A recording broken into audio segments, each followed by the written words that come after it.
Okay, so YouTube should be going live in just a second. Waiting for it. There you go. So what we're going to be doing is we're going to be going ahead and starting a brand new run of Timberborn.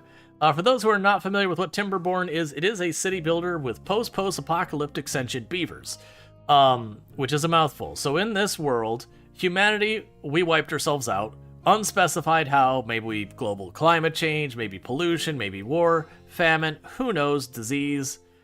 No idea. They might have a canon of what happened to humanity, but I don't know what it is. The point is, humans, gone. The only evidence that we're ever here is some ruins. And in our absence, beavers have achieved sentience and do city building. So that's the post-apocalyptic. So, like, we had things, they went apocalyptic. The world has somewhat recovered from that, and now we're in the state where the world is kind of a nice place with some history of bad things happening. And they're sentient beavers, as in they're basically people. And you kind of go through that. Gonna do cute beavers or tough beavers? Well, that's what I was going to ask. Do we want the beavers that work with the nature and all that, or the ones who exploit the nature? So that's the one. Can we name beavers in Timberborn? I'm trying to remember. I don't think there was an automatic one, and I remember doing the naming thing, and the only problem with the naming thing is the beavers do die of old age pretty quick, which does make it very laborious to keep, like, renaming the beavers again and again. Like, you can, but it's just a bit much. If they had, like, a Twitch integration where you could be like, I would like to queue to have my name put up like Universe Sim did, that would be really the way I'd love to see it. Well, trees are evil, so people are leaning towards the Iron Teeth. Their motto, work hard, work hard. I wonder if they'll ever add, like, another group. It's good enough for me. Trees are evil, we must destroy the trees. Yep. Alright, so you've got a bunch of maps. They've got a bunch of maps that they recommend. That they're like, these ones are the beginner-friendly ones. There's... Alright.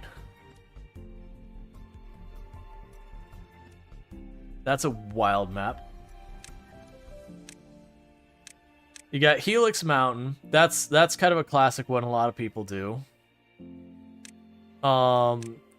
Where is the other one? I think, yeah, this is the one I played the most. The terraces, where you start up here, so you have very limited space and you kind of work your way down. It's a shame that there's so many different sizes to a lot of these. Because, like, we did the diorama for the last time we played. We did diorama because it was for a dare drop, so it's a microscopic map. But it kind of sucks that, like, ones like this are so much smaller. Like, I'd want more bigger maps. But, like, because some of the more interesting maps, like, this one's interesting, but then you immediately go and it's like, oh, but, like, the size of the map is that much smaller. And you're like, oh, that's kind of a bummer. This map does look interesting, though, because all of that is the terrible water. And then we have this. I don't know where our water source is. You feel like a small map isn't a bad thing? No, I don't think it is. But the moment you put, like, the limit on here, like, but I don't want to be limited. I want more. I want more. What map are people thinking we should play? Because we've got the basic, like, the normal beginner maps, the plains, lakes, the waterfalls. We've done terraces a lot. This is a hard map, and I very much have enjoyed it. The Beaver Dome? Or Beaver Rome? I mean, I would be down with that. So Beaver Rome is we have all these lakes. I don't know where we start on this. I assume waterfalls? Waterfalls. We could do waterfalls as well. Or meander. Yeah, meander where it has the river that goes through, and then you have, like, halfway through the map you get the bad water. So I'm seeing two going for Beaver Rome, and then we have one for meander and one for the other one. I think we played waterfalls last time. I think we played diorama last time, because it was for the dare drop, the micro map. Did we ever do waterfall? I mean, don't get me wrong. Diorama in a lot of ways is the same layout as waterfall, just smooshed. We can try Beaver Rome. Beaver Rome sounds weird. It's got these giant lakes. I'm curious how that'll go. We'll leave it on normal difficulty. I don't see a reason to mess with it. You'd be mildly interested in beaver roam. Gotcha.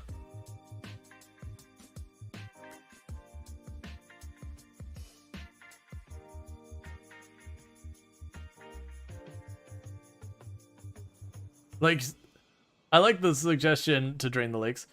Okay, and I do hate that the game is like immediately like, name your place. Like, but I don't know. Why are you asking me this now? Hype.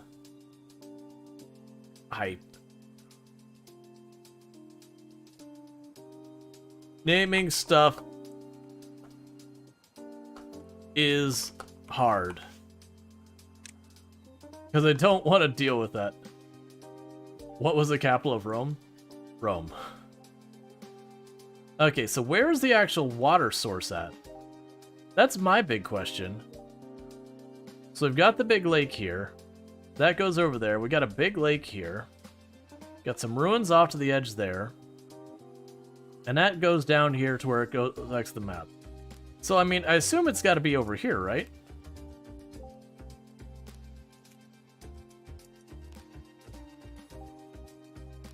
I genuinely have no idea where it is.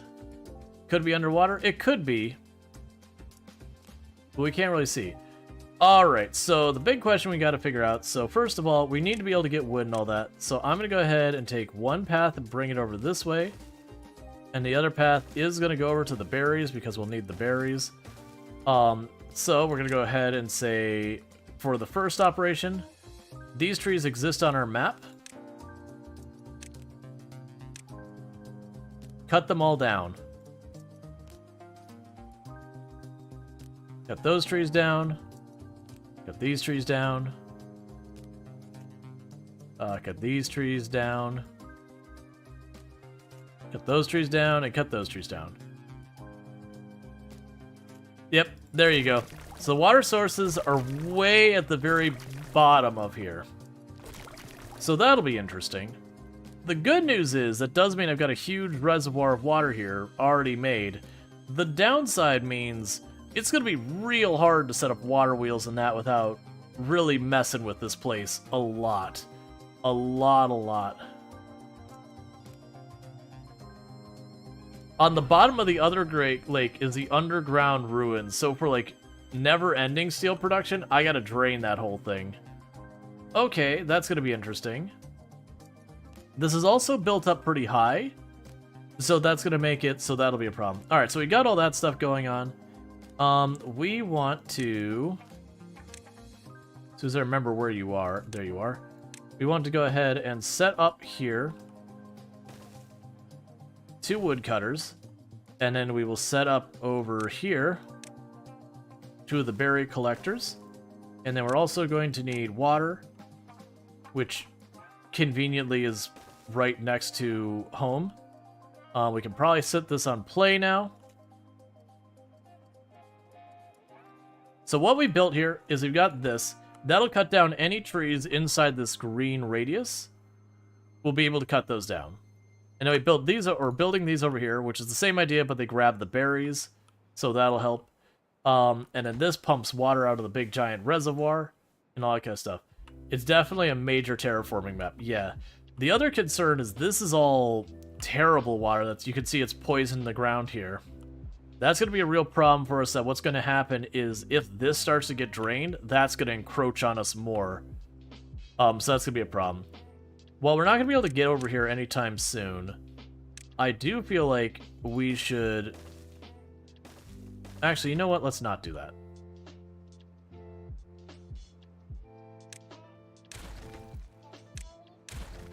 Because what I was thinking is, oh, I should retrain the water immediately. What I kind of feel like we should actually do... You still have to mark the trees for them to cut? Yep, we already have. They're marked. You see they're already cutting them down. We did that before we built any of it. Alright, so we want them to build those necessary buildings first before we manage, you know, go expanding any of our other stuff.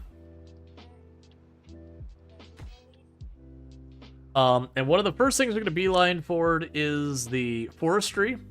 This is going to be an absolutely necessary building for us. And the reason we're going to beeline for that is I have to get the forestry building to replant the trees or we'll die. Let's see, you forget how bad water works. It comes out of the water source, it can. That's right. We can actually have... I don't know how we resolve that. That is going to be a major problem, actually.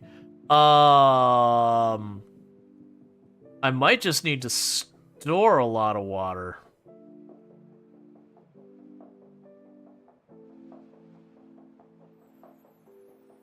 Yeah, that's Now I can't remember the rules. I remember there's a rule that like one of them effectively goes over the other one. So that if you mix, they'll separate out, so you can kind of like filter it kind of deal.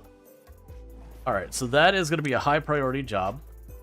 Okay, so with that knocked out, the next thing we're going to need is we do need a science lab, or an inventor, whatever they want to call themselves. So we're going to go ahead and build that. And that's again because I will need to be able to get the science to try and get the forestry up and running. We'll end up needing the industrial mill. I'm probably just going to have someone running a wheel for that right now. It's going to be a long time so I can do that. Man, that's going to be hard to deal with that for the polluted water. Because the way I dealt with the polluted water in the other map is we set up effectively a series of locks that I would have the water source come in, and what I would do is I would slam down one lock and open up the other one when it was fresh water, and that way the water that's fresh goes through the system the way I want to, and when it would switch is I'd slam them the other way, so I would just dump the poison water off the side of the map. It is going to be real tough to separate out the water here.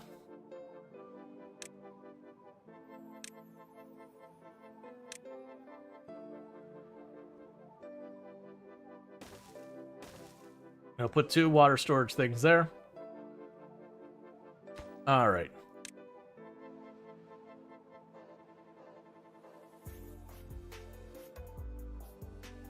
Yeah, so we're gonna have to do some finagling to get this sorted. We're gonna have to get ourselves in a good situation before the poison water becomes a concern. I assume if we turn off all of the water view, and I'm trying to remember where to even do that other than just choosing stuff. Yeah, so there's... Okay, so there's contaminated water production there. And contaminated... Actually, those are regular water sources. Okay, so this over time should clear out. I don't see a contaminated water source here. If we block that off in some way, we can reroute the water through here and off the side of the map. So that needs to go up 2 tiles. That would be very doable. So this will be one of our earlier priorities, is to slam some levees here to get a second water source sorted out. But that won't be something we could do right now. Alright, so we are researching. So that's good. We will need to... Oh, I forgot, this one has the large power wheel. Man, that thing's so expensive, though.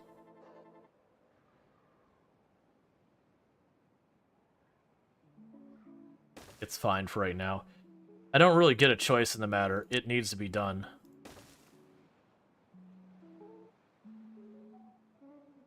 Because we gotta be really careful on how much wood we spend at this phase in the game, because we are on a limited supply. No good selected. We need to be water. And water.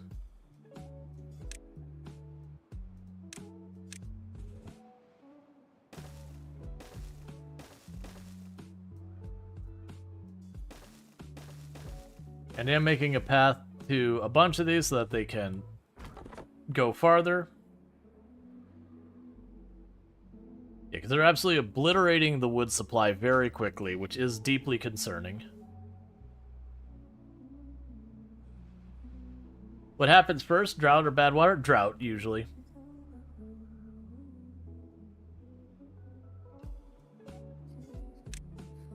Well-being, they're all unhappy because of lack of shelter.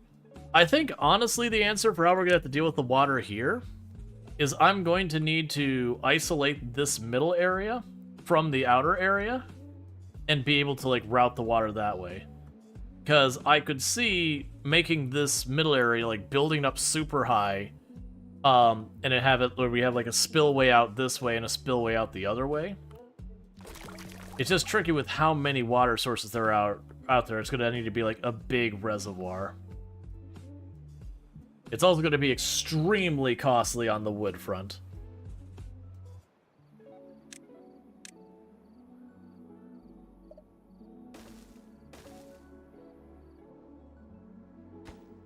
Alright, they are working on it. That's fine.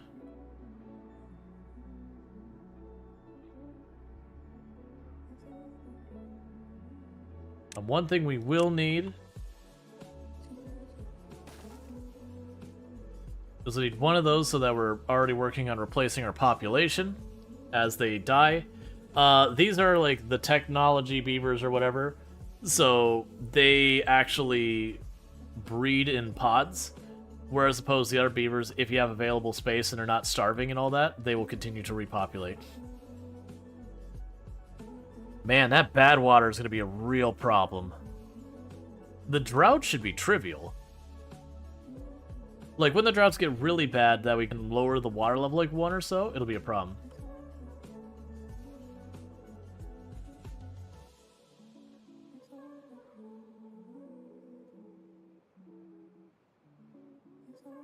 Yeah, I do feel like we can separate this reservoir into sections for the bad and good water and just get the bad water out when it happens.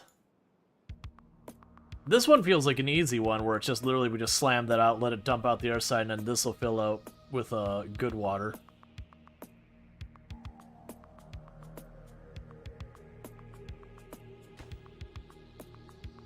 Alright.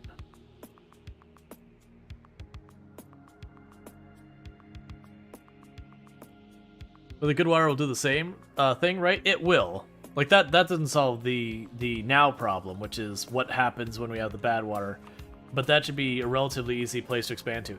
It's going to be interesting, because, like, really there's not a lot of flat, usable space on this map. So the idea is definitely going to be that we're going to be doing lots and lots of terraforming as this goes on.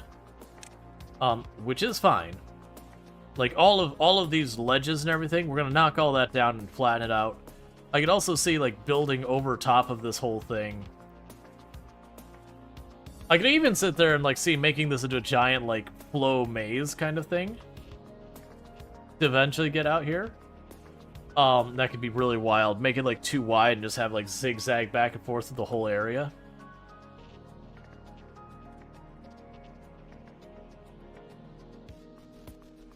You like the idea of building at the bottom? Yeah. It's gonna take some work. Like, I can see the lake going from this round shape to, like, you know, capping it off into a big square or whatever, to keep the reservoir, but like I said, make a big zigzag kind of thing, so that we'd have, like, a lot of water flow to run our machines and everything. That thing is absolutely just eating all of the wood we've got going for it.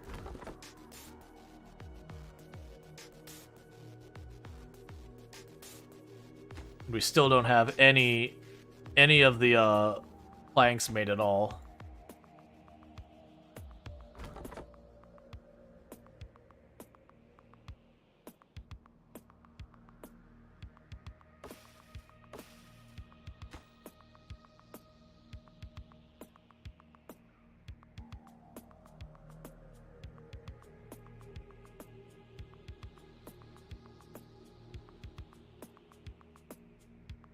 Alright. Yeah, this wheel here is extremely costly. That's gonna be a big concern. Once we get the forestry up, then we basically just have to ride it out till the trees grow. And usually all I do for that is I start growing one batch of the fast-growing trees that don't give a whole lot of wood, and then everything else goes for the really slow-growing trees that give tons of wood.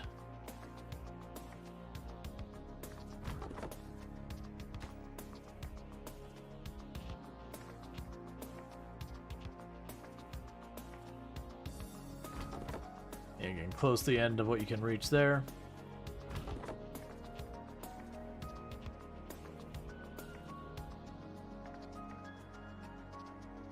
What we'll do is we'll move, because you cost no wood, just time. We're going to move it there. And I did that way they could get around it to cut down trees. So that should cover the entire hill up here. And then soon enough I will worm a road through here and we'll put the stuff farther out as well. Alright, so we're about to get the large power wheel online.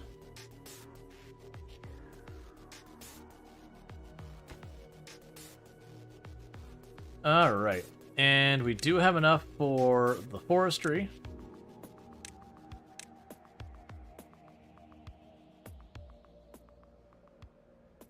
So where exactly do I want to put that?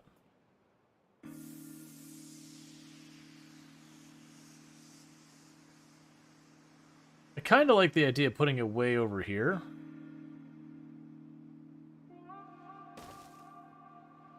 That way I can basically make this whole area facilitated by it.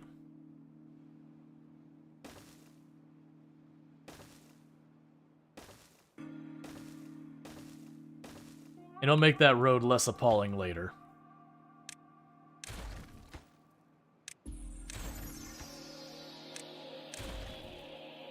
Alright. So you're depending... Did I put that in there wrong?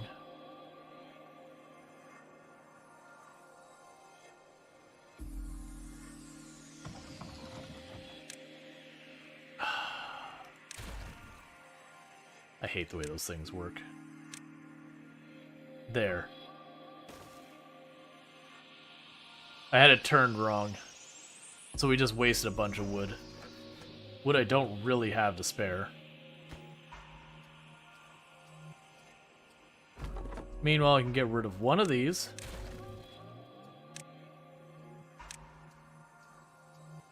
And put it there. That'll help.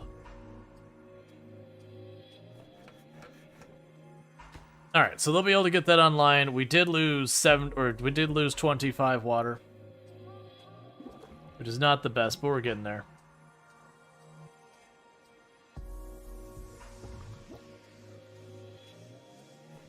And I only need 7 planks. I don't actually need that much.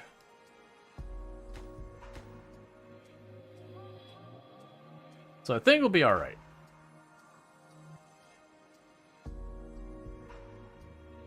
But we will want to have more water production and all that kind of stuff going on. We'll need to start getting houses online, getting all that. Alright, prioritize grabbing all of this pile of wood.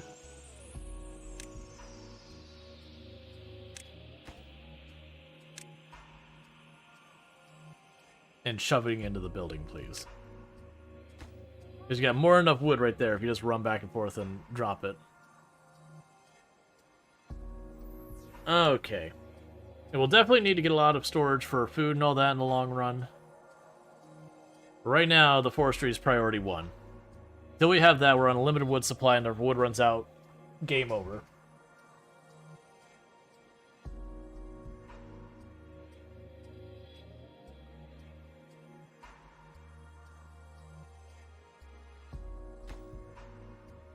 Okay. So we're halfway built.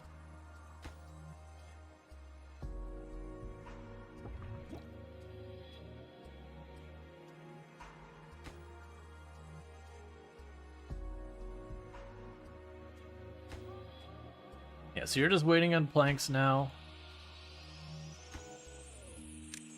Go ahead and build that. It literally requires no materials. And that'll get us cutting wood faster. Alright.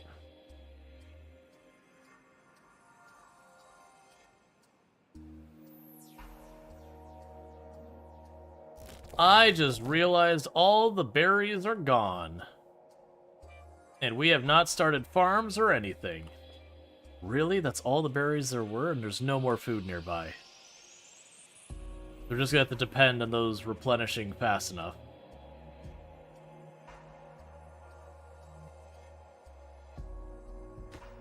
Because I don't have the wood to do much. Not till that's built. Once that's built, then I feel way better.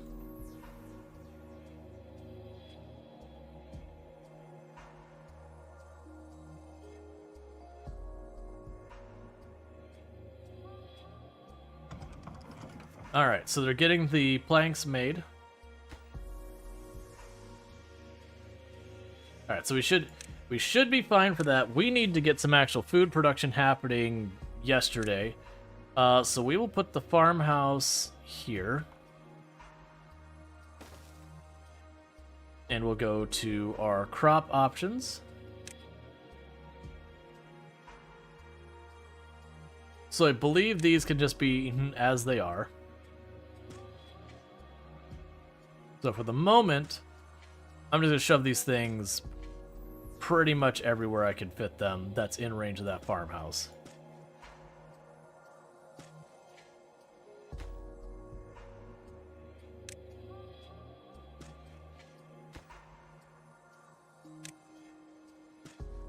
And that'll change once our food's in better shape. Yeah, we'll leave that open over there. Okay, so we've got a bunch of crops all going to go down here. They're starting to starve, which, fair, I can't really do anything about that right now.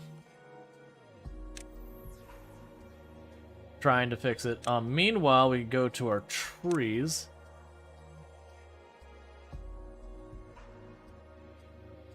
So birch is 9 days is 1 wood. 10 days is 2 wood, that's aquatic. 30 days is 8 wood. Alright, so you start with the birch. And we birch all the way up here.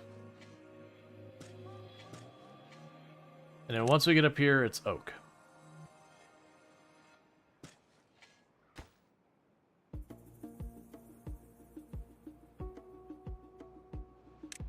And we're going to try to ride this out long enough to last, which is going to depend on those berries. I was not keeping a good eye on that.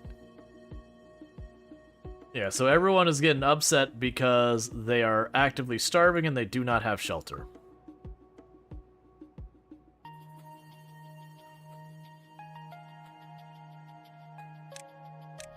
I don't know what I clicked, it's fine.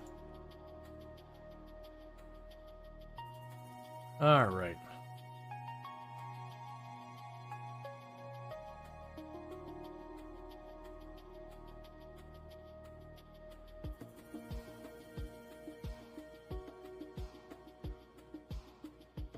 Yeah, no, they're not, but I don't have the ability to build stairs yet. I don't think you'll be able to reach this.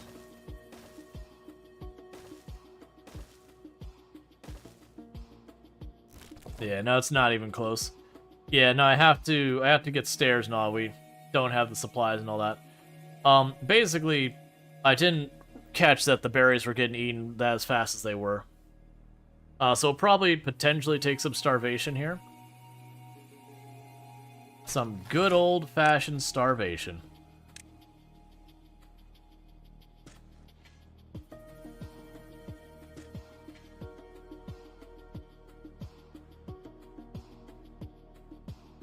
But we need to get this online right away. Because once we get that online, we'll start producing food. It'll take a little while for it to pop in, so my hope is we can just ride the berry thing. We're probably going to take some losses, but the question is, will we be able to handle the losses? So that building just became a higher priority.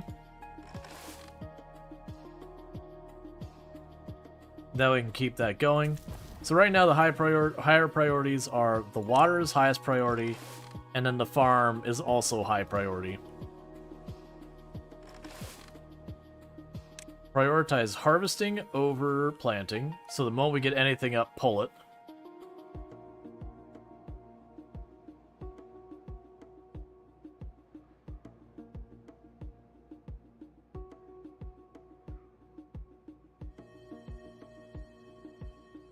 And our wood is being used fast. We're getting it. That's fine. But we should be able to pop over here and start dealing with some of this. So let's make a barracks where we can fit it.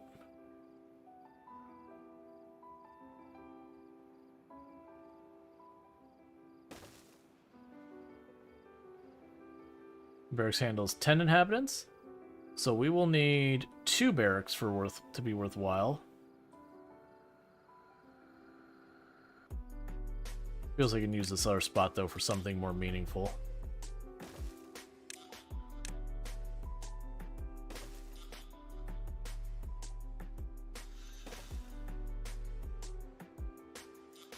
Alright. So we start building storage. The storage will be for the wood. We start building our first place for shelter, because the happier the beavers are, the more productive they tend to be. So we definitely want to try and work on that happiness.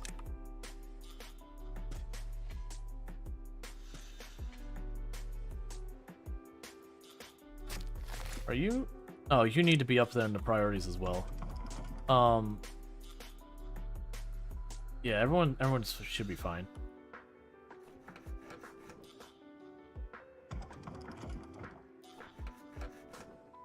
They just don't have enough workers to do stuff. We need them over here planting trees, or we'll be in trouble later on. Alright, so we're about a third of the way up on growing our plants, so hopefully those will get sorted soon.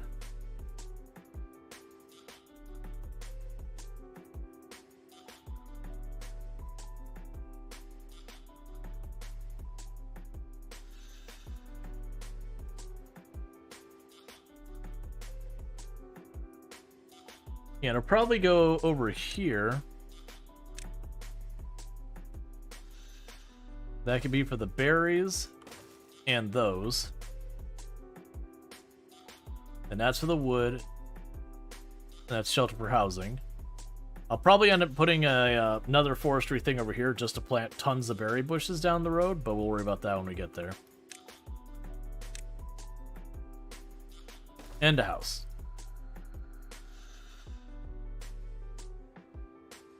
I suspect we'll be looking at starvation soon.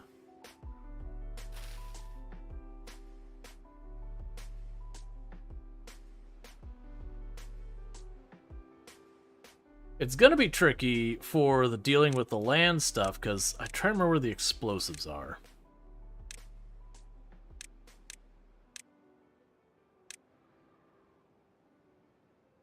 Yeah, dynamite is 600. I believe it requires the cloth and other stuff. What is broken teeth? We can queue that up. So we can get the wheel for sharpening our teeth on it.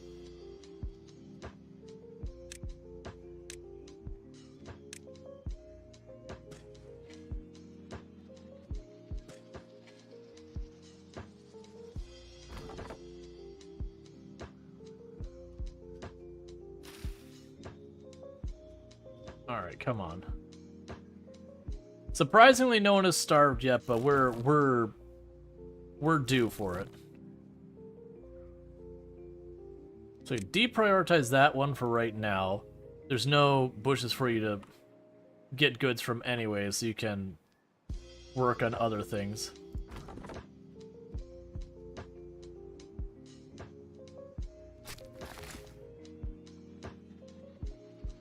Alright, I've got almost the entire farm planted now. And a bunch of these are like 60 and 70% now, so we should be getting pretty close. As long as we can stave off mass starvation for like another day, then we should be able to make it work.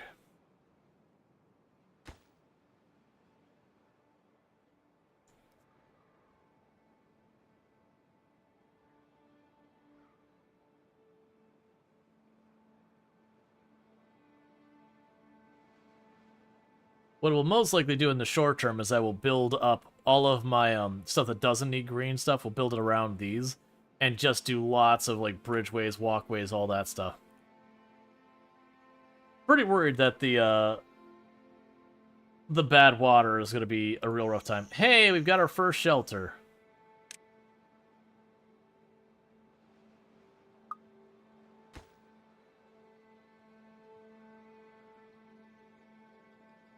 Minute progress.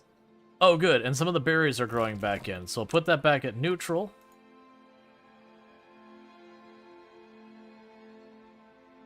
Because it might work out. That might be just enough to tide us over until next one. And then we'll need to fix the breeding so we replace our population before they die out from old age. Because that's the thing you have to worry about.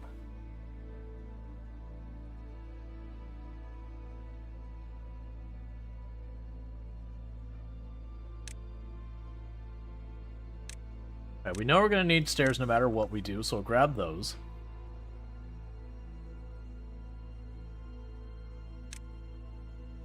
Because with the stairs, that becomes an option.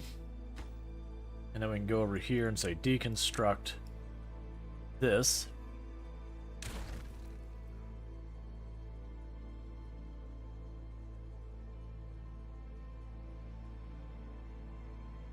And that'll give a handful more berry bushes we can get a hold of.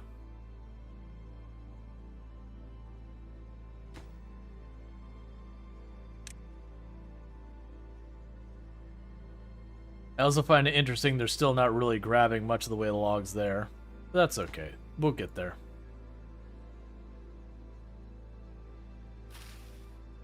"94%, we're almost there.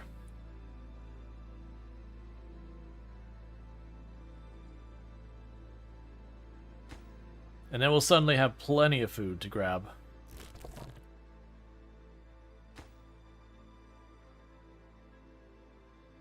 Sweet. A lot of progress is made your way. Oh, we're starting to have them die of hunger. We're losing them. We're losing them rapidly. I'll keep one of you on high priority. You're already set to high priority. You're already set to high priority. The rest can wait. We just got to keep the food rolling. Okay, the food is officially being harvested. As long as I actually go to grab the food, we should be okay. We did lose 3 to hunger, though. It's fine. The strong will survive. The weak will die. It doesn't matter how strong you are. When you're starving to death, it's not really a matter of your personal strength.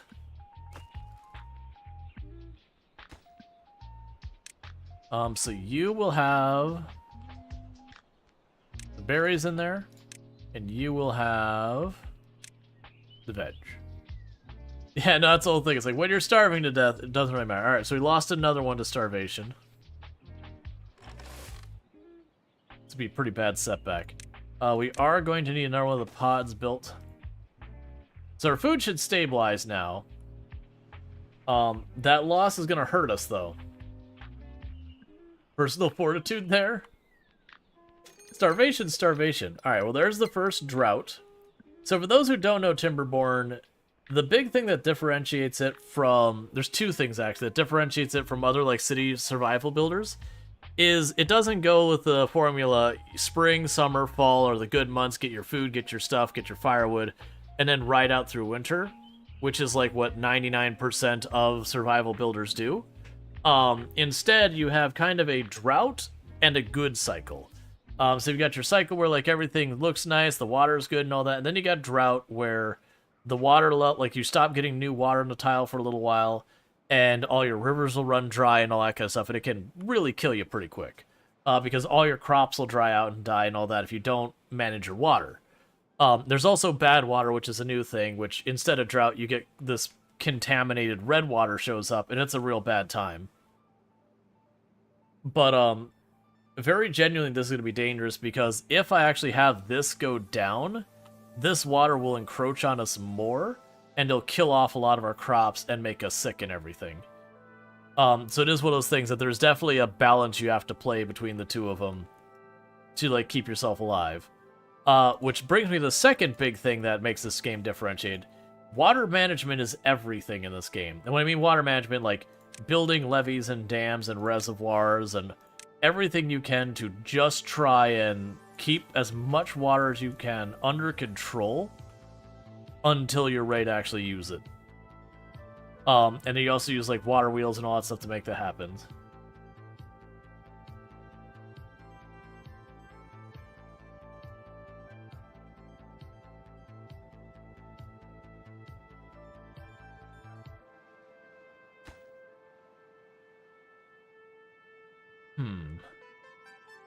So I think what I might even do is I might start here and narrow this down to the tile width for all it.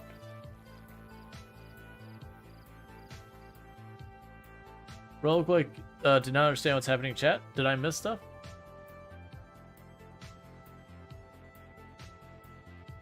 I missed something.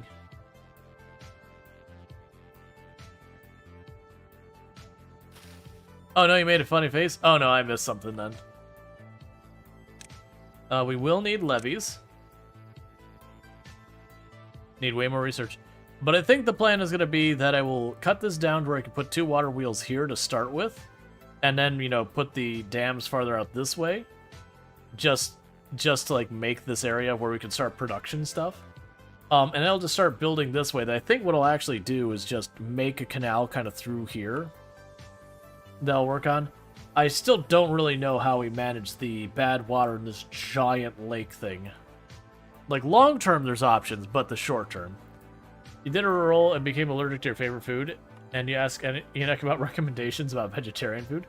Hey, our beavers are happier than they've ever been, because we have expanded their diet to be more than just berries. Now they have whatever that is. Alright, we want to get these built. We're getting our logs sorted out.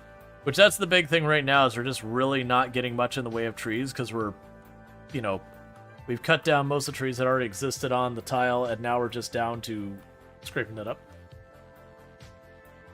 You recommend pizza? It's a circle of yummy? Packed.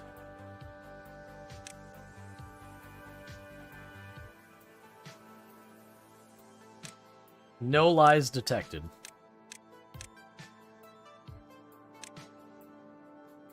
Advanced breeding pod?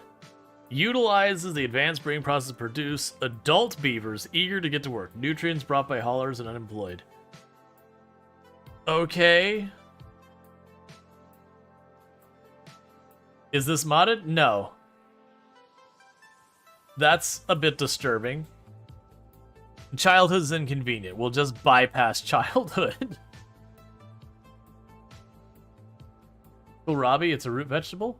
Gotcha, good to know. I figured it was an actual plant. I was not familiar with it. It looks like it's something in the area of, like, a radish or a turnip or something like that.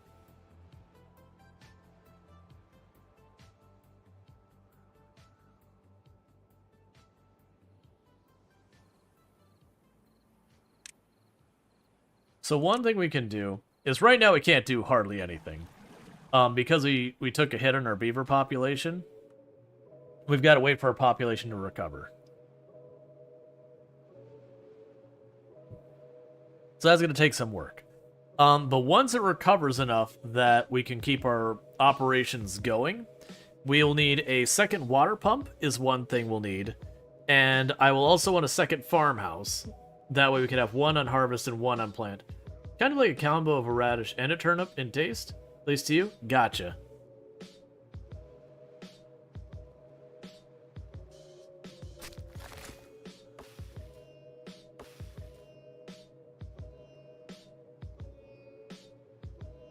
Alright.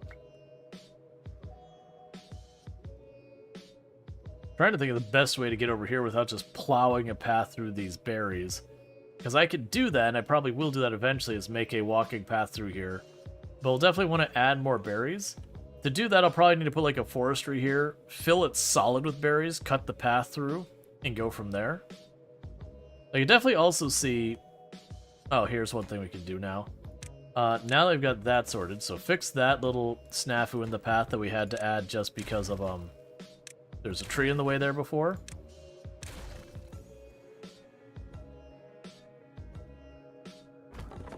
So you cover this whole area, and you don't need to anymore, so you don't need to be there. We've got this one up here. That covers most of the area there. We'll probably need to, so when that tree gets cut down, I'll put a second one up there. Right now, we just don't have the spots. So we'll keep the birch getting planted there. Keep the oak getting planted up here. Don't plant that one up there. Because the goal is the birch will cover us short term. The oak will be what makes, like, really, really significant amounts of wood. You just kind of have to... It's like in RimWorld where you use rice for, like, your first harvest just because it grows obnoxiously fast. But, you know, it really doesn't give you much. So you grow rice really fast until you get, like, potatoes or corn or whatever going. Usually it's potatoes. And then usually... You might still keep the rice growing, but it's just not a priority anymore because you get much better yield from the other stuff. You know, and then what makes sense in your tile varies wildly depending on seasons. And rice can make sense. If you have a very, very short growing season, it can make sense to have rice as one of your crops because it grows so fast.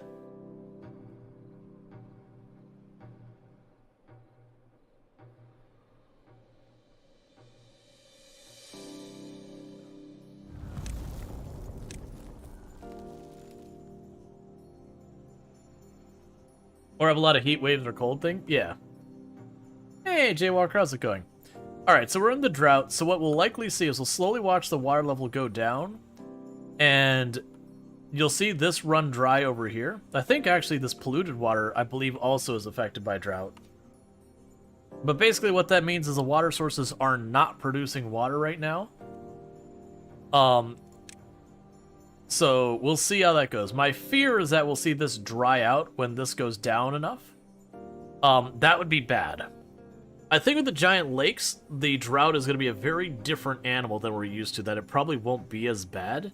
It'll be the bad water that is the thing that is terrifying. You haven't seen this game? It's really good. It's a city builder, but it's really heavily based around manipulating water. Water is everything in this game. At the moment, we took heavy losses from starvation that we're recovering from. Can you clean the polluted water? I believe what I can do is there's a thing on the bottom there. These things. I believe I can cap those off so they stop producing polluted water. You don't really clean the polluted water so much as you flush it out of an area. So if I have both clean and polluted water in an area, if I'm not producing more polluted water, the clean water will eventually basically just kind of shove it out. Okay, so you see that the water has stopped flowing over here. That is because we are in drought, that the water level is slowly going down. It seems like we're okay for now. I'm not seeing the ground dry up, so we're good for probably a whole tile before that starts to get bad. But yeah, now you see that this has started to not really have more. All this ground is drying out because there's no more water. For the moment, the polluted water still has enough that it's going. But you can see it too has stopped, so this isn't flowing over anymore.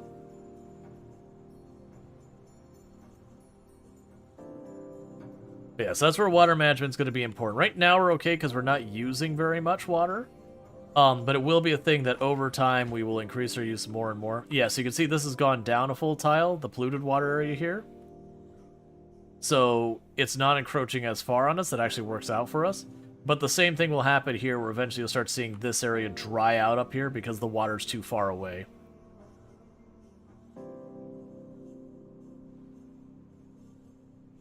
Gotcha, I can just repeat myself when they're out of their ads. I can repeat the answer. That happens. It's unfortunate, the reality of it. Yeah, so you can actually notice these are no longer getting water because this has gone down enough that it's not reaching it, so these will die in about a day. The good news is the first drought is short, but the game does have it where every drought that goes by, like, it'll like be less time between droughts and the droughts will be longer. So it can become like overwhelming over time.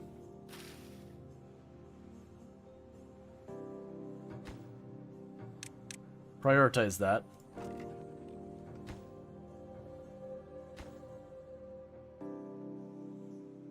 I need my population being replaced or we're gonna be in real trouble. So I definitely did not get a smooth start. And then there are the bad water events. Yeah, I don't know how we're managing that first bad water. Okay, so the drought is over, so that's good news. So what'll end up happening is you'll watch that water level slowly go back up, and it'll spill over, and things will go back to the way it was. Nice, you fell asleep and wake up to Timberborn? Yep. Okay, and you're back, Elizabeth? Just double checking, because I saw you got caught by the ads, but I have no problem repeating the answer. I do know the ads suck. There's not a whole lot I can do about it. You should be out of the ads. But yeah, so you can't clean the bad water. What we can do is if we look down there, there's those two little things that look like craters in the bottom. I can cap those off. And that will remove sources of, bad water. The other thing you can do is if I have an area where I'm not adding new bad water to it, but I am adding new clean water to it, it does eventually like flush the water out. So it's not cleaning it so much as displacing it. Because like what'll happen is as the water goes up, you'll see the bad water kind of leave there and eventually flow off the side of the map. Yeah, the ads just finished. The thing is, everyone's, depending on your location, your ads will end at different times, because it's up to 3 minutes per hour. But sometimes you'll be in an area that you have like much stricter consumer rules and advertising rules and that does have the benefit of not as many people tend to advertise in those areas. Because, you know, it effectively devalues the ads. Delete rubble, okay. And to me, that's not a bad thing. But as a result, there's not as many ads in those areas. We'll get the second water pump queued up to be built, because we will need that. But yeah, no, it's three minutes per hour. You'll see some people do 3 minutes on the hour, which is, well, not on the hour, but per hour, like in one big block, which is what I do. You'll have a lot of people do 1.5 minutes per half hour. You'll have not very many, but you'll have some people that every 15 minutes is like 45 seconds or whatever it comes out to be. The whole point is, over the course of an entire hour, you have to play 3 minutes of ads, or you get what's known as pre-rolls, and the unfortunate reality is pre-rolls are absolutely horrendously awful for channel growth. It's just, when someone clicks on your channel and they get slapped with 90-second of ads and they have no idea if your, you know, content is good or otherwise, they leave. And that's the whole thing. Let's see. Wonder if you should do a sneaky hour of Timberborn yourself before your final meeting of work at 4:30. Trying to sneak in a sneaky hour of Timberborn feels like trying to sneak in an hour of Stellaris. Where you go, oh god, what time is it? Let's see. We're really a mobile account, which is Elizabeth got 3 ads and. So it's not number of ads. It's time. So if you get served 1 ad, you might have a 3-minute long ad. If you get served 20 ads, they're going to be like 5 seconds each. No more ads to pay for YouTube and Twitch. Remove ads. Yeah, and you also have the option. So the ways you can get rid of ads on the platform is you can come up with technical solutions, is the way I will phrase it. I don't care if you do that. Like, it doesn't upset me if you find ways to make the ads not play through your own solutions, whatever they may be. I don't know what works. I use Twitch Turbo, so it's just not a thing I have to worry about. But that is something that you are absolutely, if it works for you, do it. The other ways you can get rid of ads is you can sub to the channel. If you are sub to a channel, any channel you are sub to, you will not get advertisements. Obviously, I have a vested interest in you doing that because that means you're giving me money. But there's also a third solution, which is to get Twitch Turbo. And Twitch Turbo is the thing. I think it's like $15 a month. It varies location to location, but I think it's like $15 a month to basically turn off ads pretty much everywhere on Twitch.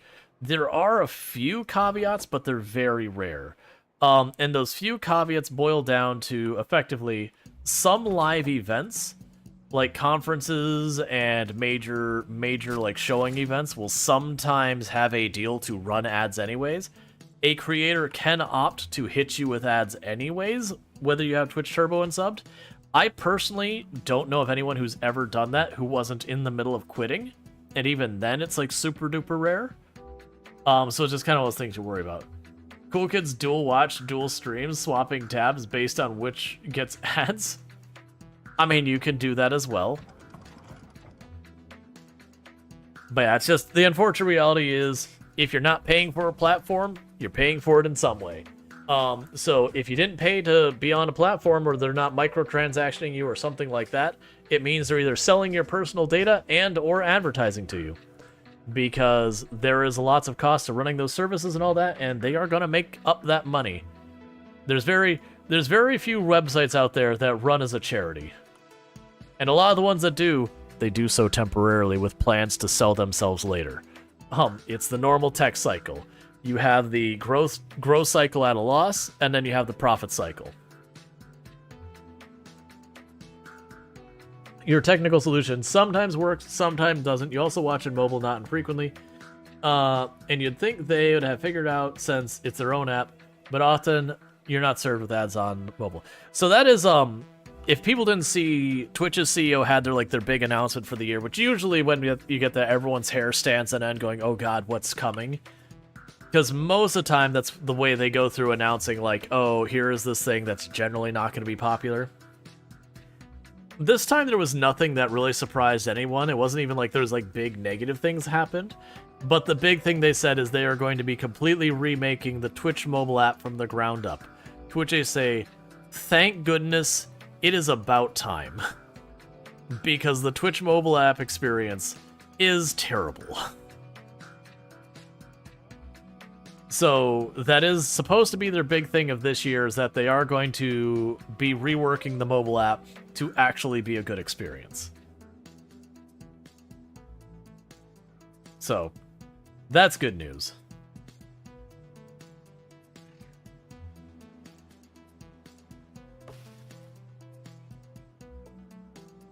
Meanwhile, I forgot to tell them to not plant this tree, and I would like you to go out of your way to remove this tree, because now that we are starting to get our trees here grown, we need a second tree cutter.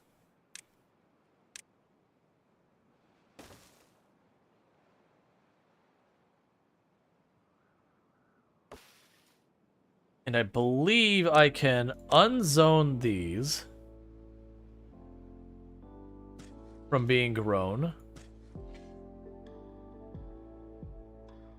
And the reason I'm unzoning all of those from being grown is we're going to switch those over to oak trees.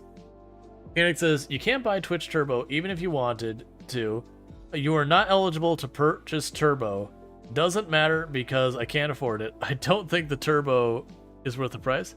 Yeah, no, that's fair. Like, it is still like $15 a month. Like, to be clear, everyone's going to have a different point. Like, if you're someone who is living paycheck to paycheck, that $15 is a big deal.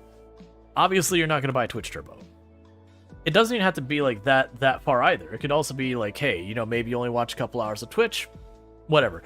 Or maybe you just don't care about ads. Like, ads don't bother you. Okay, well then $15 a month to get rid of something that doesn't bother you, not a big deal. There's all that.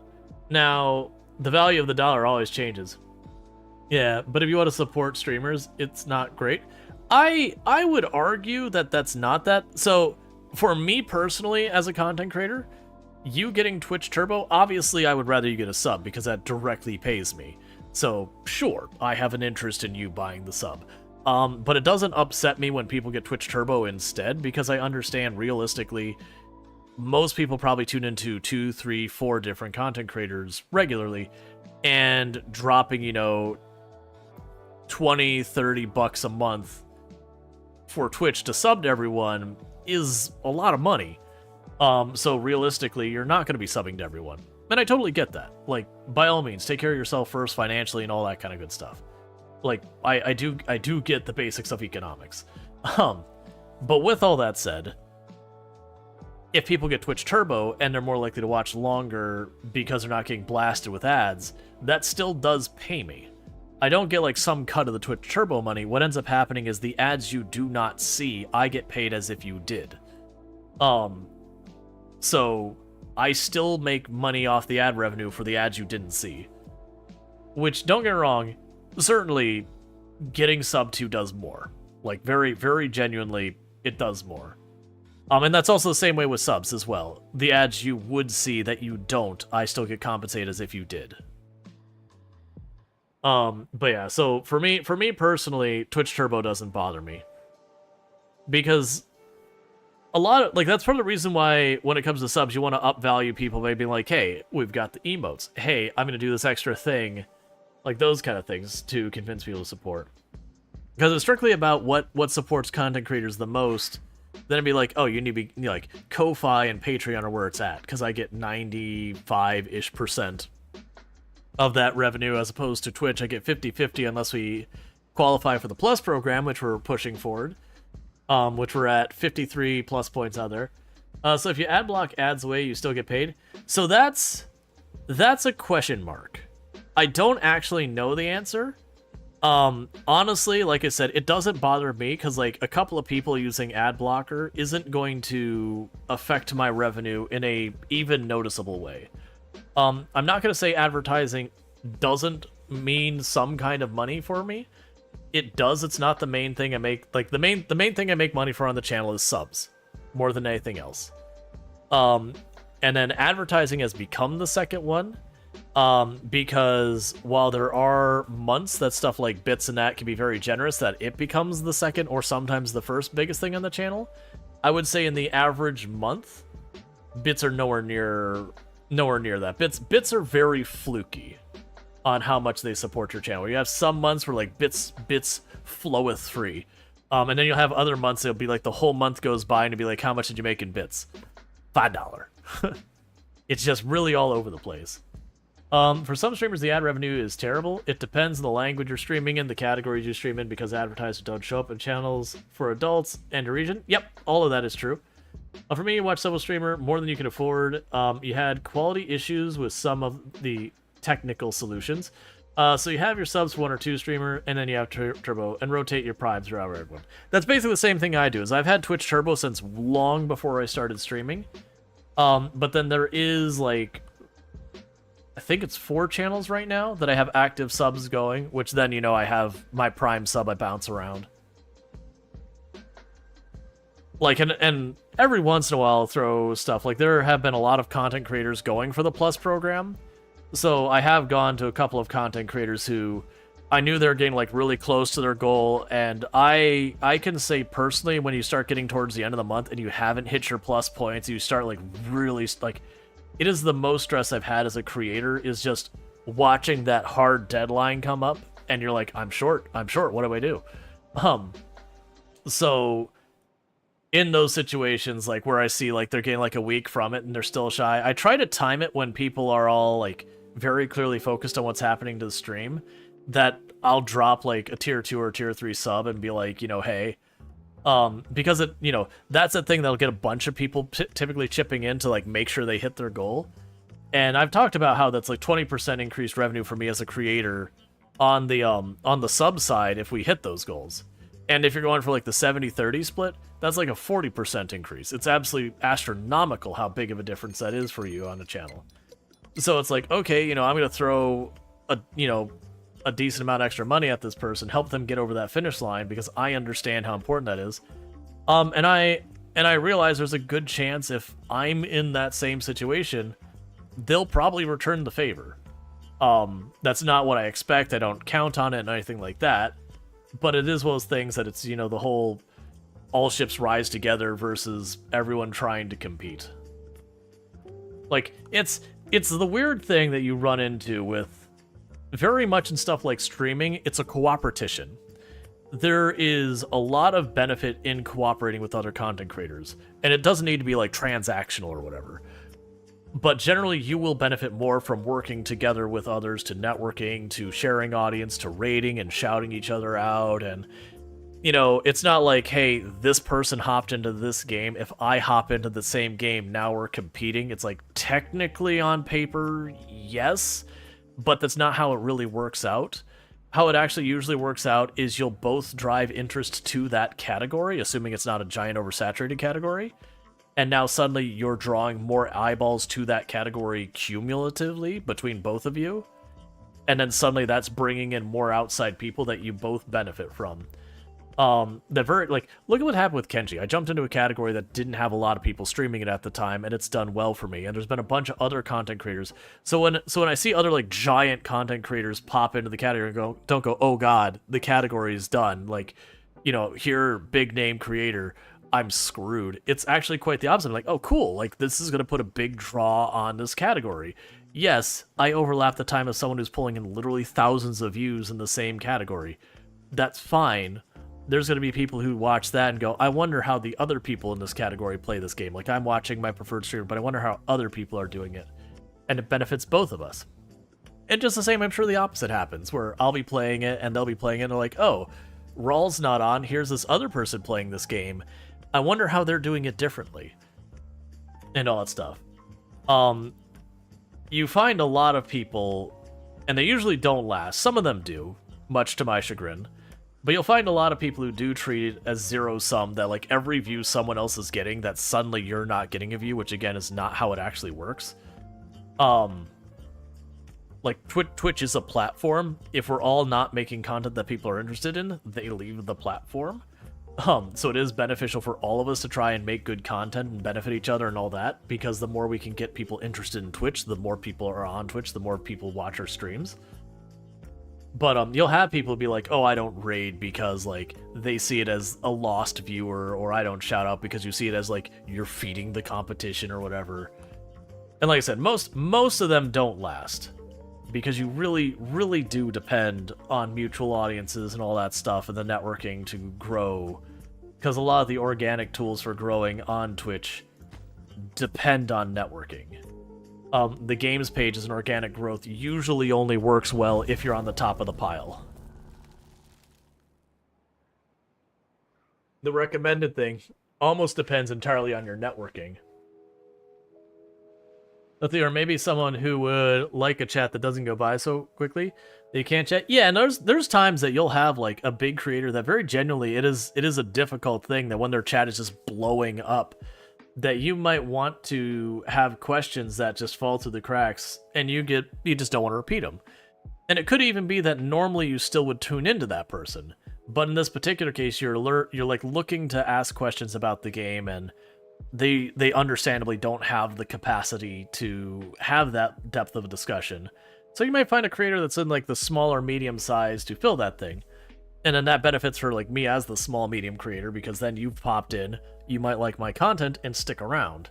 Now that doesn't mean they lost a viewer, because especially if we don't overlap, or if the overlap is only partial, then you're going to probably watch them in the morning and then like me in the evening or whatever. But you're saying streaming is a team sport? You wish more streamers actually realize this? I would actually say a lot of them do. I am part of, what, 6 different... But I say part of. There's like 6 different rings of like a bunch of streamers who we work together on the back end so far as like discussing problems we're having, how we're solving them, you know, technical solutions for that. There's ones that'll be like, hey, I'm making the thumbnail for this YouTube video. What do you think? Like that kind of stuff. Very open and discussing. And some of them are really big names, and some of them are, like, a lot of them are, like, around my size. Some of them are smaller. Like, and there's the stream team I'm in. We certainly discuss a whole bunch of stuff and all the impacts. I would honestly say a lot of the content creators, like, you'll notice the people I raid and all that, and none of those people are, like, the, you know, if I'm not winning, then I'm losing kind of thing. Like, that approach. None of them have been there. We did have one creator, and I won't say their name. We did have one creator that I used to raid in the past, that while I was just lurking in their channel hanging out, because we were in a shared category at the time, they gave the attitude that they don't shout people out, they don't raid people, because why would they help the competition? Like, that was their attitude. And I was like, cool, I'll never raid that person again, or like encourage people to watch them or anything. Like, that is an attitude I don't agree with. Like, fundamentally, that is, because especially if someone's raiding you and doing that stuff and being beneficial to you, and you're coming by their channel to talk in their channel when you're like, oh, this is all like ruthless competition. It's like, what you've told me is that you only come by my channel because you believe you're stealing my audience. That is your motivation. Which means I'm hella not okay with that. It's not the way I look at it, but that's to your perspective, your beliefs. You feel like you're taking advantage of me.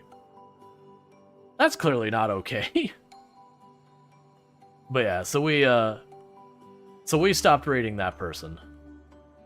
They were still around last I looked. It's been a while. I know they're having a rough go of it, but that's kind of because a lot of their attitude is coming back to bite them. And then they tried to get away from where they had kind of ruined their brand with a lot of their, you know, outspoken decisions.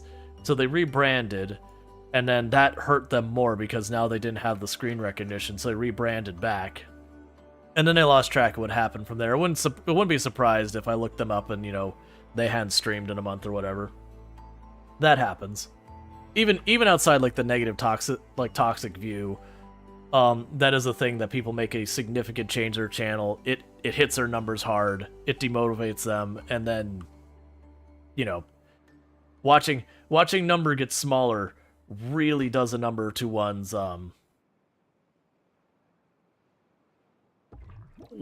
you know, state of mental health. It can be really, it's amazing how fast you could get completely overwhelmed with stress by something that would seem otherwise fairly minor. Alright, so I'm starting to worry we're probably going to be getting to bad water in not too long. We're still recovering from our big loss and all that. It's the only times you tell someone that in your spare time you watch Twitch and they say, "What's Twitch?" Oh yeah, no, that's a thing. There's a lot of people who you'll mention, it's like, oh, like, you know, you'll talk about Twitch like, oh, everyone knows about Twitch. I'm like, I think you underestimate. Outside of people who are in like the gaming sphere, Twitch is a thing that a lot of them don't know about. There's certain other groups, but like if you look in the area, like a lot of like fashion content and hairstyle, it's more Instagram. Like that's where that audience primarily is. It's moving to Twitch. You're getting that as well here, and I think that's fine. I think it's good for Twitch to be more than one thing. It makes Twitch more resilient, because if all Twitch ever were to do is gaming, and we had like a really rough year in gaming, and then suddenly Twitch implodes, that's a whole thing. We've had some rough years in gaming. Like last year we had so many amazing titles drop, but as far as people creating games, it was one of the worst years that we've ever had. For just the sheer number of layoffs, reduction in force. I worry, you know, 6 months to a year, 2-3 years from now, that we start actually feeling the outcome of all these layoffs in the game sphere, where, you know, half those people just stop making games because just how hard that hit them. That I do worry we're going to have some rough years of really not good situations, you know, in just gaming, because so much of the higher talent just goes, you know what?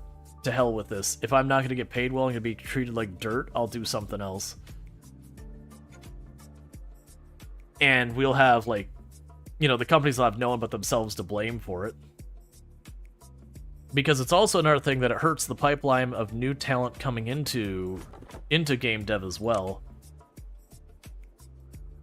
Alright, we're still waiting. I still have more jobs that need filled. I've still got 8 jobs that need more beavers working them. And it'll be one of those things, because you can imagine, if you're going to school to become a game dev right now, and you hear, oh, record year of layoffs next year. Oh, look, this year's starting off worse than the last one. Man, it rocks to be, like, it sucks to be a game dev in all that size. You're gonna go, wait a second, maybe I change majors. Or maybe I want to do something else with my career. This seems dystopian as hell. And there's going to be that problem. And so you'll have a lack of new talent entering the workforce in that discipline, and it'll make our games overall worse. It is one of the things that makes me kind of happy that I already wasn't in, like, AAA games, because it's not been exclusively AAA. To be clear, some indie game studios laid off people too, or, like, medium small ones did. But it was, like, the AAAs were, like, the big ones. Because I'm glad my money isn't supporting that.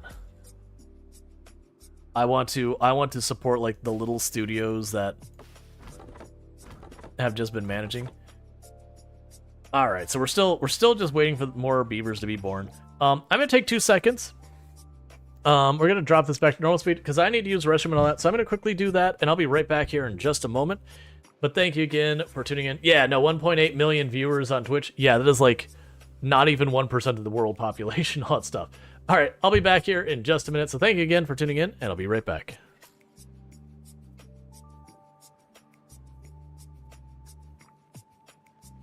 Trees are the real enemy. Never trust a tree. They will betray you at your moment of weakness. They will look you in the eyes as you reach forward and say, please help me, and they will spit on your hand and slap it away and watch you fail. And by that I mean a zombie will walk through and grab you and bite you in the face. But, you know, so I'm just got to talk it up a little. Okay. There's fuel in there, but because we pulled the reactor, it doesn't look like it's that bad. Nice. So yeah, literally all I had to do was just grab the reactor and be like, alright, get it out of here. Oh!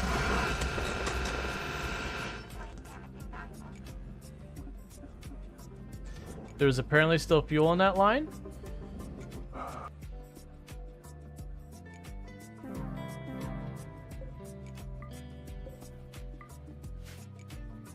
Well, that's not going to help us. Yep. Mm-hmm. It's probably fine.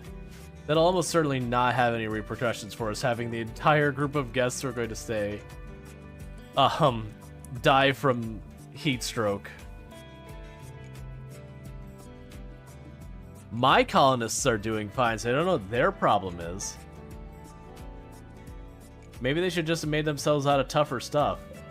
Well, he certainly doesn't need that anymore. She-Man.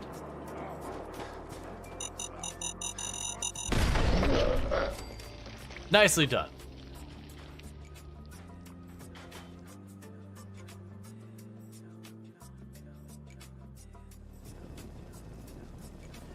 I have been claimed by the landmines in many a place. Friends, don't mind me. And you. I have been kicked from the server due to malformed packet detected as I'm being grabbed. Hey, you didn't That's get fortunate. grabbed. All right, well, let's see what happens. I'll check it in. I said, we'll see what happens when I come back. I I killed was the just like- zombie that was grabbing. Oh, nice. On my screen, I'm like, oh no, I totally did not get that right. All right. Yeah, the population of Australia is 26 million. And our population, yeah. Right. It's just one of those things, like, it's one of those things that, like, people sit there, yeah, sorry about that, I probably actually sit there and go and all that. Yeah, we're talking about where Twitch has, like, 1.8 million users, and people act like this is some tremendously gargantuan number or whatever. That's like, no, you gotta realize, it's like decimal points of a percent of the world population.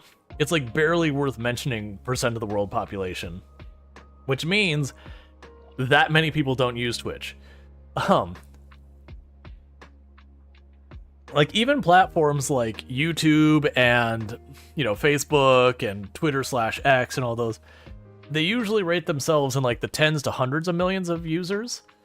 And even that's still really not that big of a population when you're talking about the total percentage of the world. And even they, like, you'll have people like, what's a Facebook? Isn't that where the children get on? Nope, it's not. So it's also like, that's one of the things that I feel like, and it's easy to be in like the echo chamber as a creator or people on the platforms. That's where people is like, I don't understand how they could be like, they don't know like that people use the TikToks for stuff other than just, you know, kids making decisions and all that. It's like, well yeah, because 90% of them don't use it. Like for a lot of those people, like smartphones as a general thing is they may have just gotten their first smartphone because they held off for a long time and finally got bullied by their, you know, their grandniece or grandnephew that it's finally time. Which I'm not trying to be like ageist about it. You know, you've got people who are slow to adopt technology in every generation. But yeah. China thing has like 2 billion people. Oh, it wouldn't surprise me. But it is one of those things that's like very, very genuinely, it's no shocker that out of any select group that you'd have that many people who just don't know about these things. It's always a challenge with so many things, is just having that group. Alright, so our population is finally getting up. We still need more people. Yeah, so we still got more beds free. We'll probably end up needing more beds in general. Like, that's the reason I've not been pushing anything, is we're just really trying to get our population caught up. And you have to be careful, because one of the things you can do with this particular group of beavers is you can sit there and go, oh, I need another breeding pod, and then suddenly you're sitting on like 50 beavers going, oh god, what have I done? And you can very quickly screw yourself over. I think we can use one more breeding pod. Because the more beavers you have, the higher your food consumption gets, the more space you need, the more water you need, and all of that can have a compounding effect. Why are you not... Oh, are the berries full?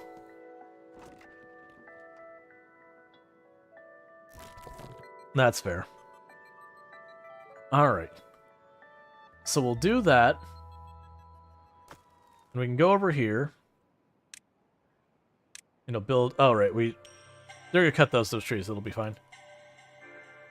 Half the world's population is from China, although that may have changed. As India is right up there, too. Yeah, no, that's the whole thing. But the bigger point is, it can be very easy to find yourself misunderstanding, like, how broadly known or not something is. Because you live in the area where that thing is. And you're like, oh yeah, like, clearly everyone knows about that. And you're like, no, like, really, actually, very few do. I mean, how many... Like, as a content creator, like, I haven't gotten any flack from my parents about doing content creation. I don't think they understand, really. But, like, I haven't been like, oh, you're wasting your life, that kind of nonsense. Because, I mean, I've already put in a career of over 15 years as a software developer, and I've been a former educator, and done all this stuff. So they know I'm no slouch, that I'm not just, like, lazy or whatever a lot of other people will tell their kids with that. But how often do you hear about, like, the creators going, oh yeah, you know, you told your parents, and the parents are like, what? And people pay you for that? I don't understand. Why are you wasting your time? Like, that kind of attitude. I mean, how often we have, like, the dialogue show up, like, they all complain about not making enough money. They need to get a real job. It's like, look, man, people are paying you. Congratulations, it's a real job. That's how jobs work. Is you provide a good or a service, and people pay you for it. Literally, the moment you do that, it's a job.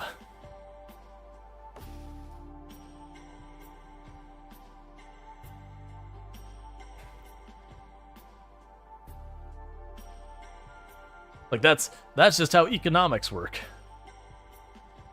It's totally fine to not understand the job. That's okay. That's 100% forgivable and understandable. Like, that just, sure. Alright, so we're gonna need the levies. You just made a comment. Can't remember exactly what you said. That was exactly my thought process. When you ask someone from outside the U.S. where you are from, they answer with the nation. Ask someone in the U.S., they answer with the state. Yeah, because, I mean, when you're talking about, like, coverage of area, when you're comparing, for example, the United States to Europe, a lot of the time, our states, so far as land mass, are similar to the European Union's countries. There's exceptions. There's, like, Australia's real big and some of that kind of stuff. But that's more correlated. When you sit there and say, like, I'm in the US, you're like, cool. That's, like, land mass-wise, like, I'll say populated land mass-wise, a huge area of land.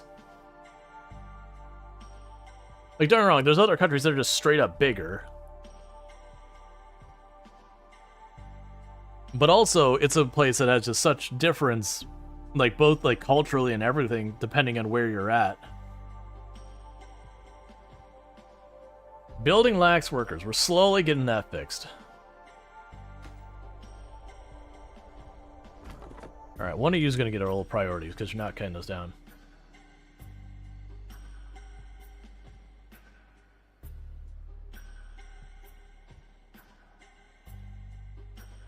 Yeah, but a lot of Russian people you've spoken to respond with Russia, at least those you met in the US? I mean, yeah. Like, and this could be my own ignorance. I am under the impression, as far as, like, culturally, the breadth is narrower. And that could be entirely my own ignorance.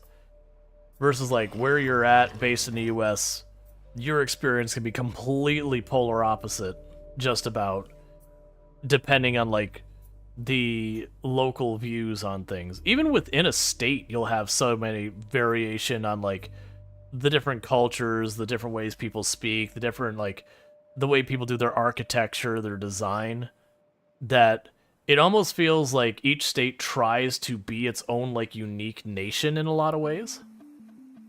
That they want to differentiate themselves from each other, for better or worse. Like, I don't have a strong opinion. We don't need to get, like, the politics side of it. But, like, if you go to, you know, for example, the Pacific Northwest, the way they build their houses, they look like outside of like having difference in design out of necessity, they very much look different in the way they approach architecture versus someplace like Ohio or someplace like Florida or someplace like Texas.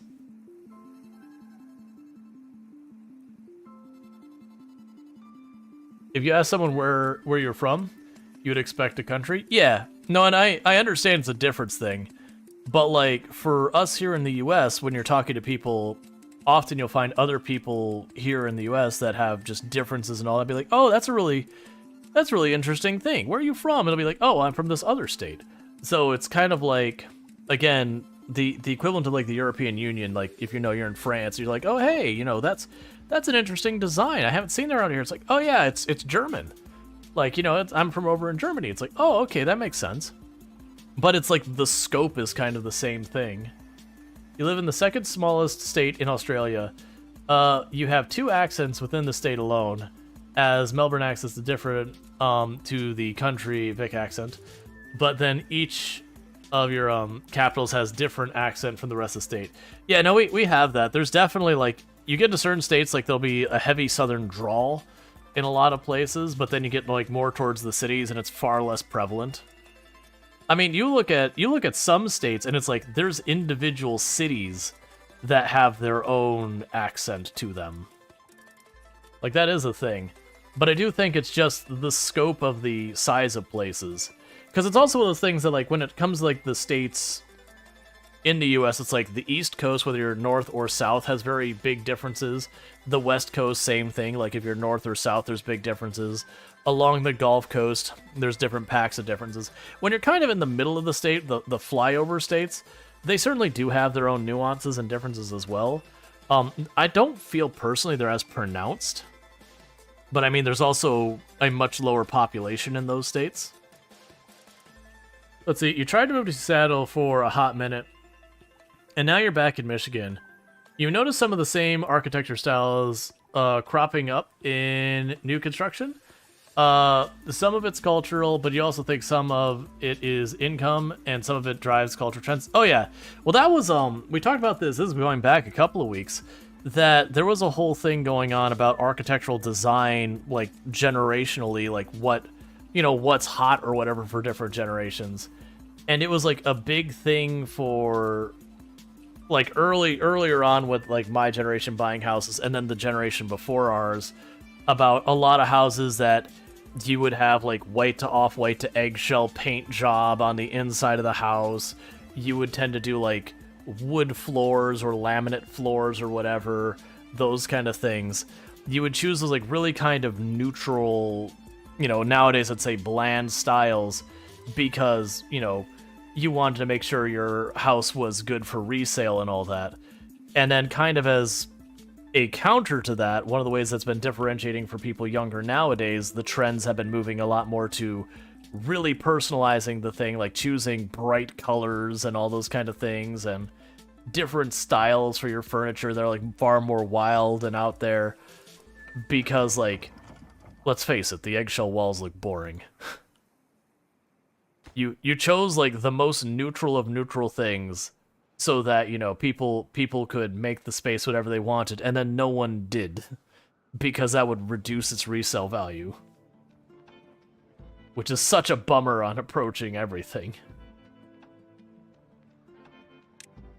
Okay, so we're finally getting our trees cutting down again. We still got vacancies and jobs, but we do have like more kids showing up here. We'll go ahead and get rid of this spot, so we can go ahead and get another place for having kids. This is gonna be potentially putting myself into a rough situation. Yeah, and then if you go to resell your house, you have a house that's worth plenty on its own. If you go to resell a house, you have a house that's worth plenty on its own. Yeah, no, that's true. Absolutely. There's definitely the thing about how the economics have changed. That's so hard to get into home ownership nowadays.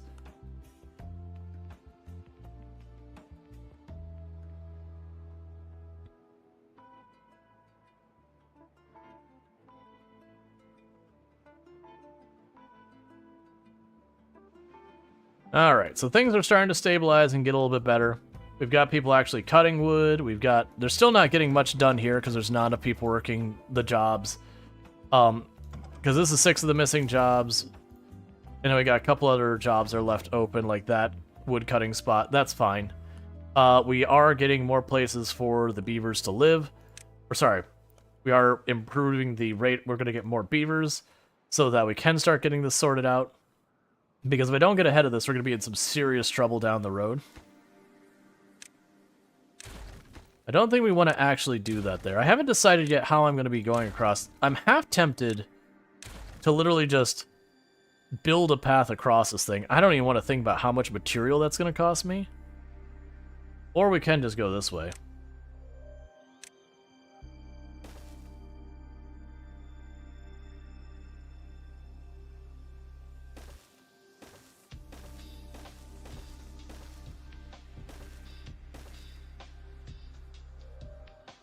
Okay, so build a stairwell over here.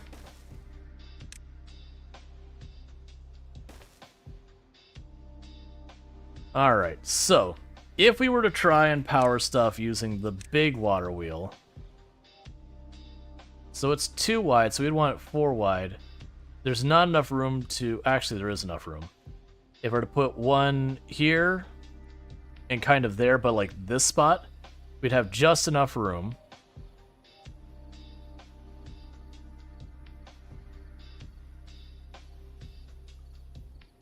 We will need some of these.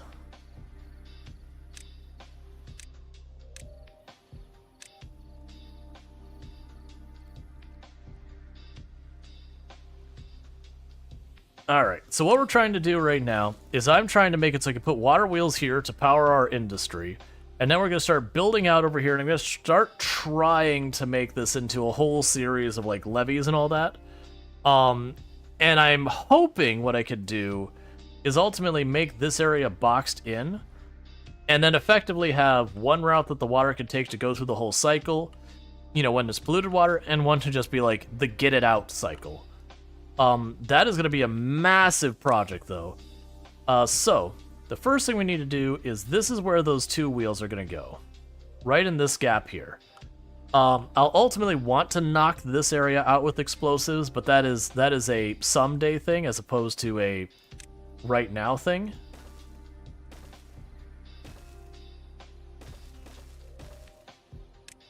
So we'll do this. And then this is going to be levees here.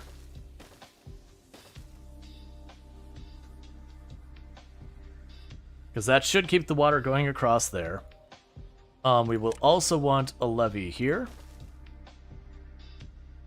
And there. Same deal, we're just trying to move right now to get that all sorted. This berry bush is going to go. Yeah, starting to try and get that sorted.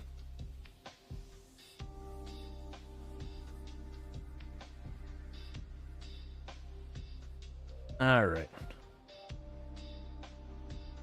Okay, and we are good to do this. So this is going to result in a massive increase in our population. Which is going to be a potential problem. We've already got the housing built to accommodate it. We've got food sorted out. For the moment, what we're going to want to do is change the way we're handling food here. So I'm going to go ahead and say rip up these 2. We're going to build a second farmhouse here. One will focus on planting, the other will be on harvesting.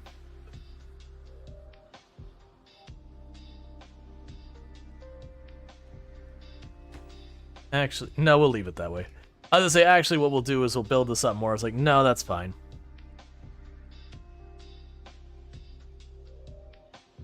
That'll be fine. Because I debated putting the dams here, but then I'm going to put the levees there. No, actually, that probably makes sense. So let's cancel these before we get too far here. So we can go and do this, because we're just going to adjust what I'm building this out of right now. So what we're doing is levees on the bottom. And we'll put dams right above that, and then the path across.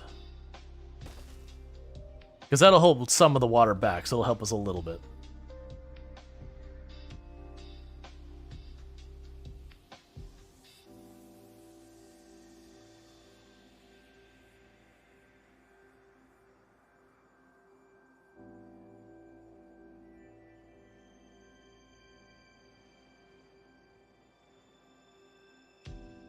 Alright. And I believe we can get the robots where it can move dirt, which again, I think the idea will be to take a spot like this and we'll slowly move the dirt up from here and put it down here to give me more growable space. But that's going to take a lot of like later on time to make that happen. Alright, here comes another drought. I am really starting to get nervous about when we finally do get ourselves the first bad water. Because I'm going to just have to try and ride it out, and I definitely don't have that kind of water storage sitting around right now. Which is something we'll work on in a minute. First, I want to go ahead and get some of this other stuff going here. Another thing I can work on for the time being is we could put you here. And take a path up along here.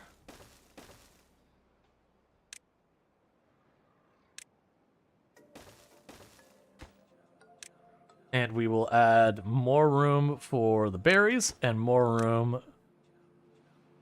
for this, just to increase how much storage we have so we can increase our buffer. We will also want a ton of water storage.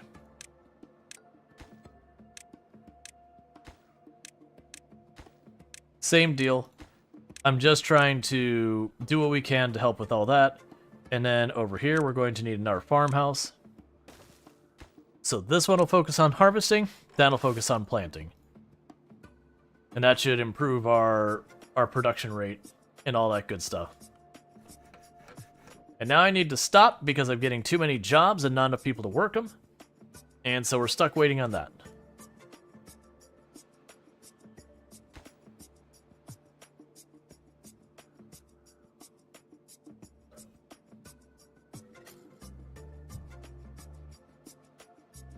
Alright. Hey, Ascension Cookie, how's it going? And we'll go over here, plant more oak trees. Don't do that. Plant more oak trees down here.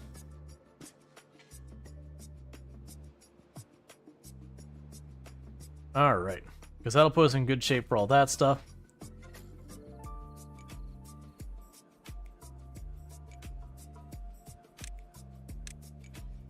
And go here. Put path there. Put storage here. And that'll be for the planks.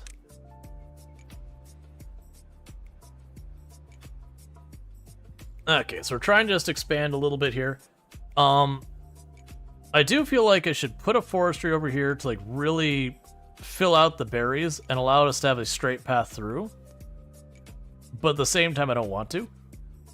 I think what ultimately will probably happen is later on, once we get this all set up, I'll more than likely get another spot like over here, maybe. That'll be our berries area. But that won't be able to happen until we start really doing stuff with here. So yeah, because now you can notice the flow of the water is getting a lot better. That we're seeing that go like straight in a direction. It's a little curving still. That's going to happen until I knock this block out and I get the levees built here. But that should get us a pretty good water flow through this area. And I think what I'm going to do is have this zigzag this way. So we'll have like a straight shot for more of this here.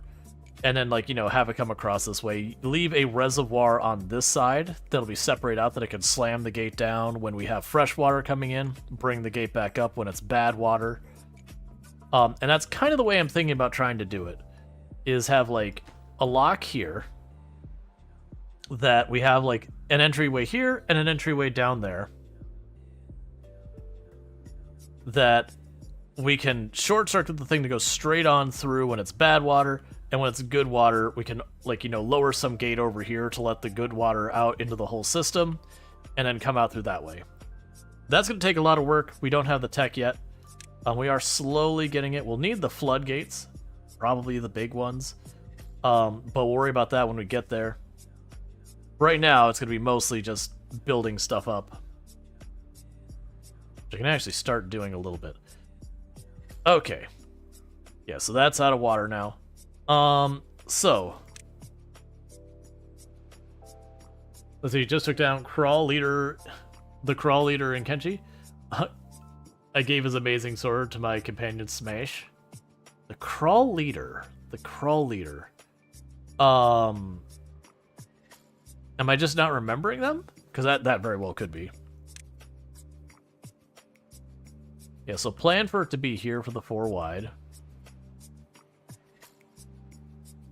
So that'll be part of it. So this will block off ultimately.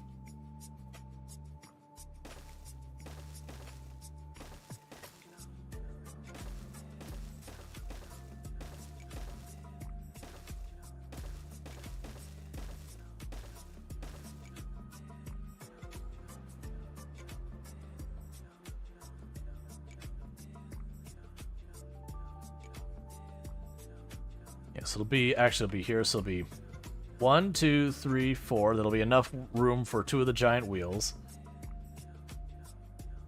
You think it was something Bowler or something or other? I don't know.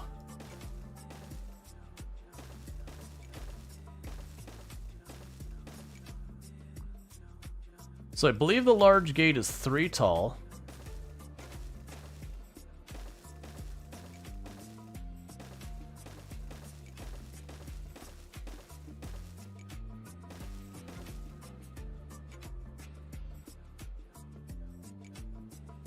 You forgot his unimportant name already. Oh, that do be how it is.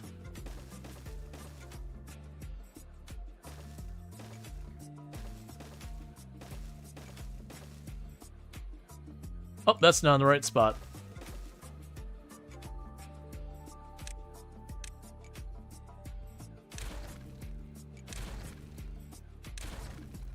All right.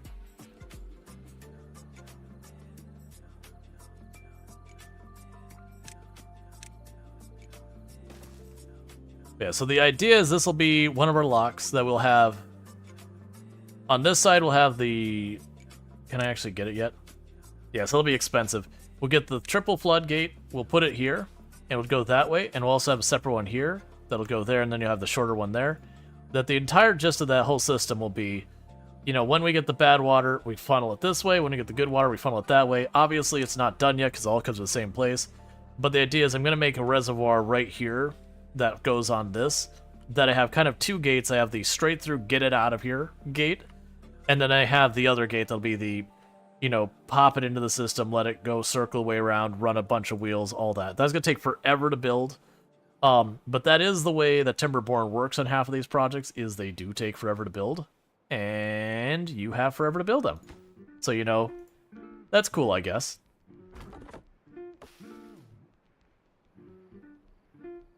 Meanwhile, I'm just going to tell you to uproot all these trees. You will still chop the other ones down here, up here. But some of the things it'll let me do is it will let me wall stuff off. I don't want to build up this water level higher than it already is. I think the water level's plenty high. I mean, maybe the middle reservoir we might make higher, but the rest of it I don't see a real big reason to. Ooh, we almost ran out of water there. That's not my favorite. All right, priority on you. But, yeah, so the bigger thing is about trying to retain the water we have. Okay. And they're building all that. We're just stuck waiting. But jobs are doing good. We only got 3 jobs that are not filled yet. And also add those 2 spots. There's 5 jobs that aren't filled yet. So we're working on it.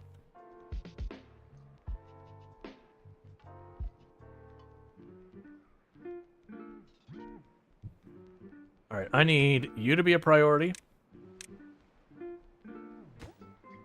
Because if we don't get that built soon, then starvation will start being a concern for us.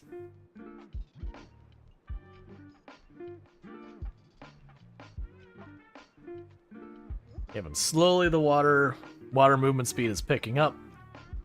And I can see eventually this area we'd also take some paths through here. I don't think we'd actually build out this whole area. This feels like with the ruins in the bottom, that while I could certainly use parts of it for a reservoir and all that, this definitely feels like an area I would want to build stuff in general. Hey, Infinite Simplex, how's it going?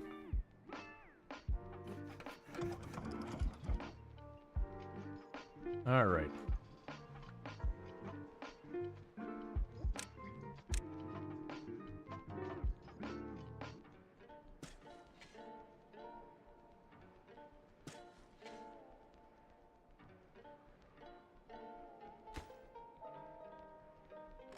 Cool. So we now have both the harvesting and the planting side of the farm going, so that should massively improve our production.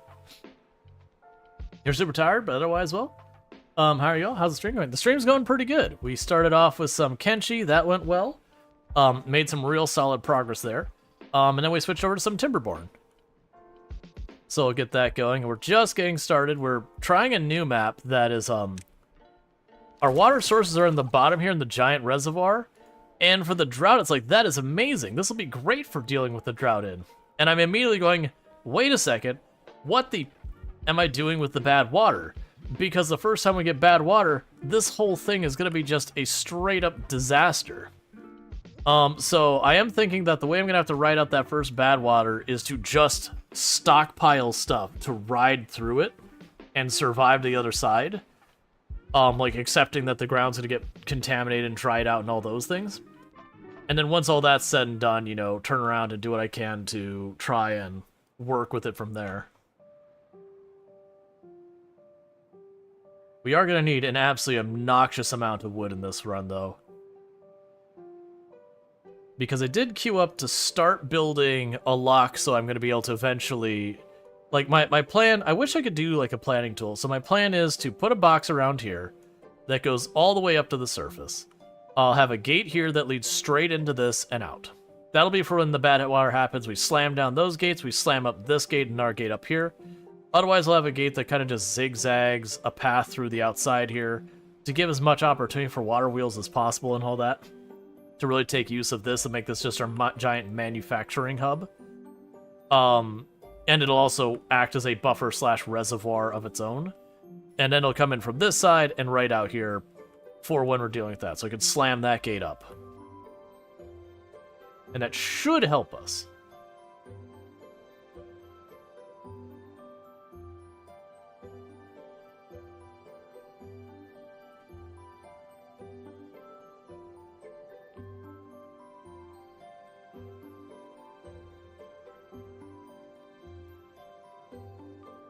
Sorry about that.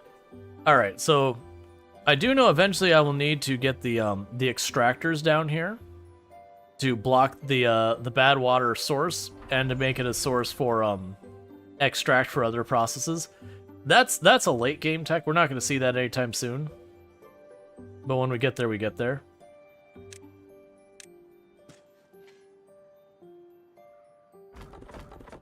Yeah, so still waiting on workers. They are being born as we speak. You've almost got the last of the trees pulled up here, and then we'll get rid of that spot. And then get rid of this path and all that.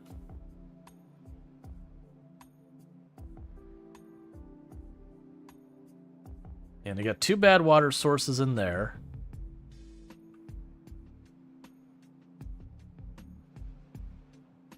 Is there an easy way for me to route this bad water out? So if I were to block this off, it's going to spill out everywhere. But...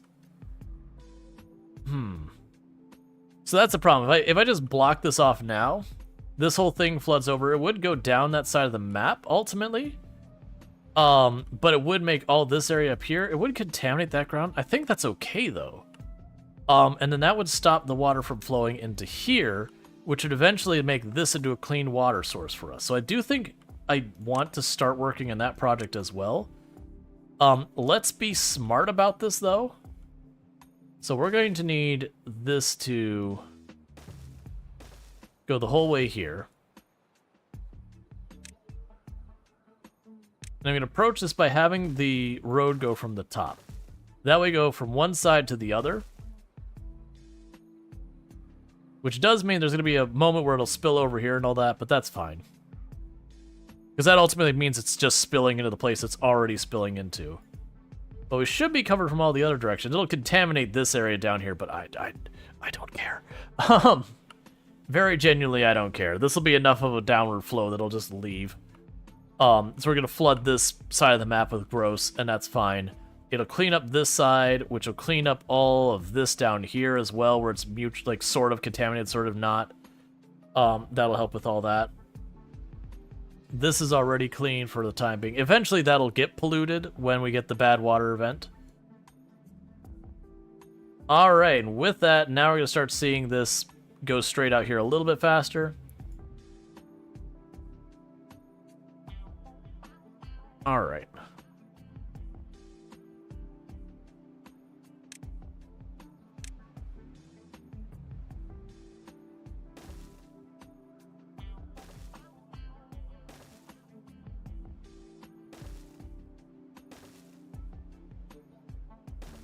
Alright, this is going to be a whole thing. This isn't an anytime soon project.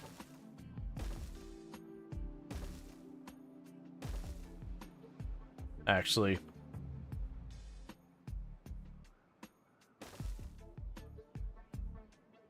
We'll make it slightly off-centered so it can handle that. Where's my tool? We can go here.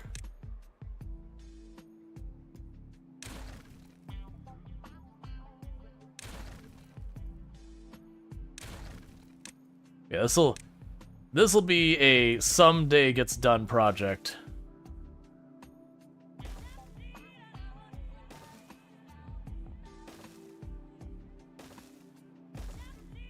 Like right now it's not connected to anything, so I don't have to worry about them ever getting it done.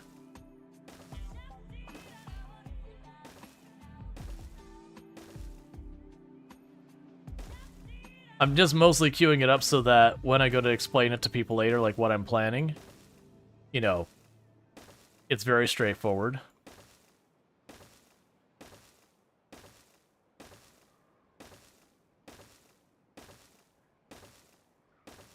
Can't remember how high you can build in this game. I know it's pretty high. We're gonna find out, because that's over the surface of the water.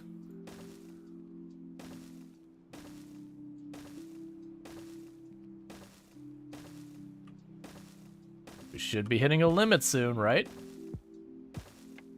Alright, we're gonna stop there. Because that's too high. Alright, so what we're gonna go ahead and do is I'm gonna actually cancel the top layer. Actually, we can cancel all but that.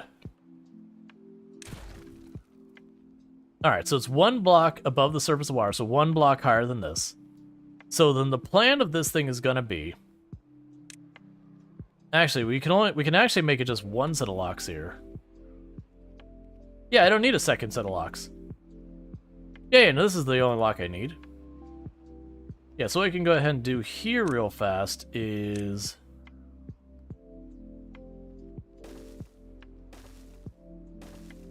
get this set up to that point.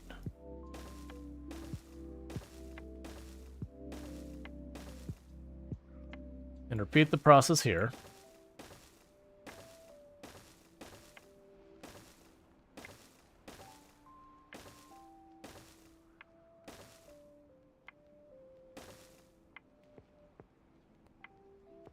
I will need a second lock here. But I could have it actually flood out this direction, go the whole way around, and then come back in. Which has interesting ramifications. Actually, no, we won't want to do that. You know, that's fine. Hey, they're slightly happier for some reason. Actually, no, it's fine. Alright. So let's think this through. So first of all, we do want this to be open so that we can get water through here. It doesn't need to be open very high. That's more than enough. Because it is higher than the rest of this, you know, we'll just not worry about being higher. This is already ridiculous. So go ahead and cut off the top tile. So it's all even right now. So this just means the water will flow out of there and into the rest of the system. This doesn't need to be sophisticated. We could even turn around and just make this have a dam at the top to call it a day. So we can use this to have like kind of a two-chamber system. We're gonna go over here. So here's the way our lock system is going to ultimately look. We will have the water goes through the dam up here into this area. If the water is good, we leave these side doors open and it'll go out, around, into the system and out. If the water's bad, we slam these up, this door goes down, and the bad water goes right out. Nothing to do in range. Cool. So we finally finished with that, and we can go down here and delete those paths because they're no longer needed. I'll probably move them anyways. I could see destroying a bunch of this. It's fine. Go ahead and take that. All right. Why are you flooding over the top of that? That isn't how this is supposed to work. Luckily, the drought's about to arrive. That's not according to my plans at all. Is it just because there's so many water sources down there that I'm not taking the amount of water flow into account? Okay, crap.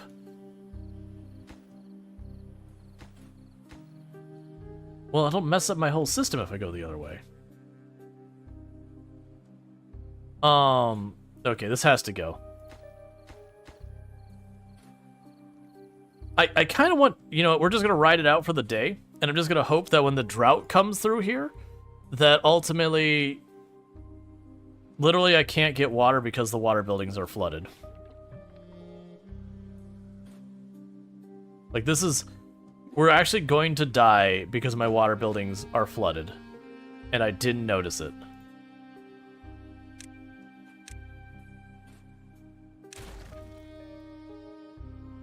Yeah, that should be enough to let the water flow fix itself.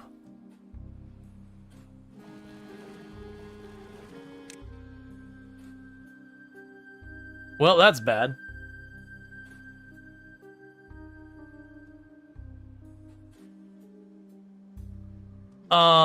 So that's cursed.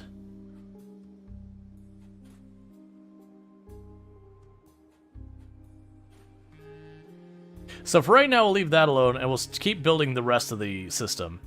What I can do is, so we can at least run through here, we'll make those into dams for the moment. So that way they do let water flow through there, and they still retain some of the water. But that should keep the water flow moving fast enough that we don't backload the whole area. Man, we are so screwed. We have no water at all. The good news is it does take a little bit for that to go down, but that is a big problem is what that is.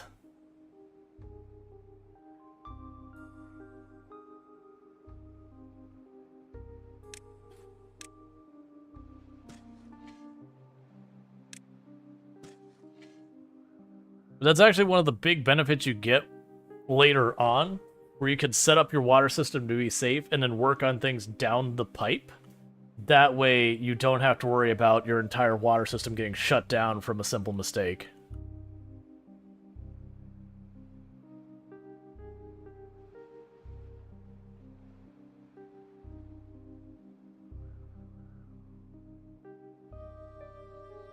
I'm probably getting close to needing a third one of those.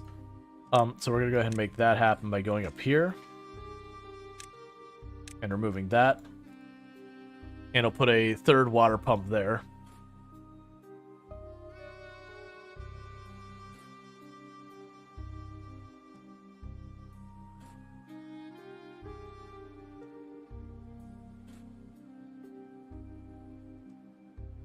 And we actually have enough beavers now that we can work all of the jobs.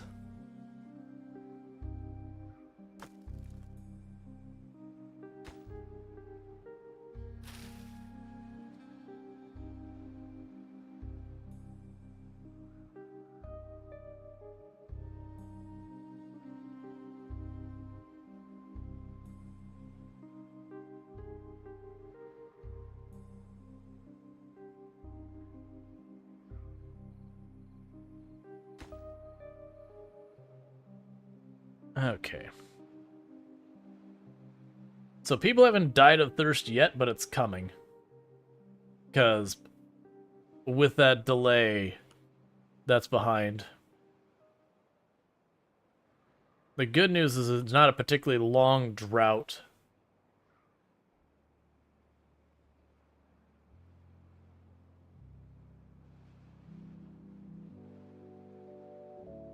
But I do need them getting that water as fast as they can.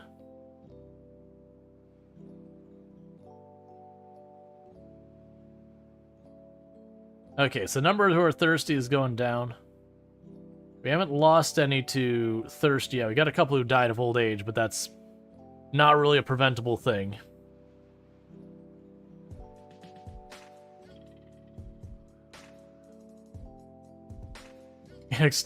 Steps on a Lego. Your screams are heard by every enemy in the 30 tile radius. Hey, look, we're down to only 3 left that are thirsty.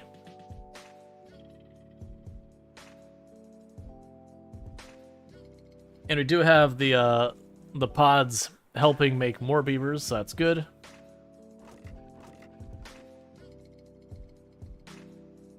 All right.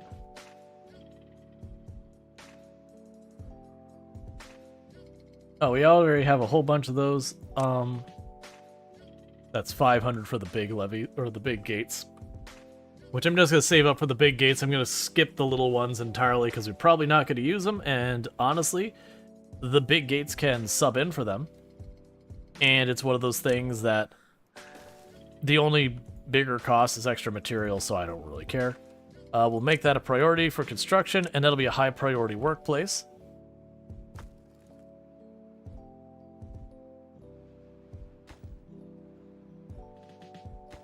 Because I should be able to get that online pretty fast. And I did deliberately leave a gap here for when we start building on that I have just an easy walkway to do all that. Alright.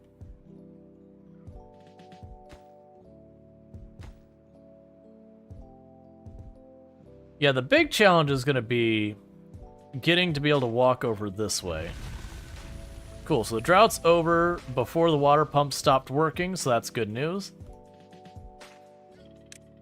So I genuinely think, so I believe, yeah, the levees are cheap. So I believe what we're going to do is short term, is I'm just going to build the levees straight across here. We'll need the double lock later, but otherwise I don't have really a way for people to get around.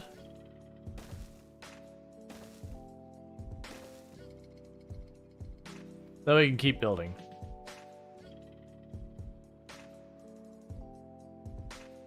You want me to get 13 again? I missed what 13 was. Yeah, I do enjoy myself some Timberborn. It's one of those things that it's a game that you'll get like these macro scale projects that you want to do, and you'll queue them up and be like, let's just watch it get built kind of thing. And as you like see your ideas come together, and you know, stuff does and doesn't work out depending on what you're doing. It'd be really fun to like just kind of make that happen. It's a good game for like not fully idle playing, because that is the one downside of the bad water I found. Is you used to be able to make your stuff so that you could just handle droughts pretty much indefinitely once you got built up, so you could just keep expanding. But unless I miss something, unless they change something, I don't think there's an automated way to stop soil irrigation and contamination from spreading beneath it. Interesting. But I haven't seen a way to fully eliminate the threat of the bad water. That there is some, I've always saw as some type of manual process. It could be there's something over here that we've missed. That like the idea of like a sensor that like operates the gates automatically, but so far there hasn't been something like that. I'm sure there could be mods or something for that, but I've yet to experience anything like that. Yeah, so now I've got a ton of water production going on. We will definitely need to get this reservoir better situated to actually retain water soon, though. Or we're going to be in trouble. So my hope is, with making these dams as opposed to levees, that'll resolve this problem for now. Later on, I still do want to make this go straight through. But I think I'm just not accounting for how much water the 6 resources in the bottom can put out. Alright, pretty soon this will start backing up. You'll start seeing this being able to like clear itself up. It's going to actually be kind of fascinating to watch this gradually get cleaner and cleaner. I believe the gross water goes to the surface more than the other one. I don't know that for sure, like mechanically how it works. But in what we saw in the past, it felt like the more fresh water, like you can see like the gross water seems to be kind of encroaching on top of this. So I don't know like how it blends together or what, but it always felt like the gross water was on the surface and got swept away easier. Okay, so far this seems to be still happy about it. Because what got us in trouble last time was I had this levied off, and the 3 tile, I mean it's actually really 2 tiles here, was just not enough water flow for the whole system to work. And so it didn't. You could also build the whole system 1 tile higher. It's probably the right answer, is to build the whole system 1 tile higher. And I don't like it because that just made the expense of the whole thing go way up. But if we go 1 tile higher than we are currently,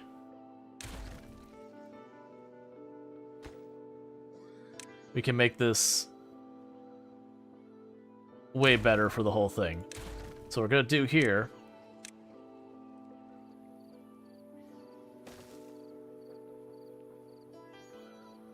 is we're going to go here. Because that'll let me have the better water flow. It'll put this at a higher elevation than the rest of the system.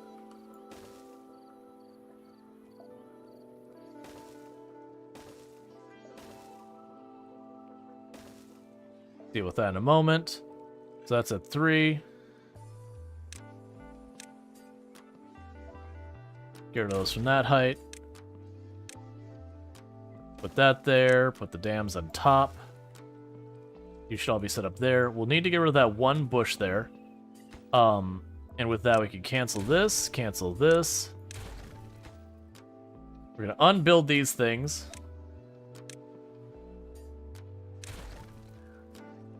And instead, what we're going to do is do that and that.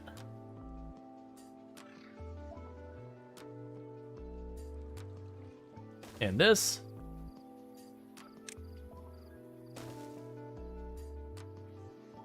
Don't do this yet.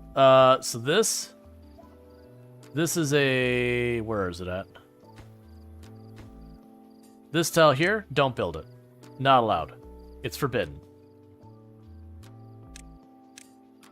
Because if I do that, the whole thing's going to spill over and be a nightmare.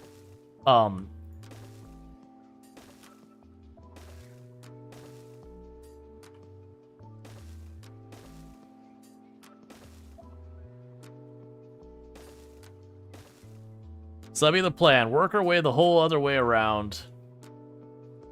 Then start circling this way. Obviously, that's a project that's going to be like lower priority, that we're going to work on everything else first. But it is like the grand effort to get that done.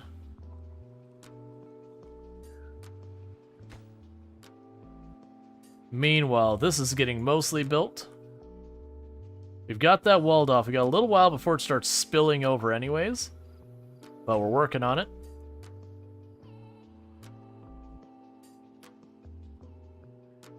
Okay, and we are chopping wood at a pretty good rate now. We'll probably be able to get another person wood chopping soon. And that'll help out. We'll definitely want to expand what we're doing in regards to our food production and all that to get our higher productivity. I don't really have a lot of space to work with, though. That's the one thing I'm trying to figure out, is improving our space. One thing we can do is actually start getting around to the other part of the island, or the lake, getting around to this side and utilizing that side as well. The walk distance is going to be a problem, though. Oh man, that means I won't actually be able to use the water wheels for like ever either.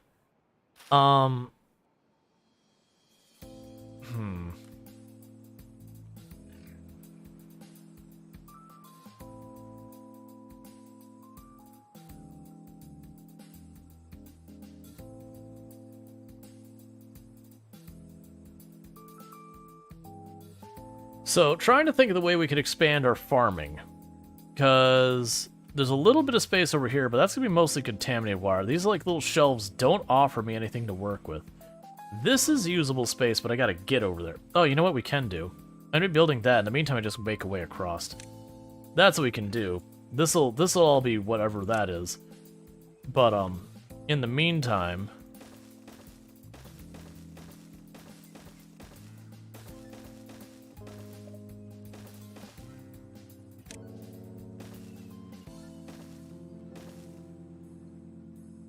we can do that.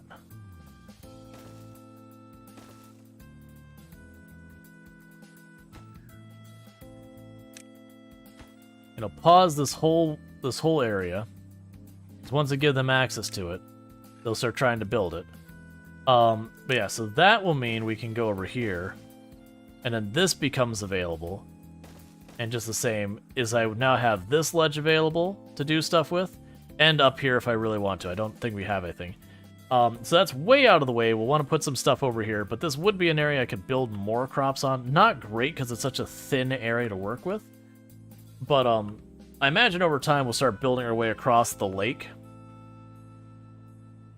But that at least gives me a option to deal with. Cool, so this is now walled off, which should mean that this will start becoming clean water down here. That we're going to watch the contaminated water like slowly bleed off because there's not a source of new one. Oh, I have an injured beaver and I need a place for them to get better.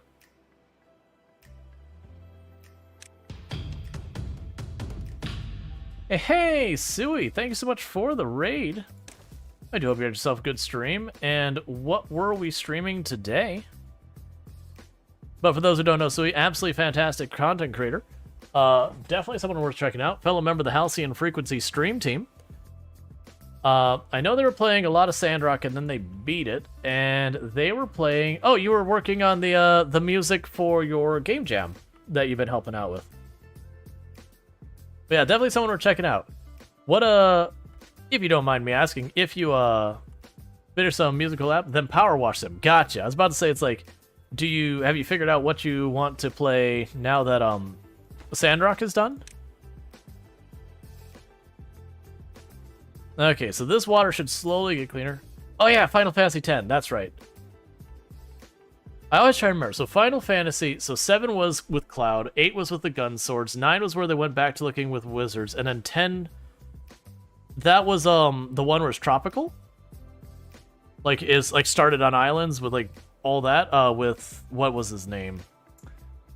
Oh yeah. Because I fell off after 8. That was like I played 8, and that's why I got into like computer gaming way more than consoles. Because for 9, like the 3D going back to the old art style threw me off. And, you know, by then I never circled back. I heard nothing but good things about 10. Ah, good. The gross water is now spilling everywhere on the map. Ah, spread the pollution. I mean, basically removing the pollution away from us. But yeah, so we should see this giant reservoir of gross slowly become clean water. As gradually we force the dirty water out. And then that might make some of this area usable around here. I don't actually know how much we'll be able to use it. This has been a wild map. I am terrified when we get our first bad water event. Because my water sources are down there. So I don't know how we separate. Does the dirty water float to the top? I think so. I believe that's how it works. I don't know that for a fact. We have good water sources down there as well. It either it keeps diluting until it's all gone, or it goes to the top and dilutes. I haven't really been able to isolate that. I'm sure there's someone who actually just knows one way or the other. Either way, I'm adding no new polluted water to this source, and then adding more fresh water to the source. Eventually, it should go away one way or the other. That said, we're trying really hard to get this set up, because the plan, which I'm not going to have done in time, but the plan of how I'm going to be dealing with the gross water is we've got this giant reservoir chamber that all the water sources that I'm using will work into. And I'm going to have a set of gates here, and there'll be another set over there. So when the gross water comes into, these gates go up, that gate goes down, it just goes straight through and out. When there is clean water, this gate goes up, these ones go down, and then, you know, it goes the whole way around and then out. Obviously, that is a huge project that is... who knows when it's going to get done. What I am going to have to figure out is how I'm getting someone to remove that specific bush. I was hoping they could pull that from up here, but they don't seem to want to do that. Yeah, because it's too far to reach. You're complaining about food. I have food, so... Whine less? Go get a snack? I don't know. Like, I want to see if we can noticeably and appreciably watch this water clean up over time. Like, we should see... Oh, actually, it is.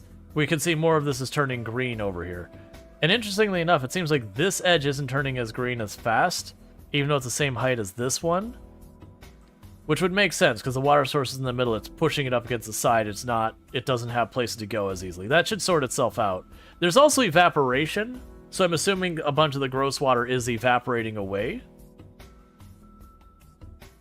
But I have no idea what the rules are around it. Alright, because right now we're limited by the speed at which we're getting wood, and our food is our other limiter. I've got these two farms who are working this area as fast as possible, and this area berries. If I want more food, I gotta manage to capture more land, which is what I'm doing now, is I'm building a little bridge over here, so I've got this sliver of land to work with, and that sliver of land to work with. This is gonna be a very inefficient from a pathing situation. I just don't have much flat land to work with. But we're gonna see. Making this clean should potentially, like, this might be a good spot down here. Should potentially give me more areas I could put a little bit of food on. Because heck, it might even be that I just put a forestry up here that can reach all of this and plant berries all around and just hope for the best.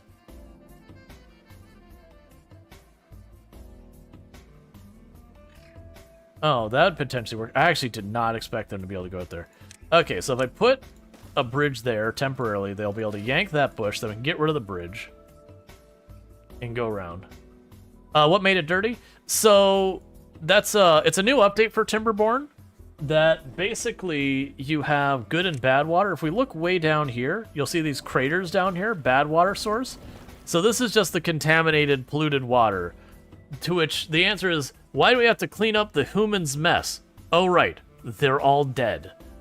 So basically, this is where we're getting polluted water from. Some type of underground contaminant is putting out gross water. It was flooding into this area as well, but we walled it off, so now it's overflowing off the side of the map for us, over here. So we blocked off where the contaminated water was contaminating this area, and then we got clean water supplies down here. So that's just the way the map started. And then we got our reservoir, which is here, which, where we're getting our droughts, we will also occasionally get a bad water event, which means my good water sources will give me bad water. I don't think there's a way as the beavers you can pollute the water yourself, but it is just a mechanic you have to cope with.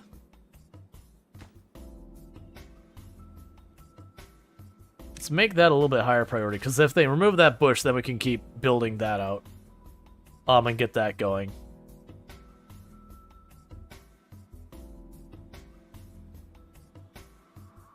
Yeah, water definitely looks like it's getting cleaner over time. You liking this game? Oh yeah, we played Timberborn a lot of times. I very much enjoy Timberborn. It becomes a very, like, macro scale projects thing. Like, right now, if we just look at what I'm doing with the water management, where we've got, like, the giant reservoir here, and we're adding this lock system. Eventually, this is going to be effectively a maze of paths that I'm going to have a bunch of water wheels turning on. That'll get really elaborate. We'll see how much of that actually ends up happening in stream, because those grand-scale projects can be very time-consuming sometimes. It is one of those games I've debated at times, playing off-stream, just so people can, like, see as the project advances. I've never done it, but it is one of them. Because it's definitely one of those games that a lot of times you'll set up a project and be like, cool, and just kind of keep an eye on things as the project advances. You know, and react to a couple things here and there. Alright, I don't want that one over there. We're going to keep planting oak trees to get really good wood out of them. And all that. Okay, so you got the bush moved. That's good news. So we're connecting that path. Use that lumber that you collapsed there. Go ahead and get rid of the ramp now. It's not needed. So much wood just lying on the ground there. You like watching it? Nice. We should be able to unlock the giant floodgates. So there's gonna be one set of the giant floodgates here, and another there. And we're making it 4 wide because that's the size of the giant water wheels we'll be unlocking. These things. So we'll be able to put those water wheels along it. Actually, it might, once we get the dynamite to be able to blow up that tile, I could probably fit two sets. Let's see, you're the first streamer that I've actually listened to watch play it, and it's interesting to hear about. Yeah, no, it's such, the thing I like about it is you have, I've talked about, like, there's the city builders, settlement builders of the past kind of thing. That so many of them, it's just, okay, there's spring, summer, fall, and you prep for winter, and then you ride out winter, and then there's spring, summer, fall, and then you prep for winter, and you get the idea. Like, that's just the cycle, which is fine, but it's like kind of, you know, the tried many times setup. And so it's like, all right, but I've done this before. Versus this one goes, okay, you've got this drought, not drought, now bad water, which totally changed everything. That just gives you a different way of different difficulties to deal with. Our food is getting bad. I really need you to keep building, please. Oh, you know what? They're not getting. Oh no, they got plenty of planks. Oh geez, their planks are completely overwhelming us. I need more food, and the problem is I don't have a place to grow more food till I get over here. We can probably make a little bit of food over here. So let's go ahead and make a ramp here. Do the path over here.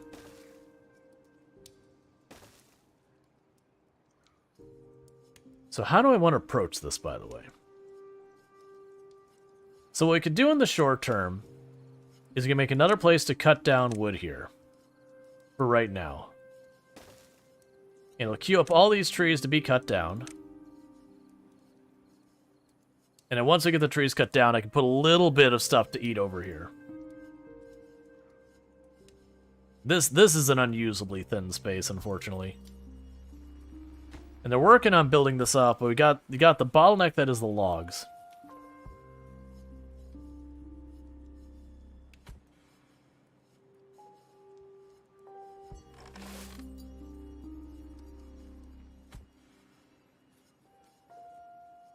All right.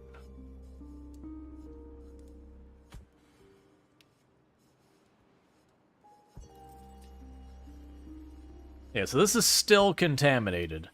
It is getting better, but it's still contaminated. This will be an interesting one to deal with. I'm curious how we deal with these.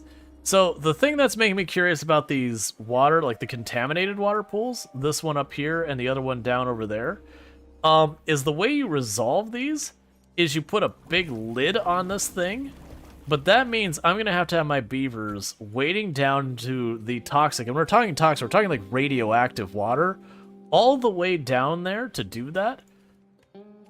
I'm going to have to do something where, like, I make, like, a little chamber around this to, like, you know, float off the map, and then, like, kind of slowly work that water level down, because there's no way I survive running the whole way down there. Because that's what this is, the bad water discharge thing. You just put a big cap over the top and be like, yeah, I don't want it.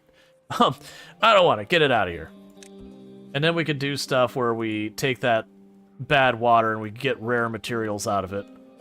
But first I need to get it under control.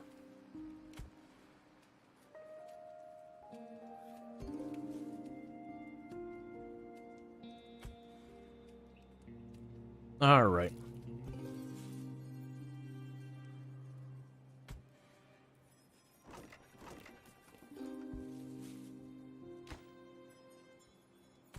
So make that one slightly higher priority, and that slightly higher priority.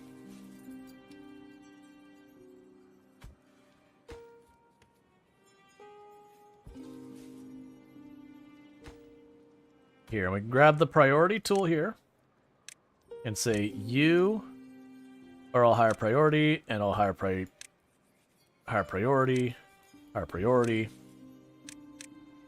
That way they work over building here before they worry about the giant reservoir. Because then I can put a farmhouse up here maybe, or somewhere in this area, and then just take over a bunch of this land for another crop. And it will probably dump a warehouse down here-ish somewhere, so they don't have to walk as far and just make the most of it. Alright, so what's the next thing we need to work on? We got the giant levee thing there. We could increase our water storage. The taller platforms are more of a nice-to-have than a need-to-have. We could do a hauling post. That's actually not a bad move, because that means people will haul the stuff around a lot more, and that'll give time for other people to get stuff done.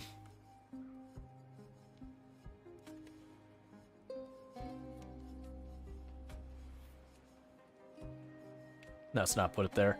Not there either. Probably up here is not going to be sustained long. We'd also put it over here somewhere.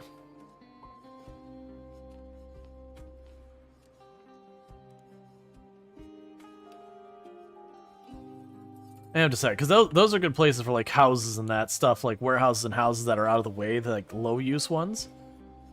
I don't really want to, I mean, because this spot is green most of the time. It's fine, we'll put it there. Because that'll be a bunch of extra jobs for people to haul stuff around. We'll also make that a slightly higher priority. Basically, I'm making everything else a higher priority, but all of the stuff here. Because that is a very grand scale project that I'm going to always have as the lower priority of my immediate concerns. And are fully replacing all of the birch with oak. What are you? Oh, you're just a chopped down tree. Fair enough. It almost looked like it was like blue versus that color, so it almost looked like there was like an egg and a nest. It's like, what? Egg and nest? What? What is this nonsense? What's an egg and a nest doing in my beaver game? Yeah, so they'll chop down all these trees, we'll get the wood, and then we'll get rid of the wood cutter here. And I'll try and figure out what's going on, because this is a whole thing to figure out right now. Is this is dry for a while, which is a real problem. So you can go up about 2 tiles before we have a problem. So that's one thing I could do to help out this situation. Is there another way this scoops off someplace? No. So what we could do short term is we could add a row of levees here.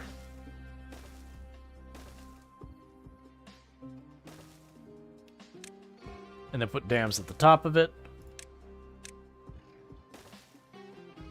So that once they cut down these trees, we'll put the path going over here.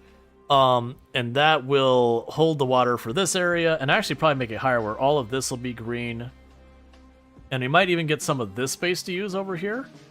We'll see. Yeah, so we got a tent to already heal them up. So that should give me a little bit more growable space along all of this outer area here. This probably won't. That's a maybe.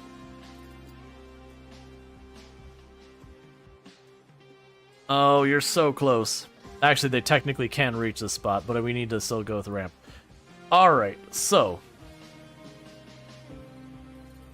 what I can do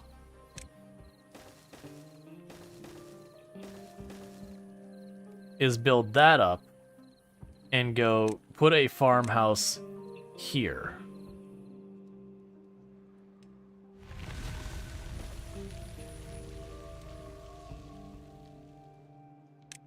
Now, question is, if I put that path going there, does it make it significantly longer? No, it does not.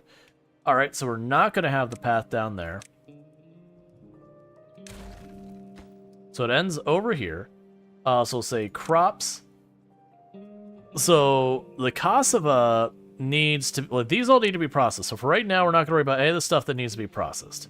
We're just going to be lame and do lots of the exact same material and just say, hey, beavers, enjoy eating the same thing for every single meal of the rest of your lives. We are going to want to expand it, but right now, it's like, okay, just get stuff in the ground, We can get fancy later. So you also go all the way over there.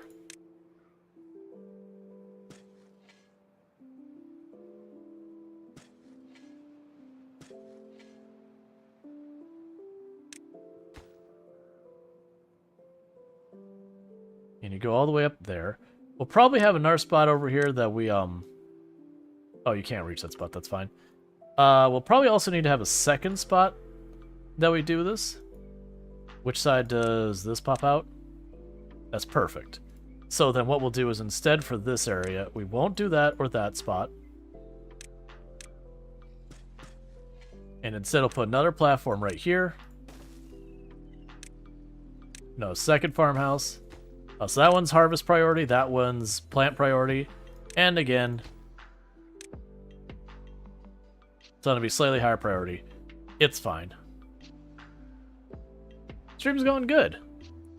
I goes, my Australian friend woke up and wanted to hang out, so I missed a lot. Oh, no problem. It's going pretty good. We're being very terrified to death of whenever we get our first, Oh, look at that. Water actually looks clean now. Lovely. The door to the second one is... Second one at the top is open to the air? It shouldn't be. Yeah, so this one opens here, and this one opens there. Did you get a bad water yet? I have not. Yeah, so these two should be fine. One opens to this ramp, one opens to that ramp. Or to that path. Yeah, no, I rotated it.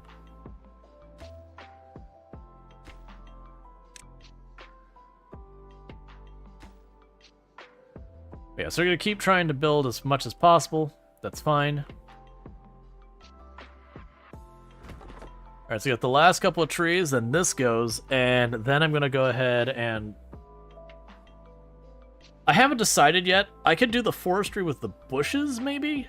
Or I can do one farmhouse, because I could do one farmhouse and have it do both the harvesting. That won't be nearly as efficient, but it will be more food. We'll definitely want to get the Kasaba going, but I think the Kasaba doesn't happen until we get the water wheels online, for practicality reasons. No, actually, that's not true. You know what we could do for the Kasaba? Once we get the other food I can capture this area here, and put a little path here. I'll lose 5 of the crops there. But we'll be able to... I can't remember if it's like boil or roast or whatever they say it is. But we'll make the Kasaba cooked. Which does mean we're at the point of I will need a medium warehouse here and here for the unboiled cassava. And then the fermented, not boiled, fermented cassava. So now I'll need to go here.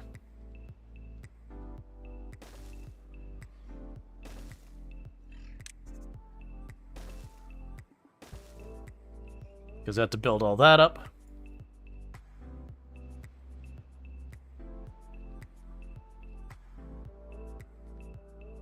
You got one last tree to cut down.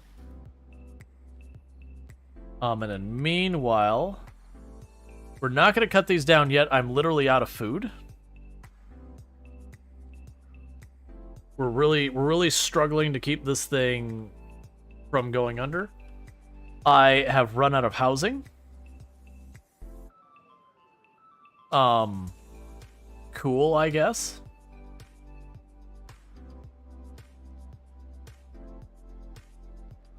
We can just put it over here. Where would I like to shove a house? Yeah, there's room to go around.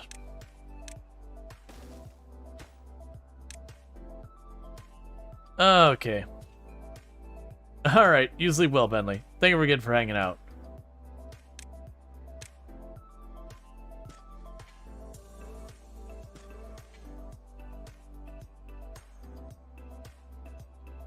Okay, so destroy that. There's no more trees in range for you at all. So you're unneeded. And what we will do in its place, I had actually planned to put the farmhouse up here, but now I won't be, because there's the thing there. Let's see where the farmhouse will even reach.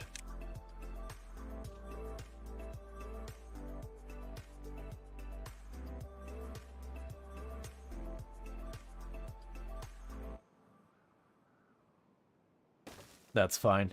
It's not my first pick of where to put it, but it's fine. Okay, so with that, we'll turn around and say, you are going to grow the cassava.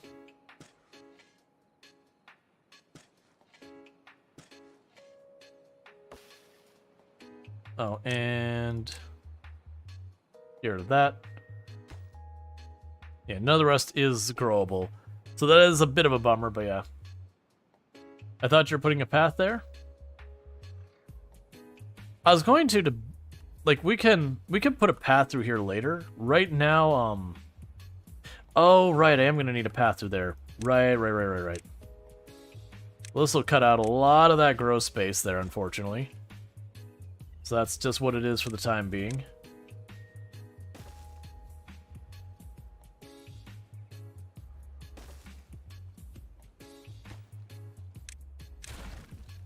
And we can go here.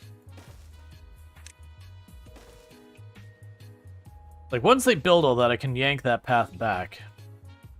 But in the interim, we've got to deal with that.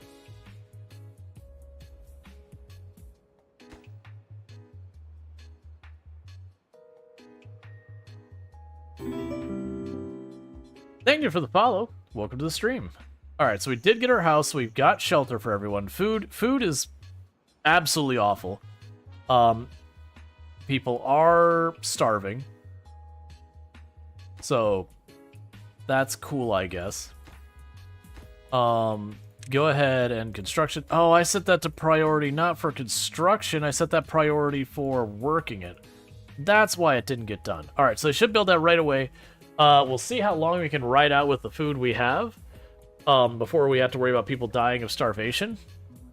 If we can just ride it out long enough for them to get this planted, we'll be in good order.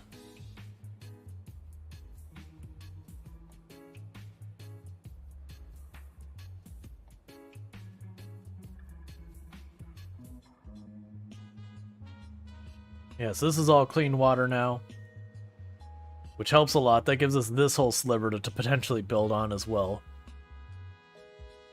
That's kind of the big problem we're running into, is just the lack of grow space. Like, we've got all this here. A lot of this can be moved elsewhere to land that I'm not going to be able to grow on. But that'll be probably a later concern. We should have plenty of... Yeah, we got plenty of water, so I don't know why we're so thirsty. Maybe level the land? I don't have the technology to level the land. That's a very late game technology. That's... Dynamite goes down, and then you have the thing that pulls it back up, requires 200 horsepower. And you can see it requires, like, literally the end game material to do.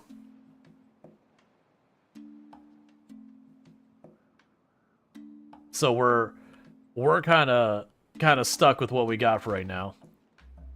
All right, so they've almost got that built.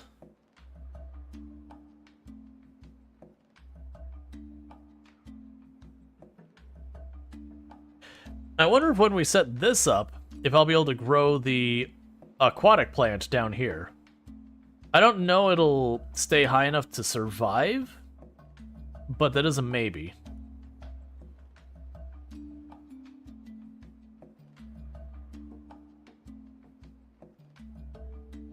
Cool, it's built.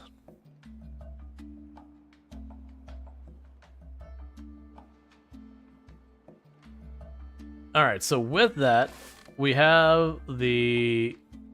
That stuff goes there. We'll probably want to put a house over here.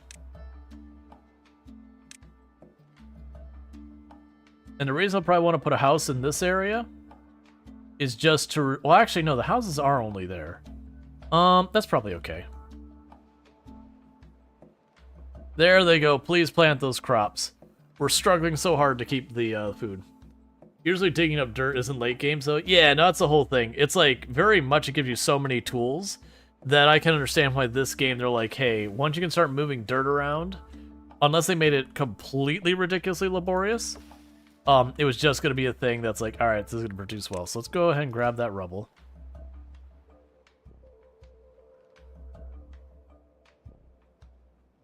So the good news, we got more food coming in soon. They're working on it. We'll get the Kosovo soon, so we need to not increase our population right now. We could get another person cutting down stuff, but that's not happening anytime soon. Did we ever finish the... Yeah, so we got them. So I actually don't have many who don't have jobs or whatever. So we're going to leave that alone for the time being. I was going to sit there and be like, I think there's a dedicated builder's hall. That could be very useful down the road. The game still wants you to do districts, which used to be a feature that you had to do. Can you pause the baby pods? I can. We should be about what population we're going to get to, so I need to keep them on to at least sustain the population. But I think we're going to be okay. Once we get the harvest up here, this is a significant increase in the amount of food we get, and then it's going to be the same thing down here when this gets built. That, this will be yet another resource of food popping in here. Yeah, I got our first person who died of hunger. Because then we'll go and get the cassava fermenting here.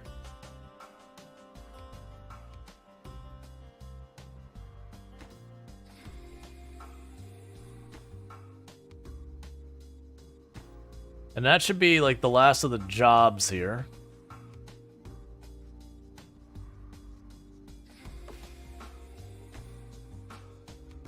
I was gonna wonder if I put down a staircase if we could use that, but not really. It looks like that's basically the end of its range anyways.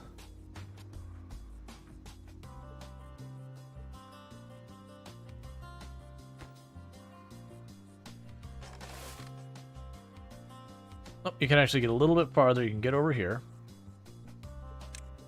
Let's go ahead and fully utilize everything we can. Yeah, and that is all dry over there. Actually, I can do more over here, too.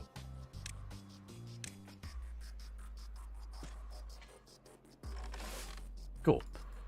Alright, so we're using all of that space we can. That's good news. Yeah, and also the breeding is halting on its own anyways because of the berries getting all eaten. Because that is a requirement. Alright, so we should start getting that under control. The cassava is getting planted finally. So that does mean it's time for me to go over here to this area here and say, do not plant these tiles. And yank those up. Because the cassava has to be fermented to be edible.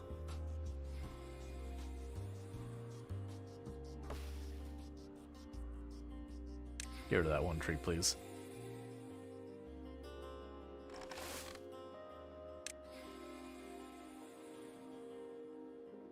Oh, wait, that's right. One was going to plant, one was going to harvest, and we're just waiting on that one to catch up. Why does 3 times feel? It has kind of a frantic feeling. The problem is we're going to end up having a lot of the game where there's going to be, like, waiting for the projects to go. It's just because we're dealing with a starvation event that it feels a little bit more frantic right now. But what will end up happening is, like, when it's just building the giant reservoirs, like the big thing we're working on, we're kind of just waiting for it to happen. I want to keep the speed going so at least there's stuff happening kind of thing.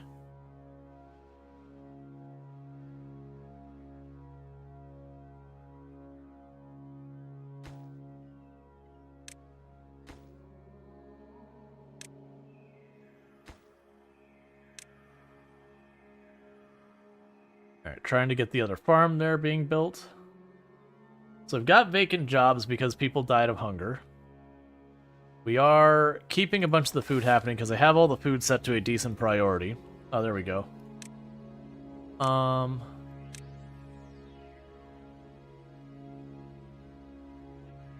mean, it's a bunch of little teeny tiny objects zipping around on a screen, so I could certainly see that being a thing. Yeah, it's 2 tiles down there, so I don't think... I don't think I could have them get down there. Alright, so drought's approaching. So we're good on water storage somewhat. We are going to have to worry about that soon. Let's actually go to our... You're going to need gears, which is going to be more production. So for the moment, we're we're going to skip all the better technology approach to this and just say, what if, hear me out, I just slapped down a bunch of barrels. Alright, meanwhile, we need the fermenter. Right there. And then you... be a slightly increased priority on workplace and all that, and we'll make the Kasava.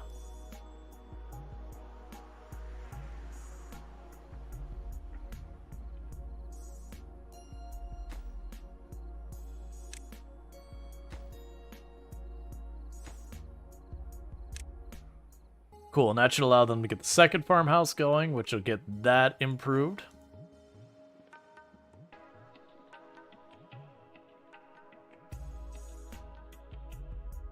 Okay. And you're still building the warehouses and all that. Those also need to be increased in priority. I mean, I think, like, because the reservoir is already... What I'm probably going to need to do is just go to the reservoir and say, hey, you're getting a knock in priority. Like, just go to the whole thing and be like, you're reduced priority slightly, so that I can keep everything on the normal priority versus, like, having to bump everything else by comparison.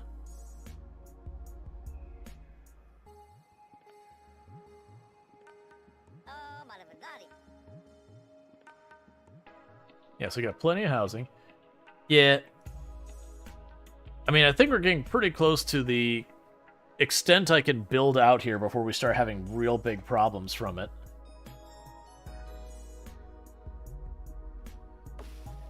Yeah, because this land over here is not really safe to use. It's all toxic up from that reservoir.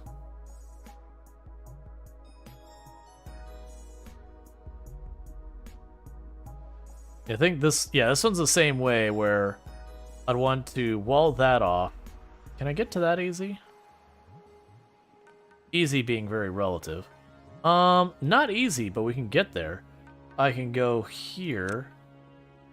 Oh no, if I do that there, then I won't be able to walk around it. Because I go over here and I wall that off, it'll spill out that way. Do you not use districts when you play this game? Not really. I know it really wants you to do that, but like making every district self-sustaining ends up being kind of a hassle to me. That I'd rather just make it one giant place. Even though that does mean you'll have times that the pathing gets particularly not great.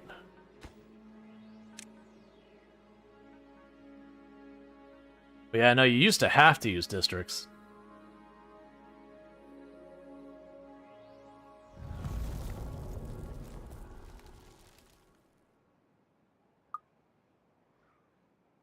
Alright. Because I'd like to also wall that off and dump the polluted water off the side of the map there, because then this would clean up. And then that means the only place I'd have to worry about polluted water would be this, because it's a source, and that other pool up there, and then when the event happens. So that give me more opportunities for places I could grow stuff and whatnot. I don't think there's a good way to get all the way over here for more growing things. They can certainly make a path over here and around, which wouldn't be that big of a loss. But, we'll need to put, like, a house and warehouse and all that over there as well. That would prime me for being able to just pop up here, wall that off, because then it just spills over that side. Actually, yeah, no, it'd spill over that side. That's the lowest spot once I wall that off. Can you do bridges? I can probably unlock those soon.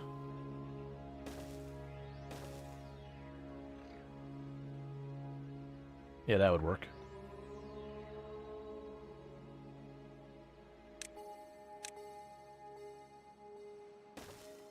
I'll plan that for later. Might help with pathing, just bridge the lakes. Oh yeah, and that's, I do fully expect to, like, expand out onto the lake more and more. But I need to get the reservoir set up first to deal with the bad water. Like, that's my big concern right now, is that a long bad water event would kill us. Because it just kill off all of my stuff everywhere around. So I'm trying to rush dealing with that now. Oh, what are you complaining about? Oh, you don't have a path there. You will in just a moment, though. Alright, White Jaguar, you have a good one.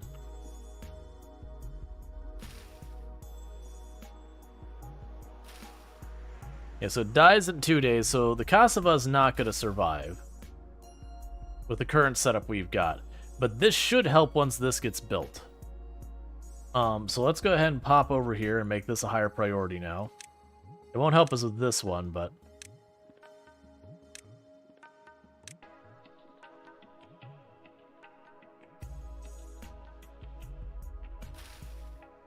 Oh, the good news is they're harvesting it right before it dies. Excellent.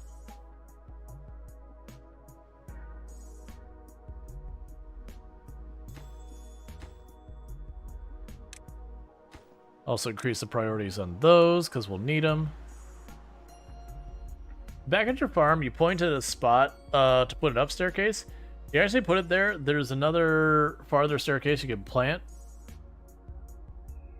Yeah, I wonder if they'll be able to reach, though. So there's this staircase that they can get up here.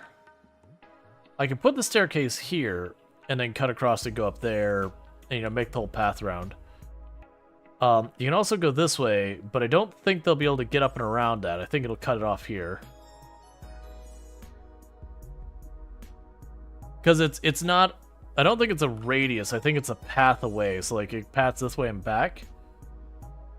I could build the area over this way, and then go up that way. Honestly, it's probably not enough crops to matter, and it looks like they're going to die from... when we have the drought anyway, so we can grab this batch here, and get rid of them. And just make the path up here, and then go over here.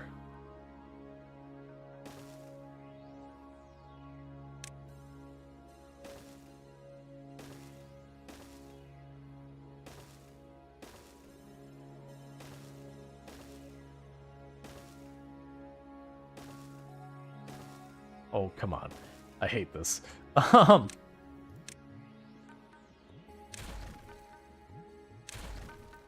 with that, so they would be able to build that to block that one off as well, which again should make this fresh water. Not that that matters too much, but it'd make this fresh water, which would spill over this, which would make this fresh water, which might give me more growable space in the future. The point being, we're trying to contain the polluted water to as much of the polluted as we can. Yeah, and I got you. I appreciate it. Cool. So we now have our other farm going here. So our food should start to stabilize in a good way. We've got the cassava popping in here as well, and they're working on getting that blocked off, which is good as there. And it looks like we've got enough oak trees that, unless they put another person to cut wood, they're like stalemated, which is fine.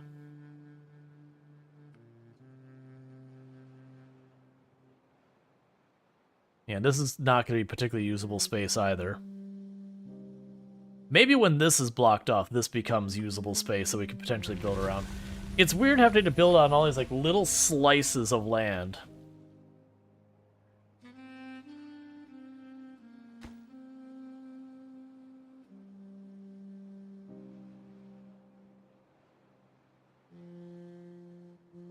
Oh, do you have the fermenter set up? Not quite. What is the fermenter waiting on? Just regular wood. Like, we actually have the wood. When we get more beavers, we'll potentially be able to make a beaver, like the building hut.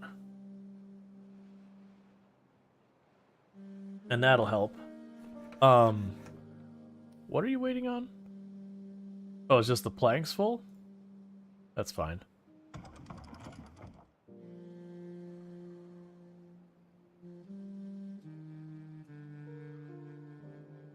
What's it complaining about unconnected?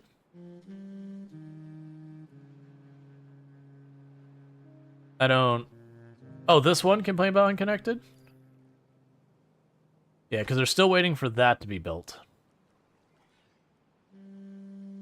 And actually, never mind, they just finished this spot, so it's connected now.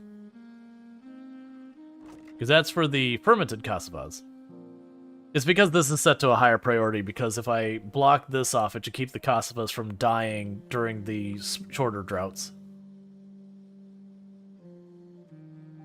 So we're trying to get that contained.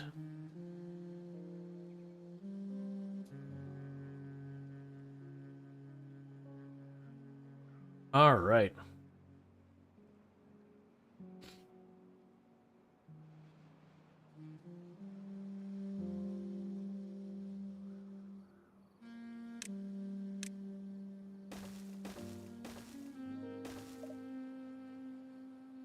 We got one last one there. Then I can start walling that up.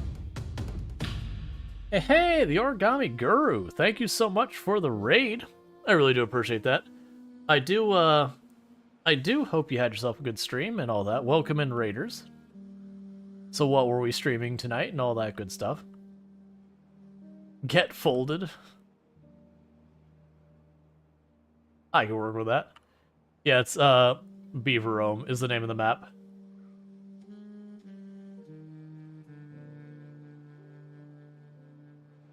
Alright. But yeah, so my plan is to block this off to raise the water level for this freshwater lake. That should be relatively good for us in the short term. Should make more of this area potentially green for us to grow in. It'll also give me access to all of this to potentially use, which still is not the best. But, so how was your stream, the Origami Guru? You were playing, according to Twitch, you're playing some Fortnite. So I do hope you had yourself a good stream with that. But, how was your stream? What'd you do and all that good stuff? But for those who don't know, the Origami Guru, another fantastic content creator on the platform, someone I definitely recommend. I'm assuming that's what you were doing the stream before last, because that's usually when Twitch gets it wrong what it is it's like, what was 2 streams ago. But, what were we checking out tonight and all that good stuff? Man, the Origami Guru is definitely a fun time. Tonight you did some Baldur's Gate 3, which you wrapped up with some Green Hell. Gotcha. Awesome. Baldur's Gate 3 is one of those games I need to get back to play at some point. Like, I played some of it, I had a really good time, but then, you know, it's a major time commitment. It is a major time commitment. That's pretty much the gist of it. It's just a major time commitment. Alright. Yeah, so we'll see if they actually get that far. But yeah, so we're playing some Timberborn. We are trying a different map that I've played in the past. I am scared to death when we get our first bad water event, because if you're wondering where my water source, it's down there.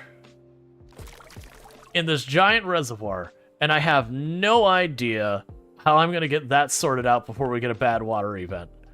Because the bad water means we're going to get toxic radioactive water that comes out of our fresh water source that I got to deal with.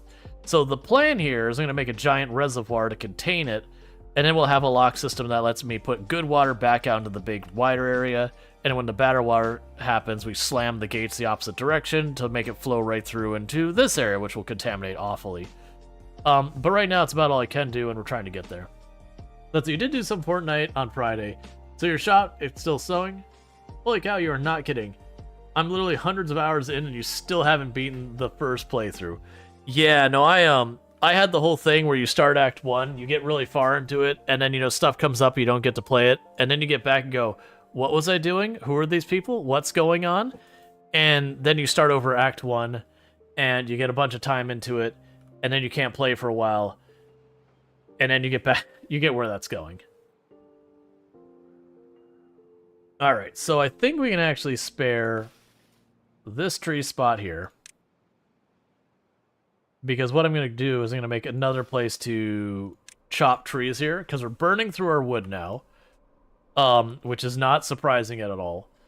And so we're going to increase our wood production, because I'm going to need an absolutely obnoxious amount of wood. How do you like Green Hell? Yeah, how do you like Green Hell? For me, Green Hell isn't a winner. I've given it a shot on stream, and I've also played a little bit off stream, and its realistic approach to survival is not really my jam. I get why people like it, but it annoys me. It annoys me a lot.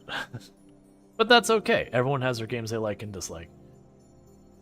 You do understand completely. You even mentioned tonight that you need to actually beat it before starting a new playthrough. It feels like one of those games you have to buckle down and be like, you know what I'm playing? Baldur's Gate 3. You know what I'm playing for the next month? Baldur's Gate 3. Because if I don't do that, I'm not finishing it. And then we're getting back to where we were.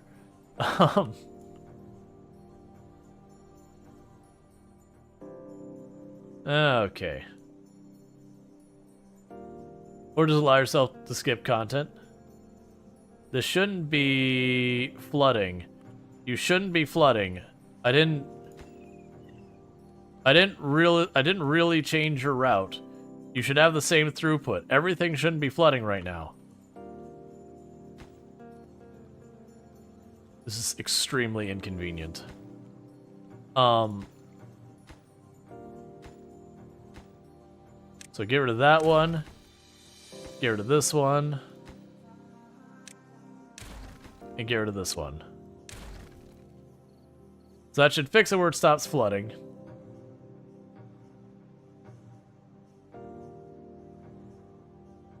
There we go.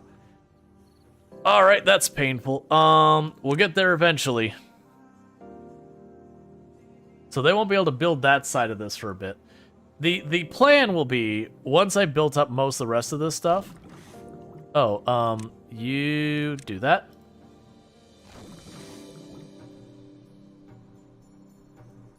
Oh, there's no one running in this right now. Because we lack the workers. So we're gonna deprioritize the planks a little bit, I think.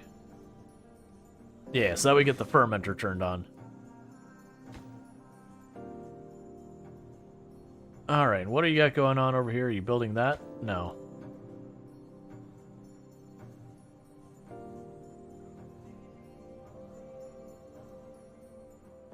You're almost done blocking this off.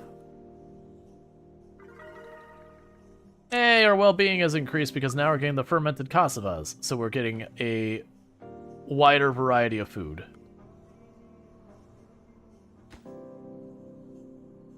So we definitely need the builder thing, but to do the builder thing, we probably are going to end up needing a,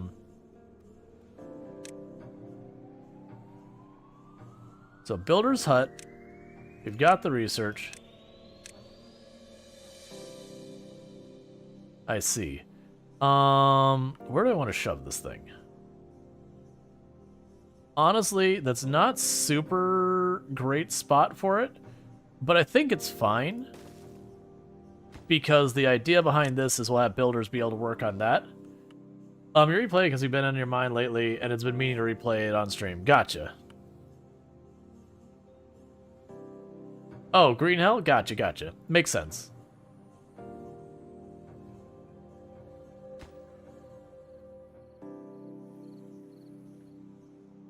And we officially walled it off high enough that it should be spilling... well, actually, it won't spill over yet. But once we block this off, it should spill over...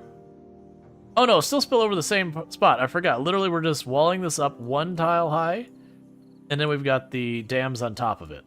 So once we plug this spot here, it should go through the dams now. Which again means that water level is a whole extra half tile higher. Alright, you sleep well and everything. I really do appreciate it. It does mean a lot. Yeah, so then this should go through. That's all clean water. This is all clean water now. So we're doing good on cleaning up all this water going around here. We're working on being able to set up to clean this water up as well. But we'll worry about that when we get there. Set that to be a higher work priority.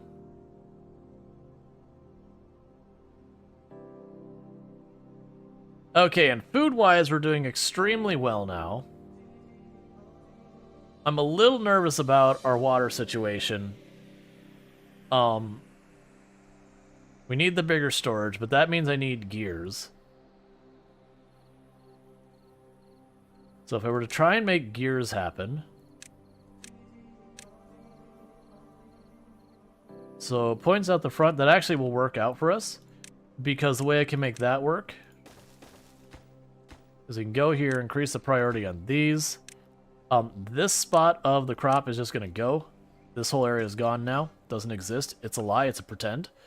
And we'll go ahead and say uproot it. Get rid of it. But then what we'll do is we'll build it over here. And I'll be able to make the gears happen. That does mean I'll need more storage. I don't know where I'm putting it.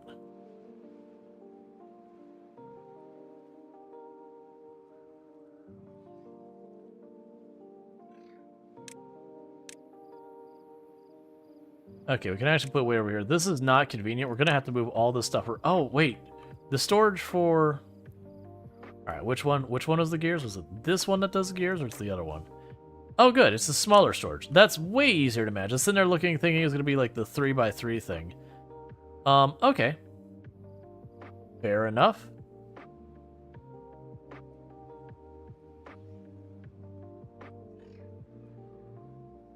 That'll work.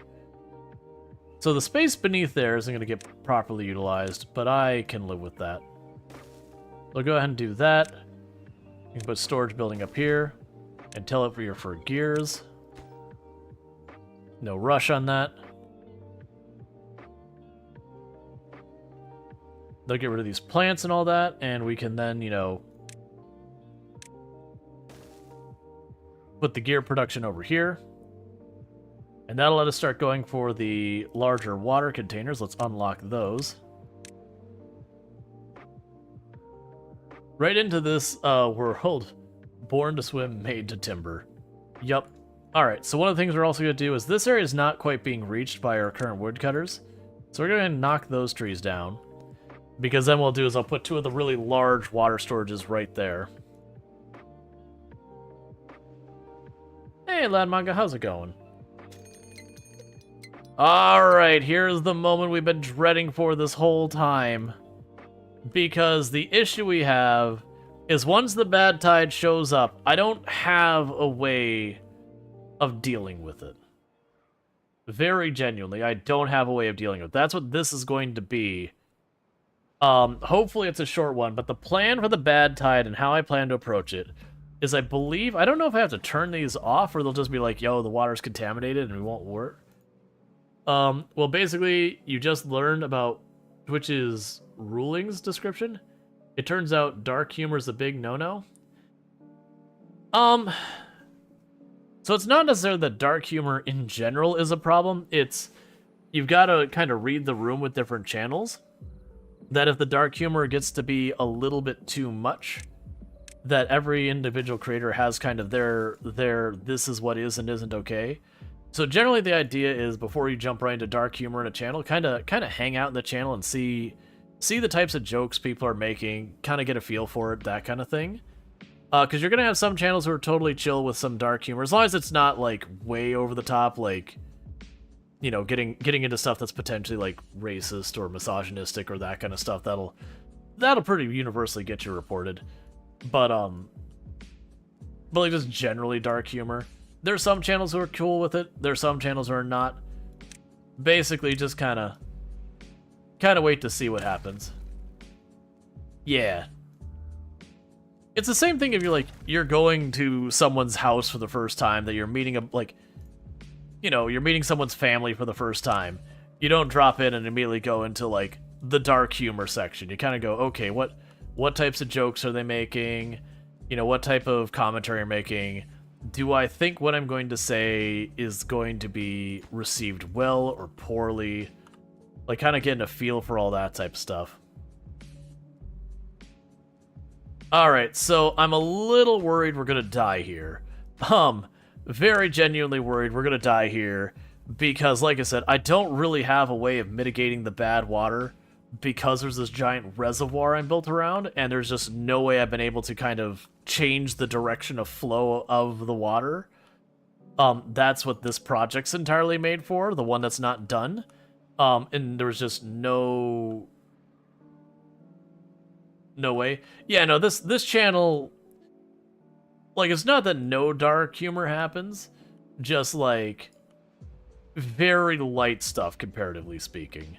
Nowhere near as dark as a lot of places will let it slide. But that's just my own personal preference of the community. I try to make this a place where people can come to, you know, get away from anxiety, chill, relax, all that kind of good stuff. And all that kind of stuff. But yeah, as Gravik's saying, you know, there's Twitch's rules and all that kind of stuff around it. So obviously there's definitely kind of things that are going to be a no-go anywhere. Antioxidants. I think antioxidants are not going to quite handle the radioactive water. We're going to need a little bit more than antioxidants. So yeah, so you can see all the red here popping up. We're going to watch this water turn from blue to red real fast. So my curiosity is, will we see these pumps turn off as the gross water reaches them, or do I have to turn them off manually? I'm hoping they'll just be like, whoa, the water's no good, we can't pump, and that'll be that. Yeah, this is going to be a not great ride, because we're also getting polluted water from this side. So we'll be entirely surrounded by polluted water. The only good news is it's a 1 day of bad tide.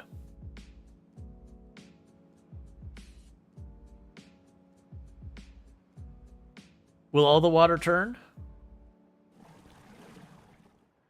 So it looks like those are off of the time now. They slow down, but they'll still pump the clean out water out as if they have a filter. Oh, that's good news. That's actually way better than I thought it was going to be. But yeah, so the good news is a very short bad tide. It's actually not even enough that it's kind of hurt our plants. So we're okay for that first one just because it was so short. Lad manga. Come on, man. Come on, man.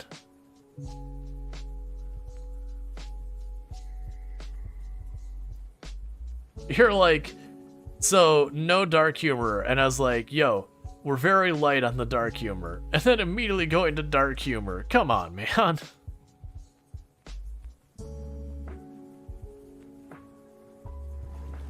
Yeah, I was like, I didn't think it would pump out the polluted water because I'm not sure how they would facilitate storing it or cleaning out the storage and all that kind of stuff. So I felt pretty good about that. I was figured it was just gonna like lock up and not work at all. So the fact that it works kind of.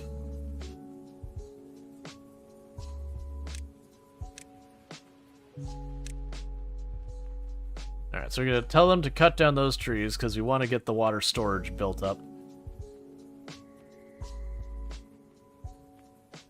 Alright.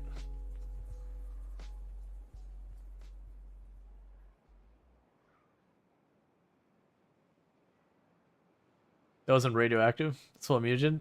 Like, they don't specify what's wrong with it, but the implication is, like, it's radioactive, it's toxic. There is bad water pumps that will pump bad water, so you can store it as it's useful. Yeah, because you can get, you can extract from it, which you use for way late game tech. Thank you for the follow. Welcome to the stream. Alright, you have your breakfast.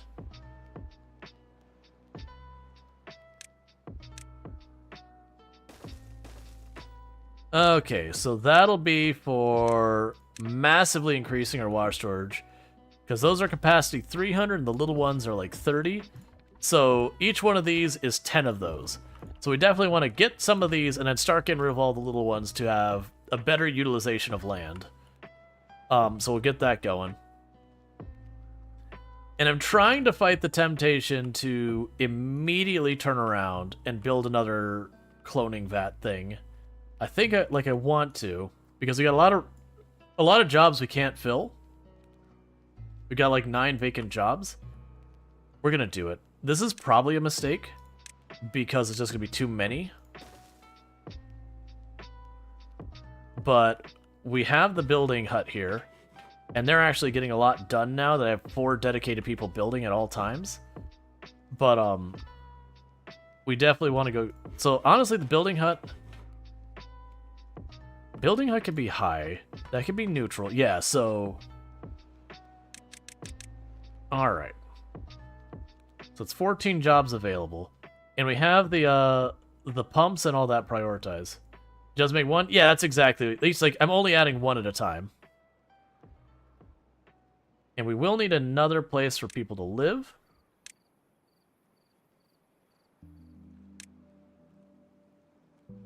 somewhere. I can put it up here. Well, that's conveniently a 3 by whatever. I'm looking for a good place that I could shove this. That it's over in this area, so people... That'll work. Because then what I could do here is just reroute that path by 1 tile over.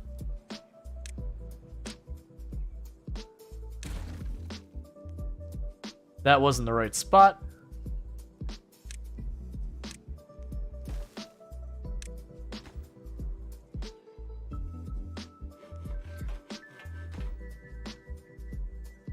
Okay, I was like, wait a second, what did I just do? Alright, so do this. Grab you.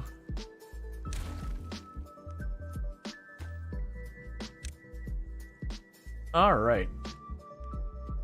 Actually, I paused.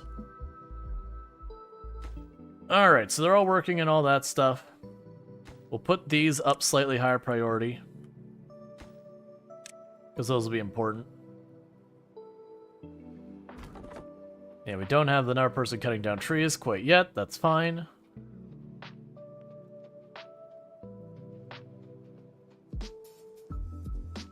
Yeah, so we've got really good water flow through here. One of the things we're definitely going to want to unlock, so we will want the giant wheels. Let's unlock that. Because, yeah, so I can put a giant wheel on either side of this. I don't think we need to put it right there. Like, I do think ultimately this is a good spot to put it just because whether we have good water or bad water flowing through here, it'll always be flowing. But right now I need those paths cleared. Like I said, my intent is to sit there and build some stuff down here, gradually make this more usable, all that. That made you wonder, is there a crate autoloader in the style of square bales? That made you wonder if there is a crate autoloader in the style of square bales one? Not that I'm aware of. It took me a moment to realize you're talking about farm sim. I was like, what? There's no bales here.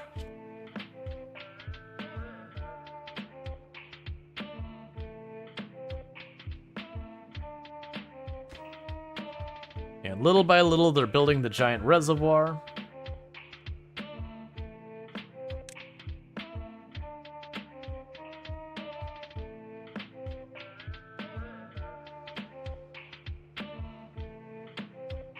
So,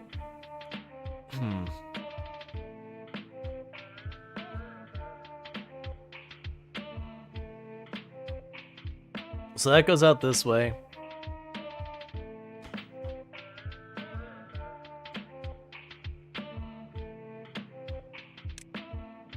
Yeah, that's right. And my plan was to then make this area over here would eventually be the other gate, but I can't make it the other gate right now because I need to be able to walk out here to build the rest.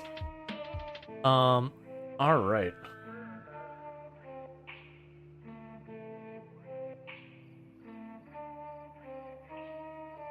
Yeah, so that's all done. And all of this is now usable land. We're good on food. Water is getting there. So we'll be good on that pretty soon, too.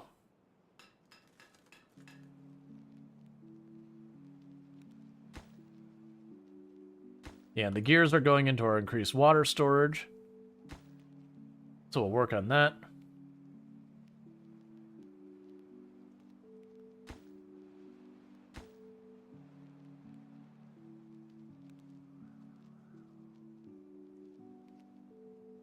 Okay.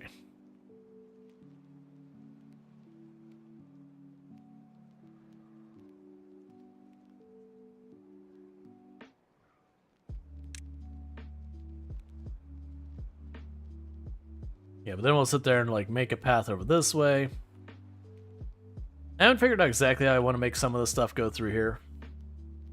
You can honestly make it like literally just zigzag like that. And then use like this as a big reservoir.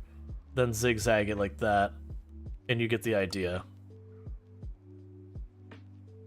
Because we can leave this having its ridiculous depth. Because that just means it stores more water.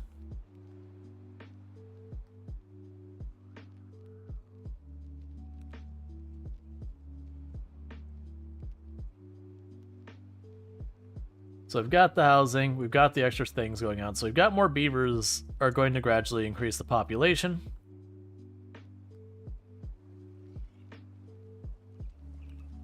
So that's 2 tiles up. I think that's too deep for the, not mangrove. It would be...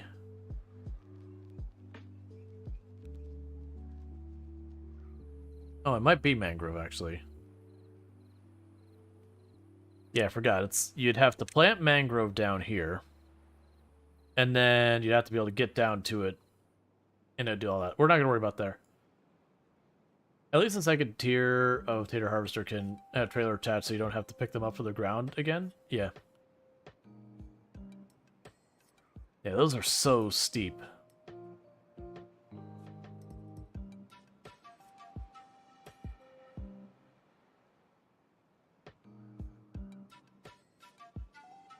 Yeah, so that's maxed out as much as we can until we start channeling it around more. That's fine. Can that go higher? That can go a tile higher and not have a problem. So that might be something we end up doing is going right here. Not that.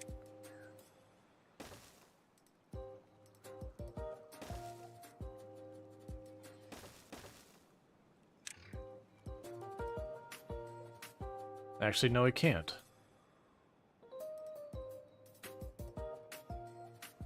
No, it's... So I can't do it that way. We can go one tile, like one half tile higher by making it, dams at this height. So it'll have just a little bit more water capacity. Alright, welcome back.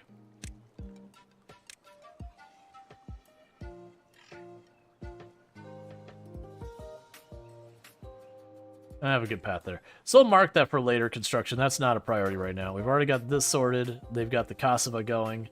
We're fermenting it over here, which is good. We are going to eventually want to expand out in this area. Maybe you can build a ship? Not that kind of game. Nope, it's a city builder. It's not the kind of game where you go on expeditions, that kind of thing.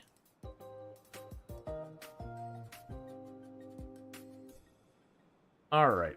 So I am going to have to deal with adding height to the area around the outside here and all that. But first we got to get this reservoir sorted out.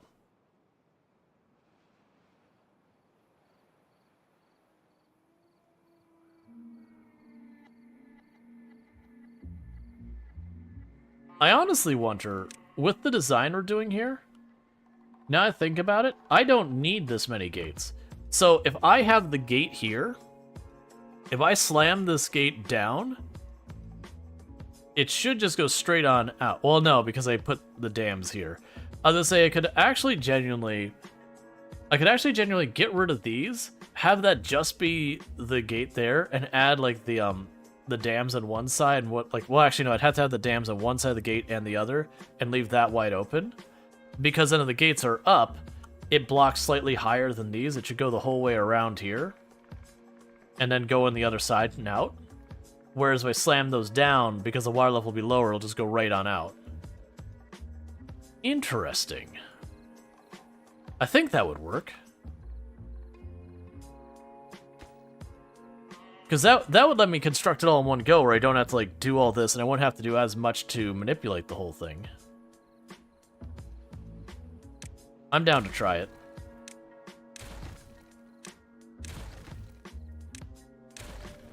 These need to not be dams for that to work, though.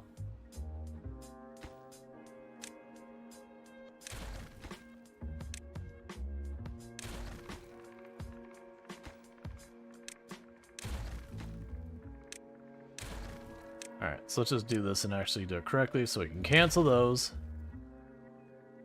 Cancel those.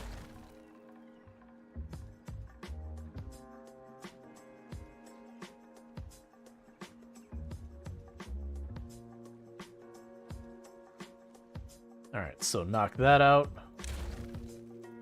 Place those with dams there. Do this, and dams here.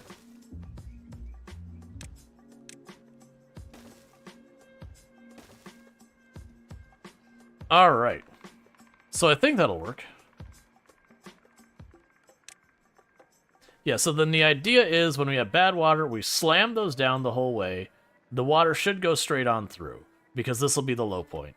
Whereas when it's good water, I slam the water gate all the way up. It'll overflow this way, go the whole way around, and then come out that side. How many dams do you plan to build? As many as I need. Like, we'll end up doing a lot of stuff as we need to expand this entire operation.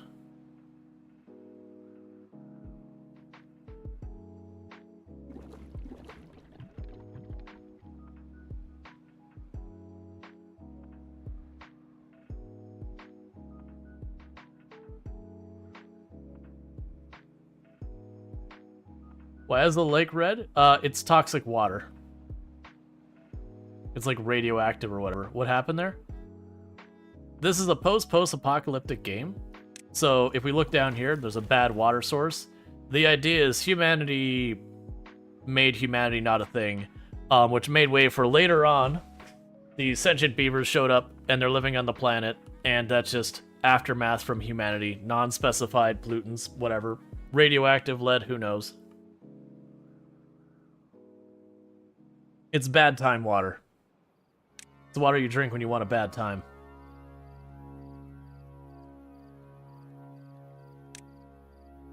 Alright, we'll say higher priority on that and that, so they actually get that sorted, because then we'll stop polluting this water, we'll push the pollution off the side of the map, and we can make that someone else's problem. Everything else is built to make that a thing.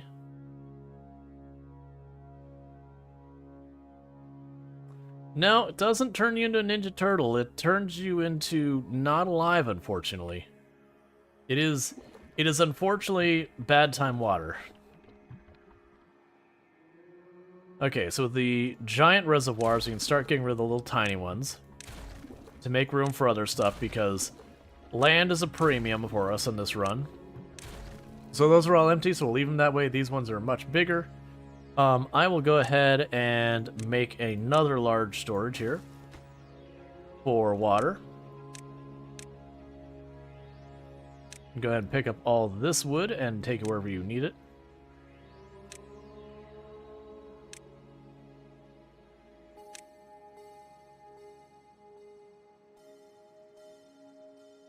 Alright, so is there anything else we can add to the leisure? We got yet to be in ground leisure. Alright, so we got a drought on the way. Drought's not that big a deal. We're actually really well set up for drought. Like, if it lasts long enough, it could be a problem. But honestly, we're relatively fine from the droughts.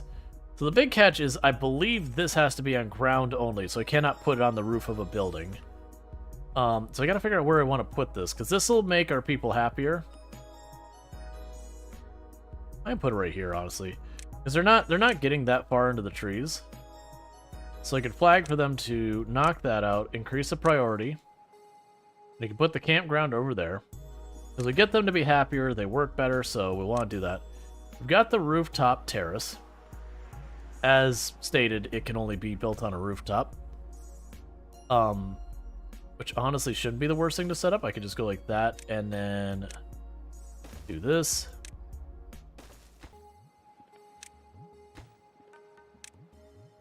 Because that'll improve the morale of our beavers, and as we do that, they'll work harder.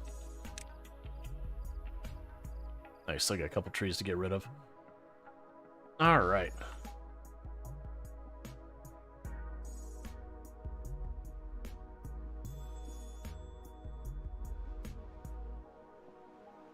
Yeah, I was getting to that point myself, Ianek. I try to give people, like, the benefit of the doubt. Like, I think the person's just young, but yeah. I do think that's the right call. Especially when it's like, yeah, we don't do much dark humor, followed by dark humor. Yeah, your patience ran out. That's fair. I've said before, I tend to not jump on stuff as fast as I probably should. very genuinely, and that is something I need to work on my end. Like, it's one thing if someone drops in, the very first thing to do is they drop, like, some racist statement, like, first-time chatter, and they say something, like, racist or whatever, like, in their second message or something, they do it, then yeah, it's just immediately gone. That's easy. But with stuff like that, I'm like, okay, the person's new to Twitch, I know that part, but also, still. I'm impressed that you managed to build that before you could get up to where you could build that. Oh, yeah. Which one is it? There we go. But yeah, for that individual, if you're still... Actually, I don't remember if I have it where people can watch if they're banned or not. Yeah, like, it's as well as things that obviously, like, you were kind of dominating chat with message after message after message. And a lot of it was, like, a little... Nothing played for you? No! Alright, give me just a moment, we can fix it. I know exactly what's happening. It played on my end. It got moved to the wrong sound device when the bot got updated.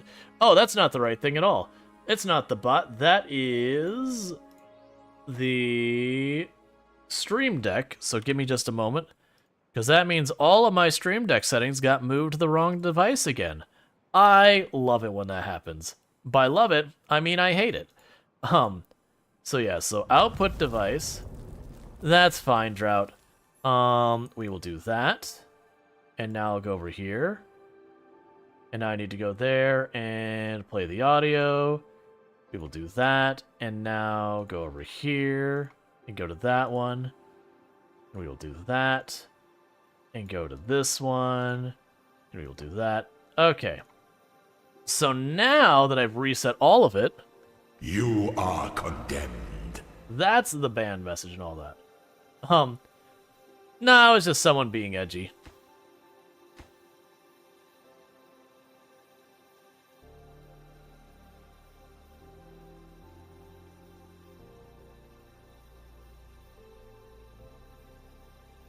Like, honestly, the point that I should have gone for the ban myself is like, oh, we don't really do much dark humor here.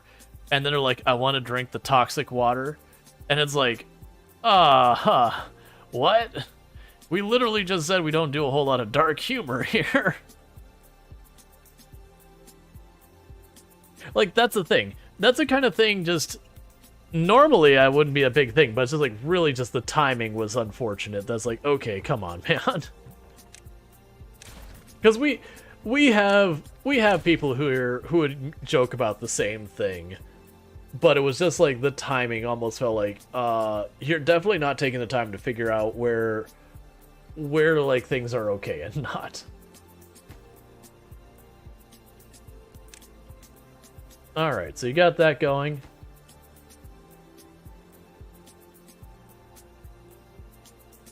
Yeah, no, it was just definitely like I said, I do need to, as a creator, I do need to be better about being like, okay, kabosh.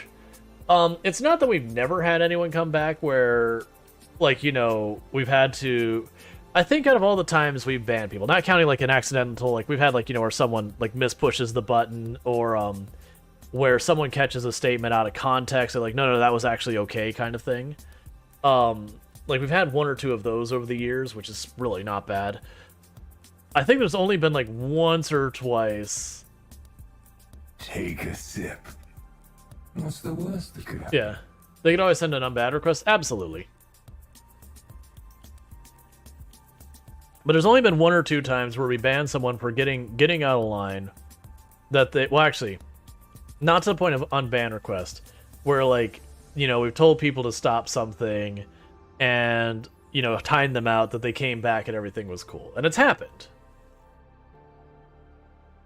But I do feel like there is sort of a people just feel the need to be right or to double down or to stand by whatever they're saying or whatever you want to go for the verbiage behind it, that they just kind of stick to it. But you understand that as I know a mod, you tend to be more, here's your one and only warning. When the streamer I mod for is a little bit more on the side of, if you feel a warning is needed, just remove them. Yeah, not some. I generally, I appreciate, honestly, like I mean, obviously I appreciate the mods for one thing. You should always appreciate the mods. The mods do what they do for freezies. Because, let's be honest, there's not a content creator... That's not true. There are content creators who can pay them, but it's a very short list of content creators who can pay their mods. Most of us are not making nearly enough money that we can potentially at all support any type of meaningful staff. I wish I could. But it is one of those things that they're doing that there. But I appreciate how much when it comes to, with the mods, like, you're trying to juggle like 30 different things. And I almost feel like the fact that I'm not worrying about, like, because they're not worrying about like the numbers and all that sort of stuff and all that, that they can get a better scope of the immediate kind of situation and be like, nope, gone. Like they're able to see what's going on much easier to do that. Oh, we're out of planks because I deprioritized planks a while back. And I need to turn that back to neutral. Because I'll sit there and I'll be like, is this coming across as really bad? But because I'm like, you know, checking on chat, checking the activity feed, doing the game and all that, it doesn't impact me, unless there's being like snide or mean to me or whatever, it usually doesn't impact me as much for people watching. That can kind of just kill the tone of the stream. So it's harder for me to gauge how negatively impactful some of that stuff is. Again, when someone's like, you know, exploding chat with paragraphs or like 50 individual messages and stuff like that. Or when they're getting like dark humor. Again, not counting when they're very obviously saying things that are harmful. Like that I have no problem jumping on the ban real fast. Like it's me racing, but you know, against the mods to see who can get the ban first. They usually win. The mods usually win.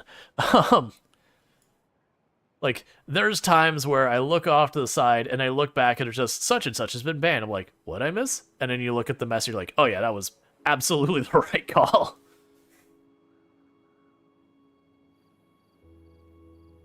Alright, so we've got the reservoir coming along. We've got the drought moving up. We're making our platforms and get around to both sides of it. Because there's going to be the big gates here in the middle.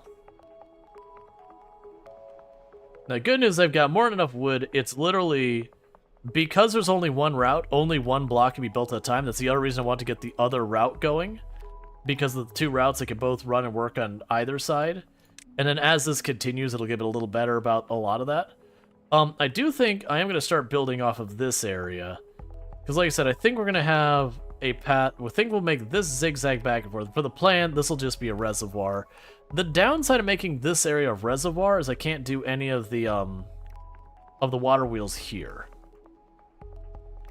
And I can't set up the water wheels here yet because there's no water flow. Until we get the entire system built, there's no water flow in any of this. I have realized my plan has a major flaw.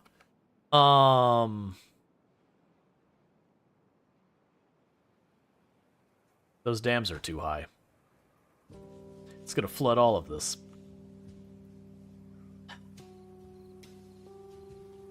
Alright.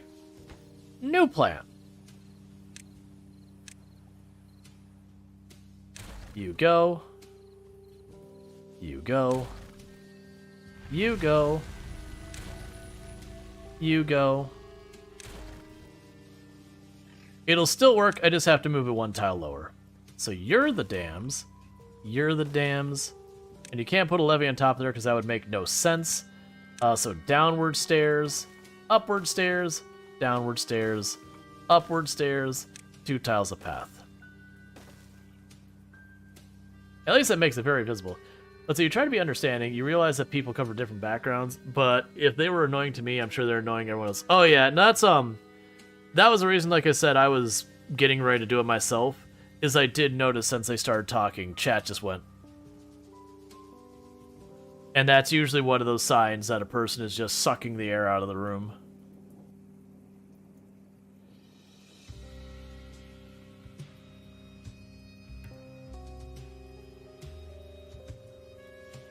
So when I noticed chat was like being particularly quiet, it's like, oh, I probably need to nip this. Like, you know, I'm being patient about it, but I probably shouldn't be.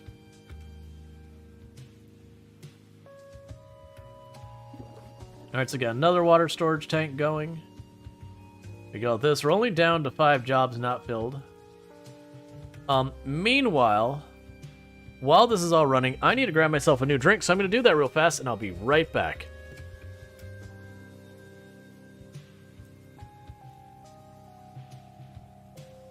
Times. Okay, so the graves. Check the rightmost grave in the 4th row from the top. The rightmost grave in the 4th row from the top. Okay, so spark arrest. And we want the doctors in here. So we're gonna go ahead and have someone deal with that. Should I be dealing with this? Probably not. We're gonna go ahead and rebury this person into an actual casket. Alright, so you have spark arrest. You say sign spark arrest. There we go. We're gonna make sure we honor our people.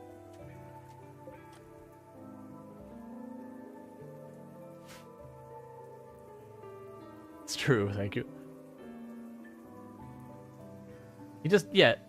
Wait, what? Thank you Ceresi_the_mage for subscribing for 19 months. 19 drinks for 19 months. Alright. Of course. Of course. We're going to take our chances with left. So, 60% chance nobody dies. They died. Perfect. Alright. And thanks so much for the tier 1 sub, Cerise the Mage. I really do appreciate that. You've been subbed to the channel for 19 months, which is a heckin' long time, so I really do appreciate that as well. Let me check to see where I'm at with the Lego. I owe 1 Lego for that. Ooh, I have lost track where I'm at with the Legos. So that was yesterday. I think I owe 2 Legos, I think is where we're at. I'm going to go with 2 Legos. I might be giving you a freebie, but that's okay if I'm giving you a freebie. Sometimes you just get a freebie Lego. So what we're going to go ahead and do is, for people who don't know what's going on here, for every sub I get, or 100 biddies, I add a Lego piece to the kit. So we got, there's 1, and then there is 2. And then slowly we get to see the Lego kit come together, and it's a good time. And Cerise the Mage also on a 100 stream streak.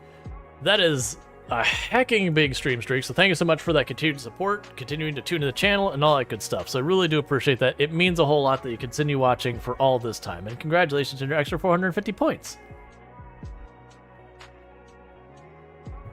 Alright, so we've got this all being built. So the beavers are still working on getting that all knocked out. So I'm trying to think of how I want to approach building out into this area.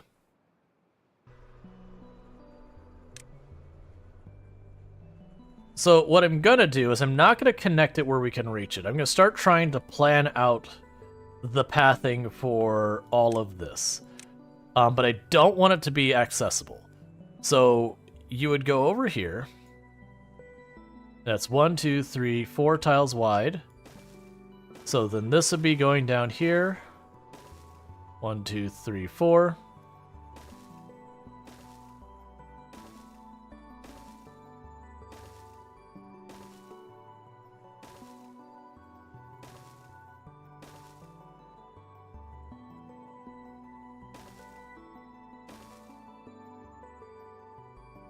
Yeah, so then what we'd do is we would connect this over here. Actually, we can move this a little bit.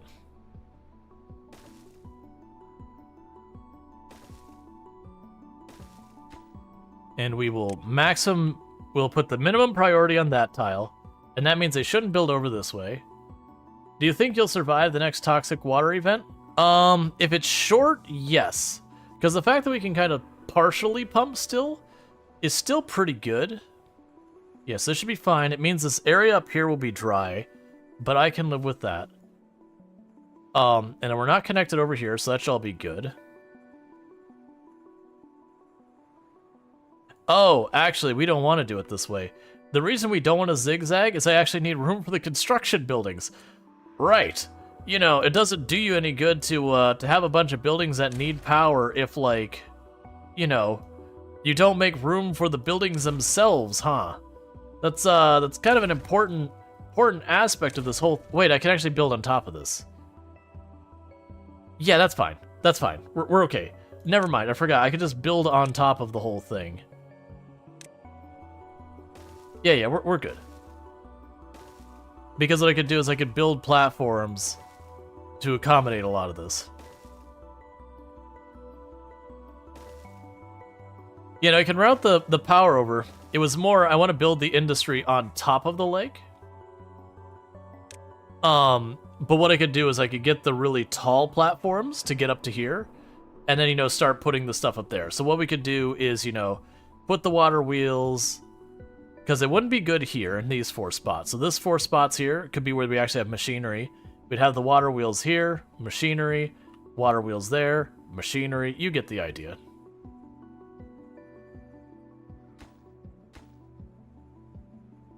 But right now, the main reservoir is the main priority. You're gonna need enough wood to build the entire lake? Yes, and wood is a renewable resource, so I don't have to worry about it ever running out. Will it take forever to build? Also yes.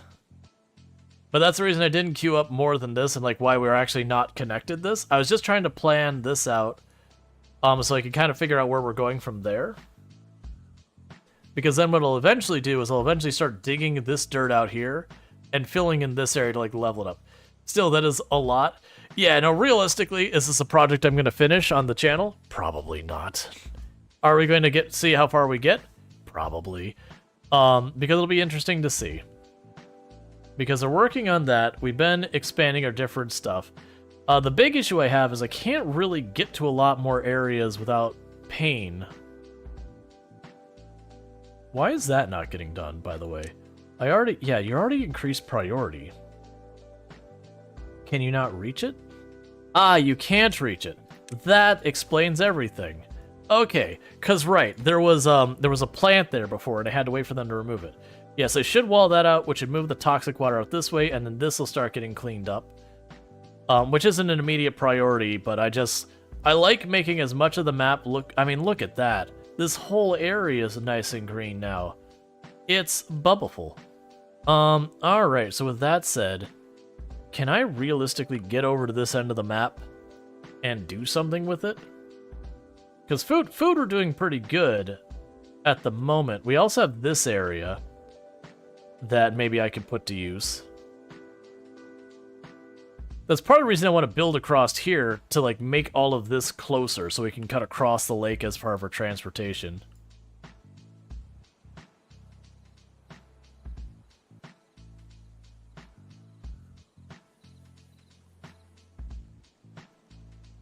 Okay, so for me to put the giant water wheel here.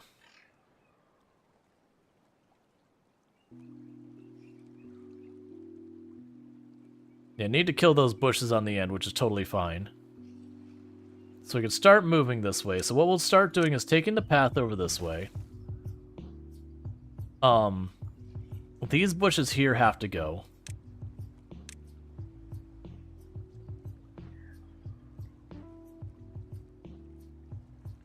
I'm hoping they can reach it from this spot.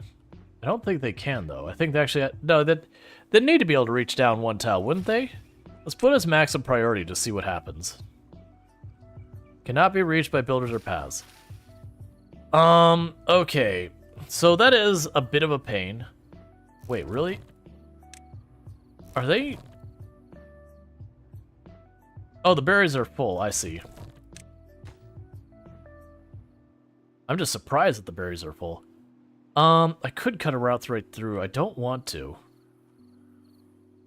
I just don't... Like, this is solid, so I don't really have a good way of getting over there otherwise, because I can't drop down here and go over easily. And I don't want to knock out another piece of everything. And it won't go away by itself. Yeah, this whole thing is solid. If I carve a path through here, I have to uproot all of those, to uproot that line, to then go back.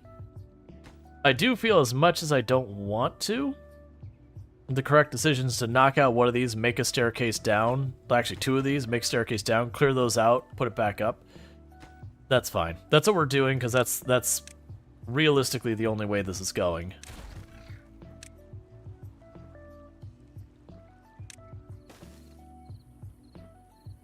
And I'll just put it back when we're done.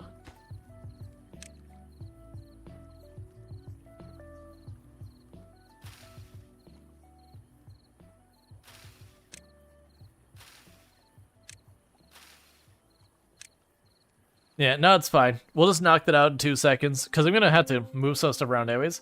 But then we're going to go ahead and build platform over here. And then the idea is this will no longer be a path. We'll put the giant water wheel here, and that'll give us mechanical power. And then we can start taking that mechanical power someplace. I haven't figured that part out yet. Realistically, I'll probably take it down this way, and even though it'll be incredibly costly, we'll start building the platform here to put some of our production and start living on top of everything.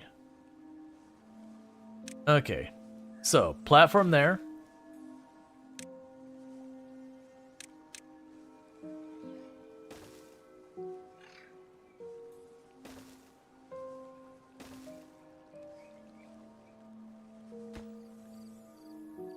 And still no on that. And then we could grab this. I'm actually not worried about it. So this needs to go back to being a levee.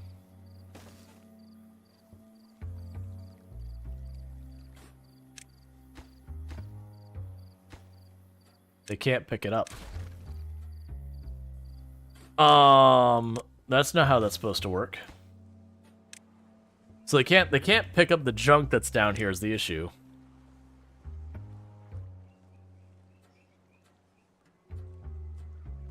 We'll figure it out. Because there's nowhere else for it to go and it didn't want to drop down below. We'll figure it out. It's fine. It's not an urgent matter because they got to build that anyways, so we're all good. And they're getting that sorted out, so pretty soon that'll start spilling over to the other side.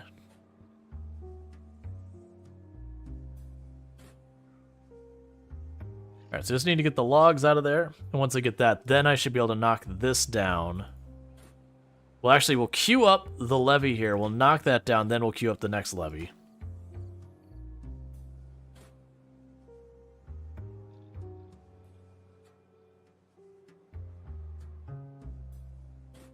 Actually, can you reach the AR side? You might be able to, honestly. I don't know if this makes sense or not, but we're going to try it. Since we increase the ground level, if they build this, I might actually be able to put some Cassava on this side. Not a lot, but maybe just this much. But there's still that much more space we'll get Cassava down. It's space I can't really utilize for anything else meaningful anyway, so why not?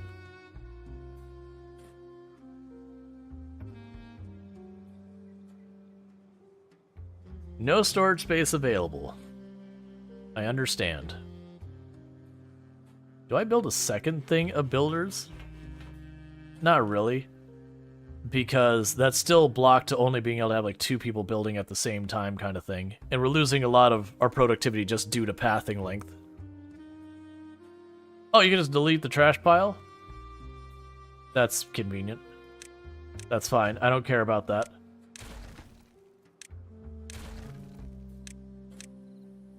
Like, those are materials I'm getting at enough frequency that it's not worth me waiting. Alright, so if I build you... That's not the right one. You.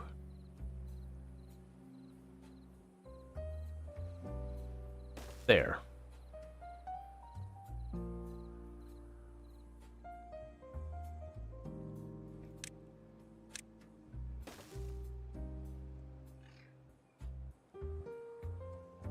And honestly, we'll go here, because I want to go ahead and get rid of the paths off this.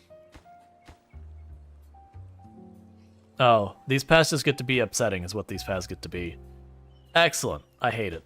So delete that path, because it upsets me. We delete this path, because it upsets me. And these paths will just have to be cursed.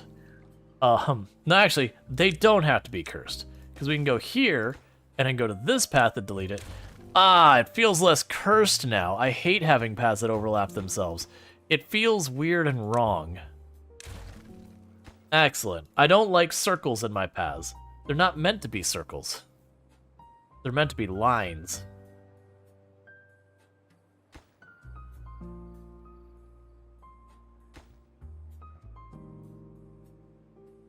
Alright, and you've almost got that blocked off, so that's good news over there. Okay, what can you reach? Excellent, you can reach all the way over there. That's actually usable. I've lost track of where it was, but we'll figure it was that. And we're on the money. Oh, and actually we can plant a little bit more than I had planned there. There, just like that. We'll have a little bit more cassava. You had to move 5 production buildings just to remove 1 tile, a pathing that looked ugly. Yep, I have done it. There's just sometimes you're like, worth every penny. Cannot stand. We will add a double shower. Somewhere, I haven't decided where yet.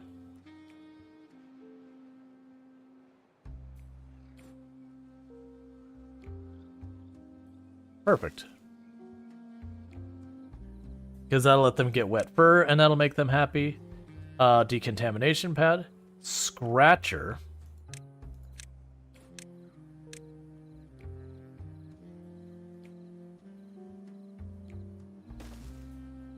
Okay. A swimming pool requires access to water. An exercise plaza.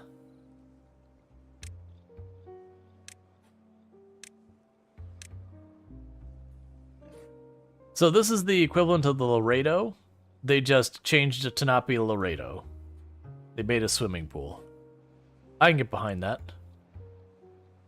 Was it a Laredo? No, it wasn't Laredo. That's Laredo's, I think, a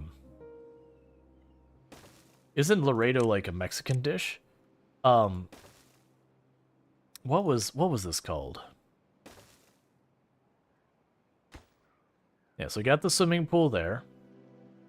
Which, amusingly enough, I'm building it, and it's immediately like, water level too low. Oh, that's not a good place to put that, is that? Nope, never mind. Get it out of here. This isn't actually a valid placement for it.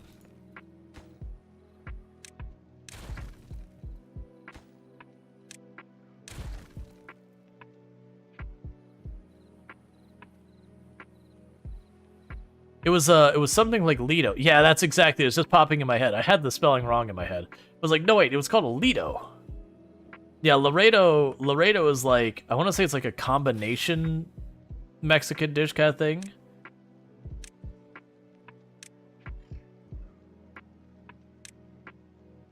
It's something I order quite often, not often because I don't go to the place. There's a place I go to locally that offers a Laredo.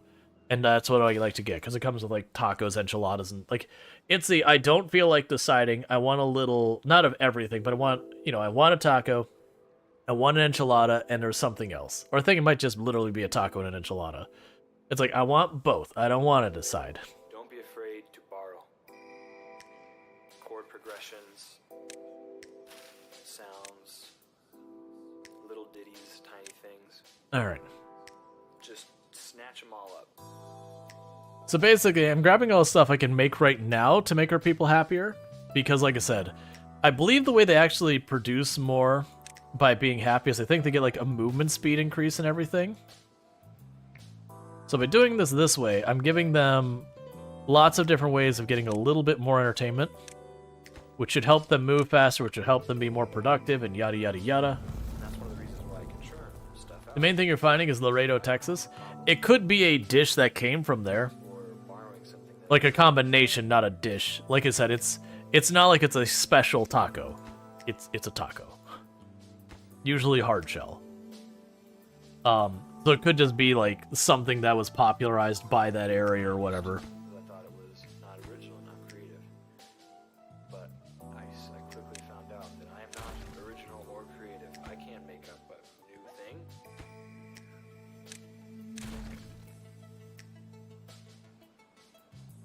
All right.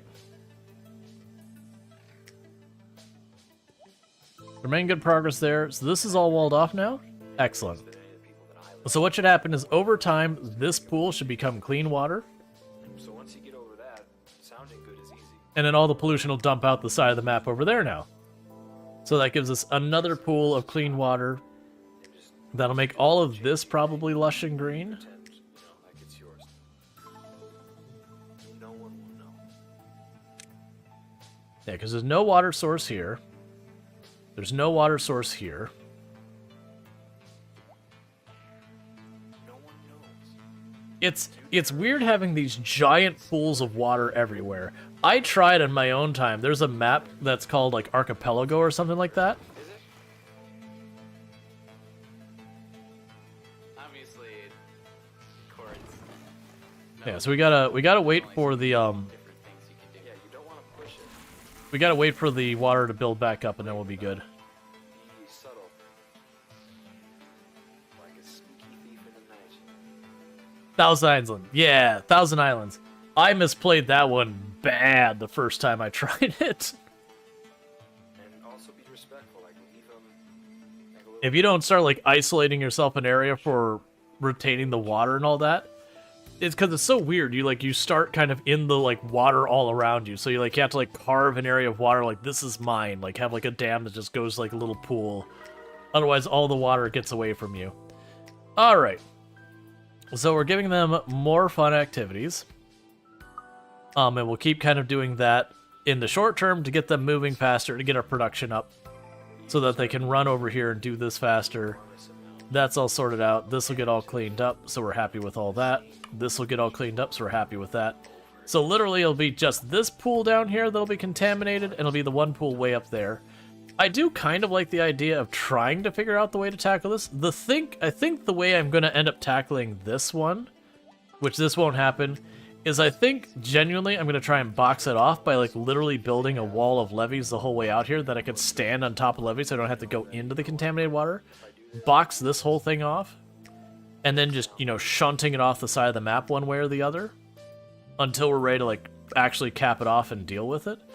I don't need to do any of that anytime soon. Right now, I've got these giant pools of water and not enough growing space to work with that I'm going to have to figure out. And I do think the way we end up figuring that out is we will, once I get to the point of extracting dirt, we are just going to go to the highest peaks and just, chip them down. Hey, Vitez. How's it going?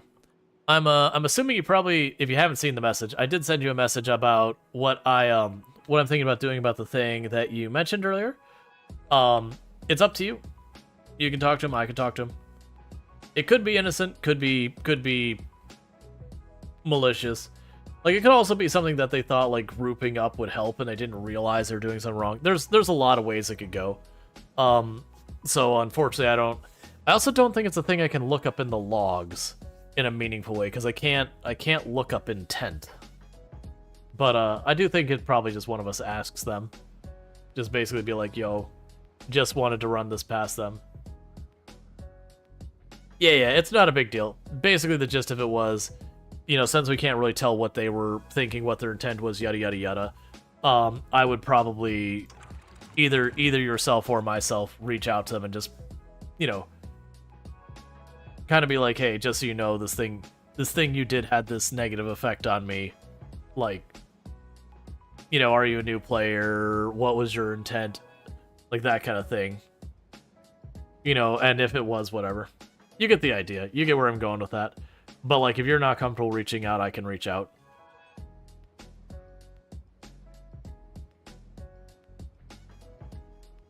Oh, yeah, I'm gonna need to make a path that goes across here, because they can't reach that area. Because I ran into this before.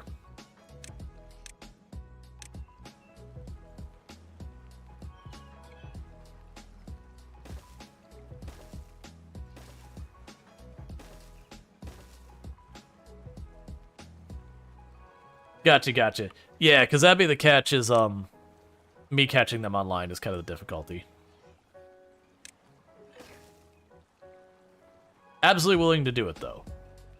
Because I do know there are definitely people who are not comfortable with that kind of thing, and,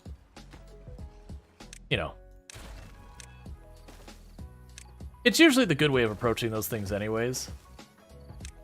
Alright.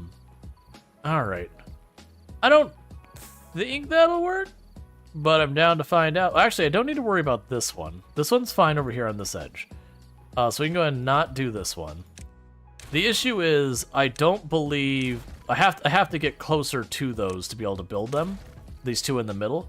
I might have to, like, go down this way and over to it. What is this game? This is Timberborn. It is a post-apocalyptic city builder with sentient beavers. The gist of it is a city builder where instead of, you know, spring, summer, fall, you get, like, food and firewood and all that, and then you ride out the winter.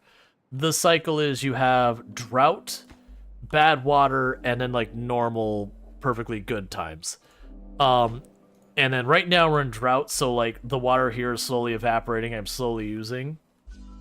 But then, like, water will start flowing again. It'll work its way through the map. It's a little bit harder to showcase how the water flow works on this particular map because there's giant lakes as opposed to, like, a river or a stream. But there's all that.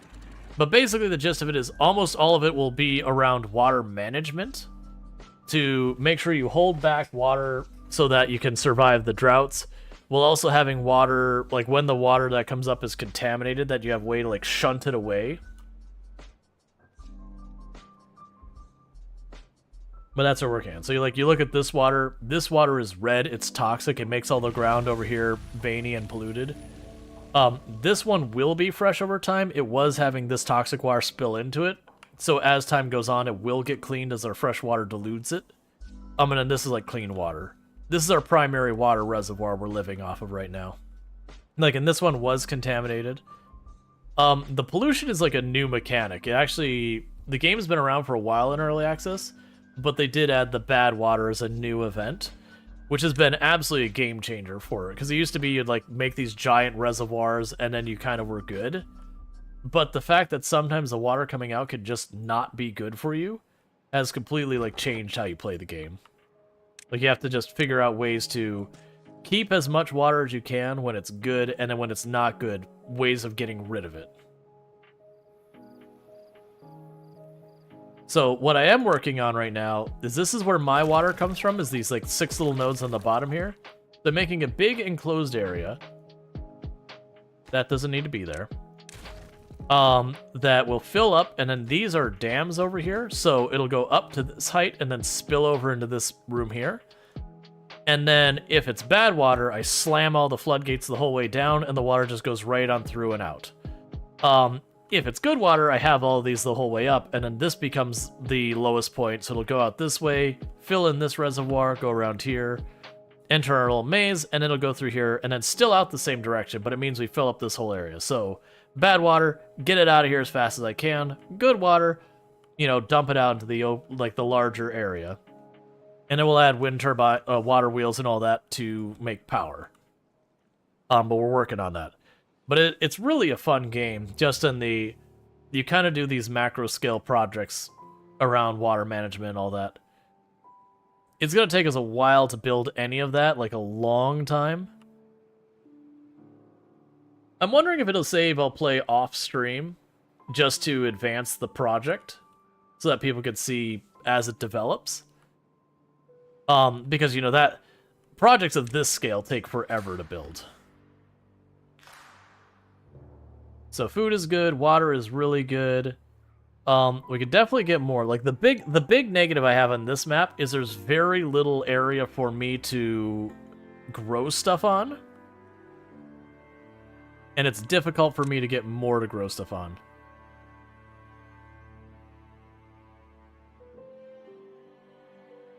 Yeah, so we can actually raise this up. That's right. So what we'll do here is a stairwell down, stairwell up, platform, stairwell up, path,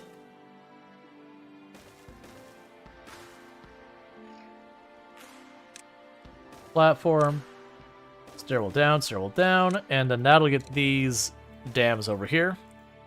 We're helping retain more of the water here.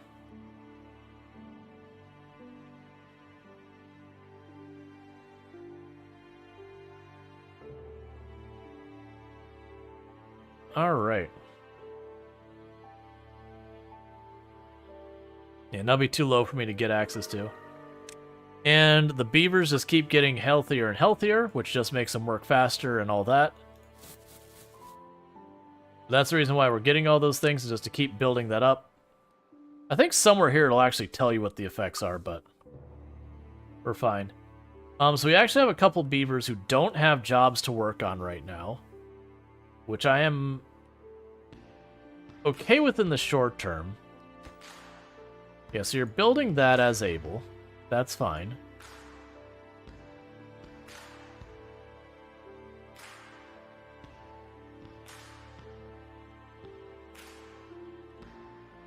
Click on the beaver, it'll tell you the effects. Got you. So this beaver is moving... They're at Wellness 2, so they're moving 5% faster. At Wellness 12, they'll move 15% faster, and they work 10% faster. At 10, they work 20% faster. And I don't give a crap about the health. That's fine. But that's when you get, like, enough of the things they want and need covered.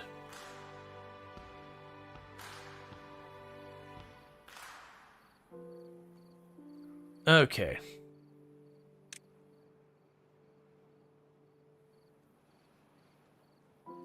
Do I go over here and start building the giant mountain of platforms that go up to here to start construction? Because the plan would be, I'd take the power, I'd move it this way and over. This becomes an area where we have all sorts of, like, making planks and gears and all that. We put water wheels here to continue powering it. And so I have, like, main avenues. Let's see, you got your beavers up to 65, but that was on easy mode and on an easy map. I didn't know it could get up to 65.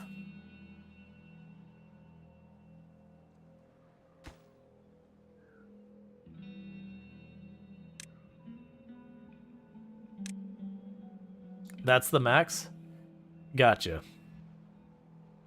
So this becomes costly in planks as the bottleneck.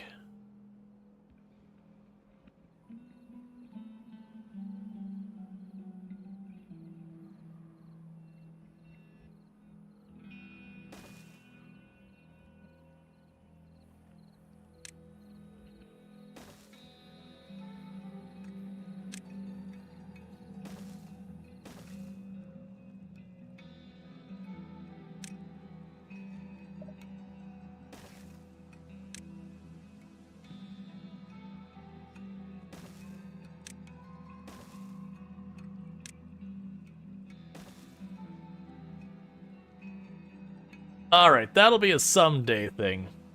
You had to strategically locate all of my recreation buildings so they could get to all of them, and actually a different challenge at the end. Oh yeah, that's one of the things, like, trying to set everyone up so you can keep them all, like, maxed out would be quite the investment and effort.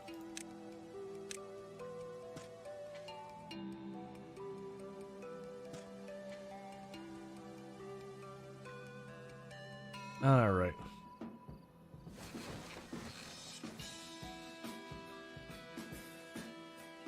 Oh, we need more housing. Okay. So we've got the housing over here. We're probably going to need to expand, probably not down that way. I probably want to expand down this way to get access to all of this land. Which is going to be interesting to try and facilitate that. Because we also have this land. I mean, that's really hard to use ridge. There's steel up there.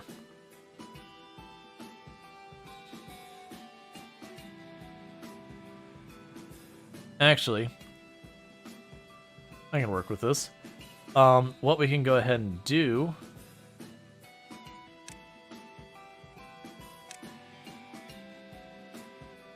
is to put this up here. Actually, that's perfect.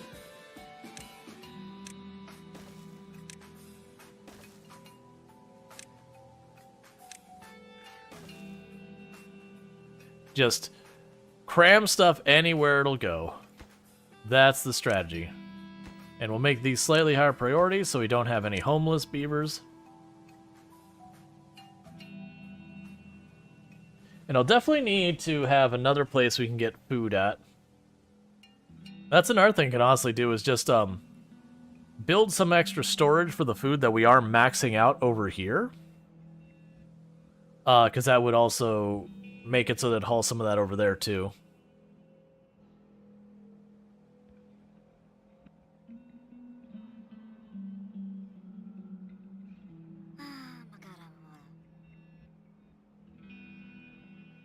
Yeah, you're hungry. So these trees probably need to go. Don't really have a great way of getting there, but we can figure that out. So these trees, they go. So what we can do here is find somewhere to drop one of the wood cutting places somewhere in the area and just let them go for it.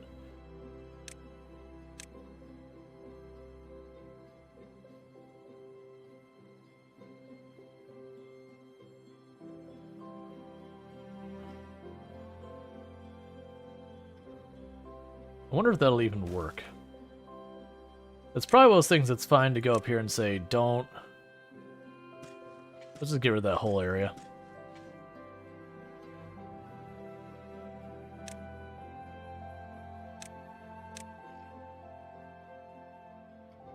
It's not a convenient location to begin with.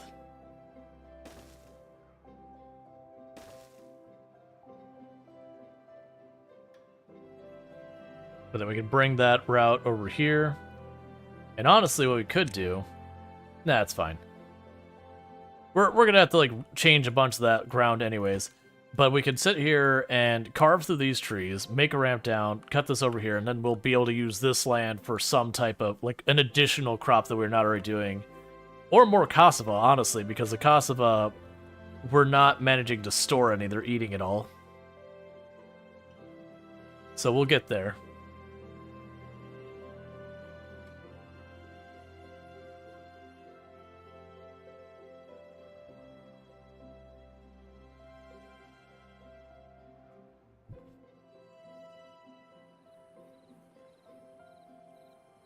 And I can't remember if I can put a platform over the power bar here and then move it over, but we'll figure it out.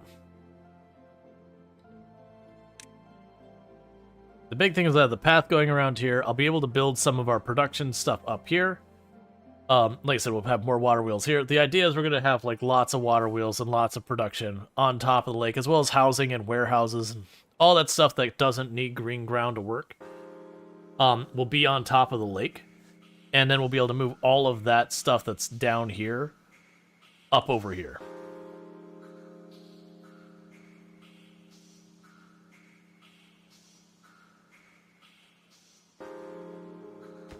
Probably move that over and put more storage over there later as well. Because we're definitely losing out a lot of benefits because of how spread out we are, just because of having to capture all this green land. But until we're building on the lake, I don't see a way to shorten these routes particularly much.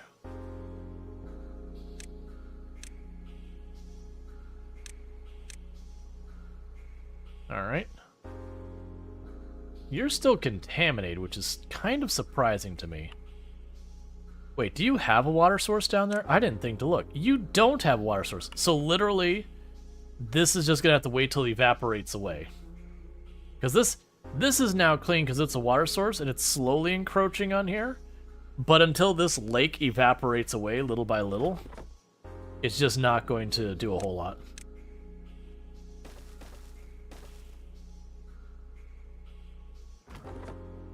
Okay. So they're going to start hacking apart all of that. We could also go here and say this row there can go, because we are going to be building out this way.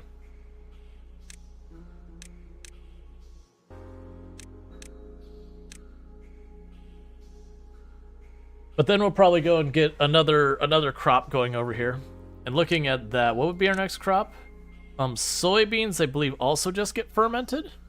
I can't remember. What else goes in the fermenter? Soybeans. Okay. So next we'll make a big soybean farm. We'll build another fermenter, which I don't really have a good way of getting... Actually, that's not true. I can get at this. So build you there. Build all of you here and here.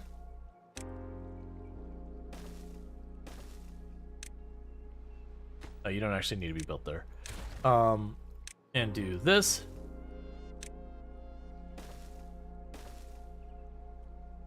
Then go over here and build a fermenter.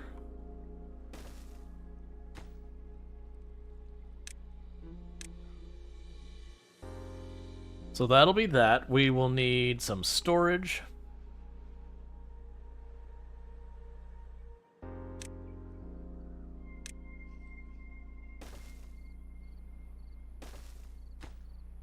And so this can be the raw soybeans.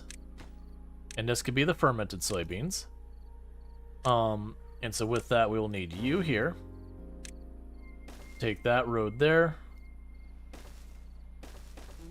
That'll go there. Delete this spot.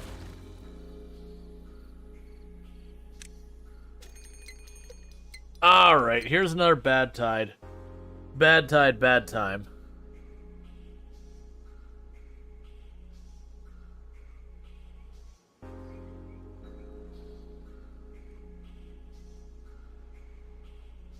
Alright.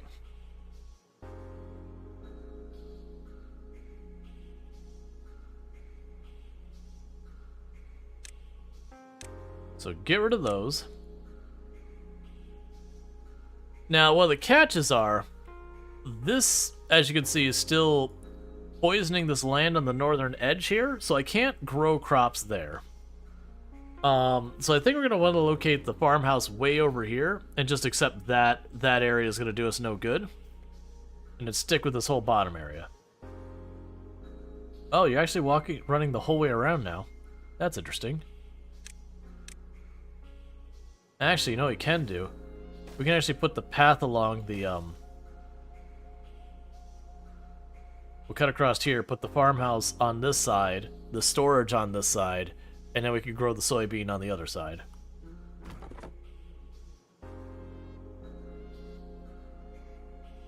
If they go just a little farther, I can build this out here and let them keep chopping down the trees.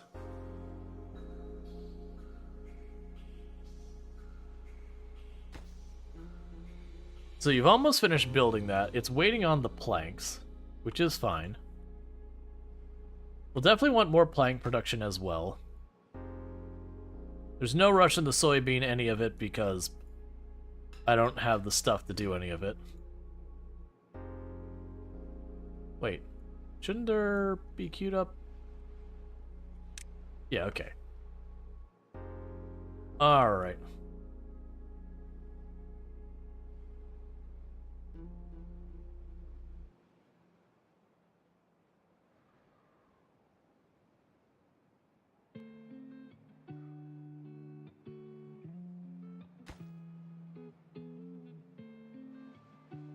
Yeah, so we're doing the planks as fast as we can. We'll definitely need to get those set up on the water wheels first.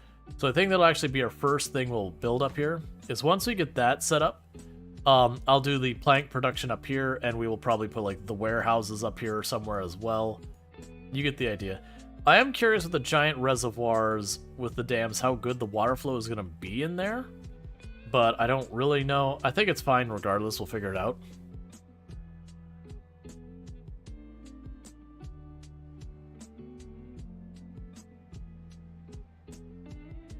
So bad news is it looks like this bad tide's going to be much longer than the other one. Which, like I said, the big concern there is it potentially killing literally all of our crops. So I'm feeling really good about our water storage. We got tons of water stored.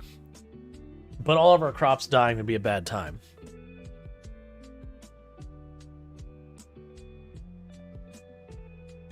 Alright, sorry about that. And you're flowing off the map. It is really curious to me on how we deal with that. One thing I could honestly do is literally just wall that off and just let that dry out over a while.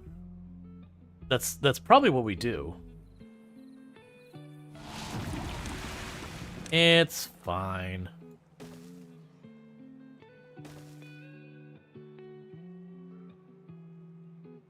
And I'm just building it that high so we can get over there without having a huge hassle.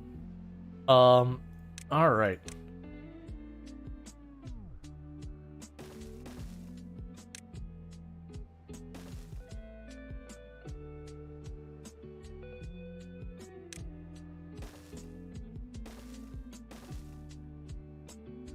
Yep, so once they clear that out, we'll be able to reach this area. We can wall this off, let the bad water evaporate out of it. Because then that'll eventually be an area we can reach the bottom of. Because I want to say it's got the steel down there.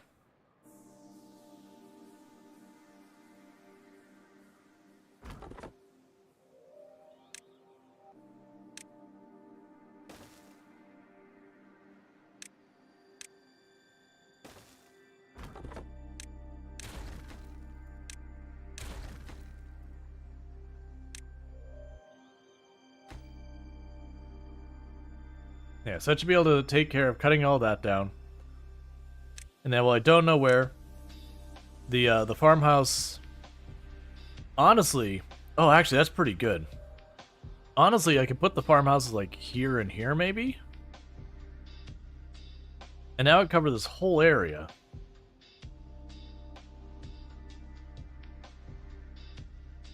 Who knows what the wondrous technology they use to drain these lakes? The water cycle. I mean, to be fair, it's certainly a strategy. If you're in an area that doesn't have that much rain, you could just be like, how do we get rid of this body of water? We put a wall towards its source and then walked away. Blocked by bad water. Gotcha. So it's just saying all of our entertainment stuff doesn't work. I'm glad that's a thing because I didn't think about that, and they could have potentially bathed in bad water and gotten really sick.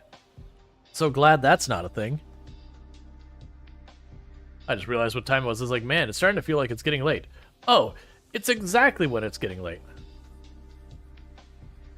Look at that wheel turn. Isn't it beautiful? That is a lot of horsepower going through there. So here's the question before I do that, because I'll forget. If I delete this, as soon as I find, there we go. If I delete this, and we go here, and say, here's mechanical power, can I put a path over the top of it? I can. That works out perfectly. So we'll make a path over the top of that.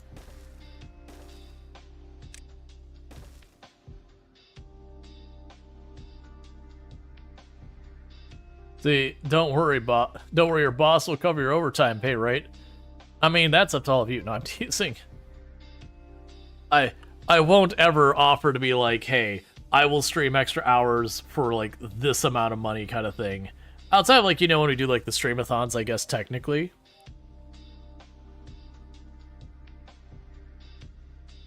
So, yeah, so this should be good. That is... I love that is moving at near top speed perpetually. The downside is I had planned on putting a second row of them here. That's not going to work anyways, because we did the whole dam change, but originally I planned on having 8 of those by removing that piece of dirt. I still would want to get rid of that piece of dirt for the better water flow, just like we'd want to get rid of the piece of dirt on this end as well, to have like a straight shot through. But that is some real late game tech. But that's what you want, is to have that like really strong water flow.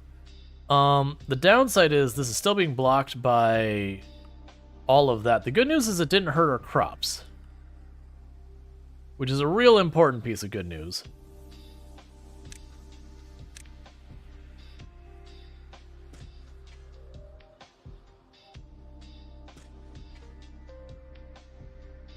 Okay, so working on that. Yeah, I'll be wrapping pretty soon.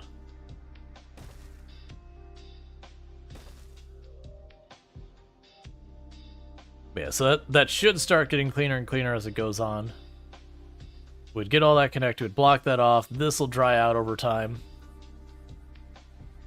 I mean, I imagine eventually as I'm snaking all the water around here, we would probably include that at some point. Alright, so that is that is a problem where even though the bad water's gone, so far as the cycle, it's still lingering for a long while, which is a deep concern. It's doing so on both ends over here. You know, obviously some of it's getting out of the system, but it's a question of how long. So the pumps aren't blocked anymore. They're still going fine. But how long do we get those buildings back?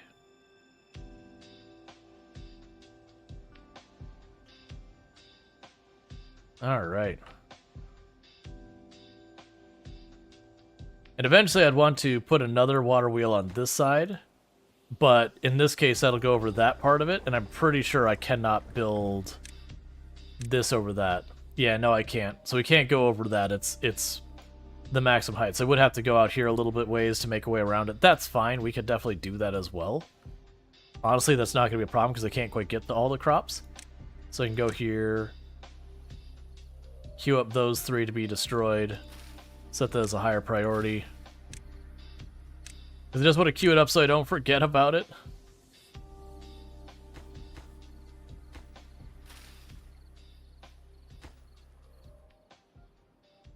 Because that means I'll have all the horsepower I need here to just, as much production as we can. We'll put like our warehouses, our housing, we'll start building all of that on top of the lake. And we'll continue to like move the maze around. Meanwhile, for you, slam those down for the time being. Because if I cut off its ability to flow too much, then what'll... Oh, actually, never mind. We got a way over there. I just want to be careful that we don't block it off completely. Alright, so you've got that sorted, so we can go here, paths, do that. Take the path over this way.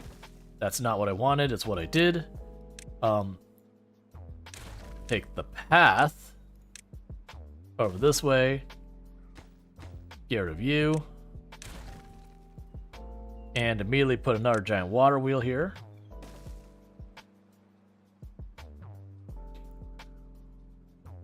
Because we don't need to like actually have the piping off there. This will be where the pipe off goes. Alright, so that said, we are getting to about that point during the stream where I'm going to be wrapping up, so naming stuff is hard. There must have been a version. We don't have any save files there that I see. So with all that said, we are going to be wrapping up the stream, so thank you so much for everyone who's been tuning in. If you aren't already following the channel and you like what you've been seeing, don't forget to do like your follows, your likes, your subscribes, all your things on the different platforms. I do stream on, you know, Twitch and TikTok and YouTube. As a reminder, you can hop on the Discord. There's a polls channel, so you can weigh in on what games you'd like to see here in the future. I do think we'll play some more Timberborn in the near future. As a reminder, Stardew Valley 1.6 is dropping. I don't think it's tomorrow. Actually, it might be tomorrow. It's dropping very soon. I'll have to check exactly when it drops and all that stuff. Expect me to be playing some Stardew Valley when that does drop. But we've got Kenshi going on, we've got Rimworld going on, we've got Timberborn, and we'll probably have some Stardew Valley. So it's going to be a pretty loaded schedule. With all that said, thank you so much for tuning in. If you're over on YouTube and TikTok, the stream will be abruptly ending for all of you. Over here on Twitch, stick around. We'll find someone to raid, and we'll get all that going. So thank you again for tuning in. Let me go ahead and put up my ending stream screen and find someone for us to go ahead and drop a raid on. But as a reminder, I am Rual Storge. I do play a variety of games here on Twitch. Very, very wide range of games, probably to my detriment at times.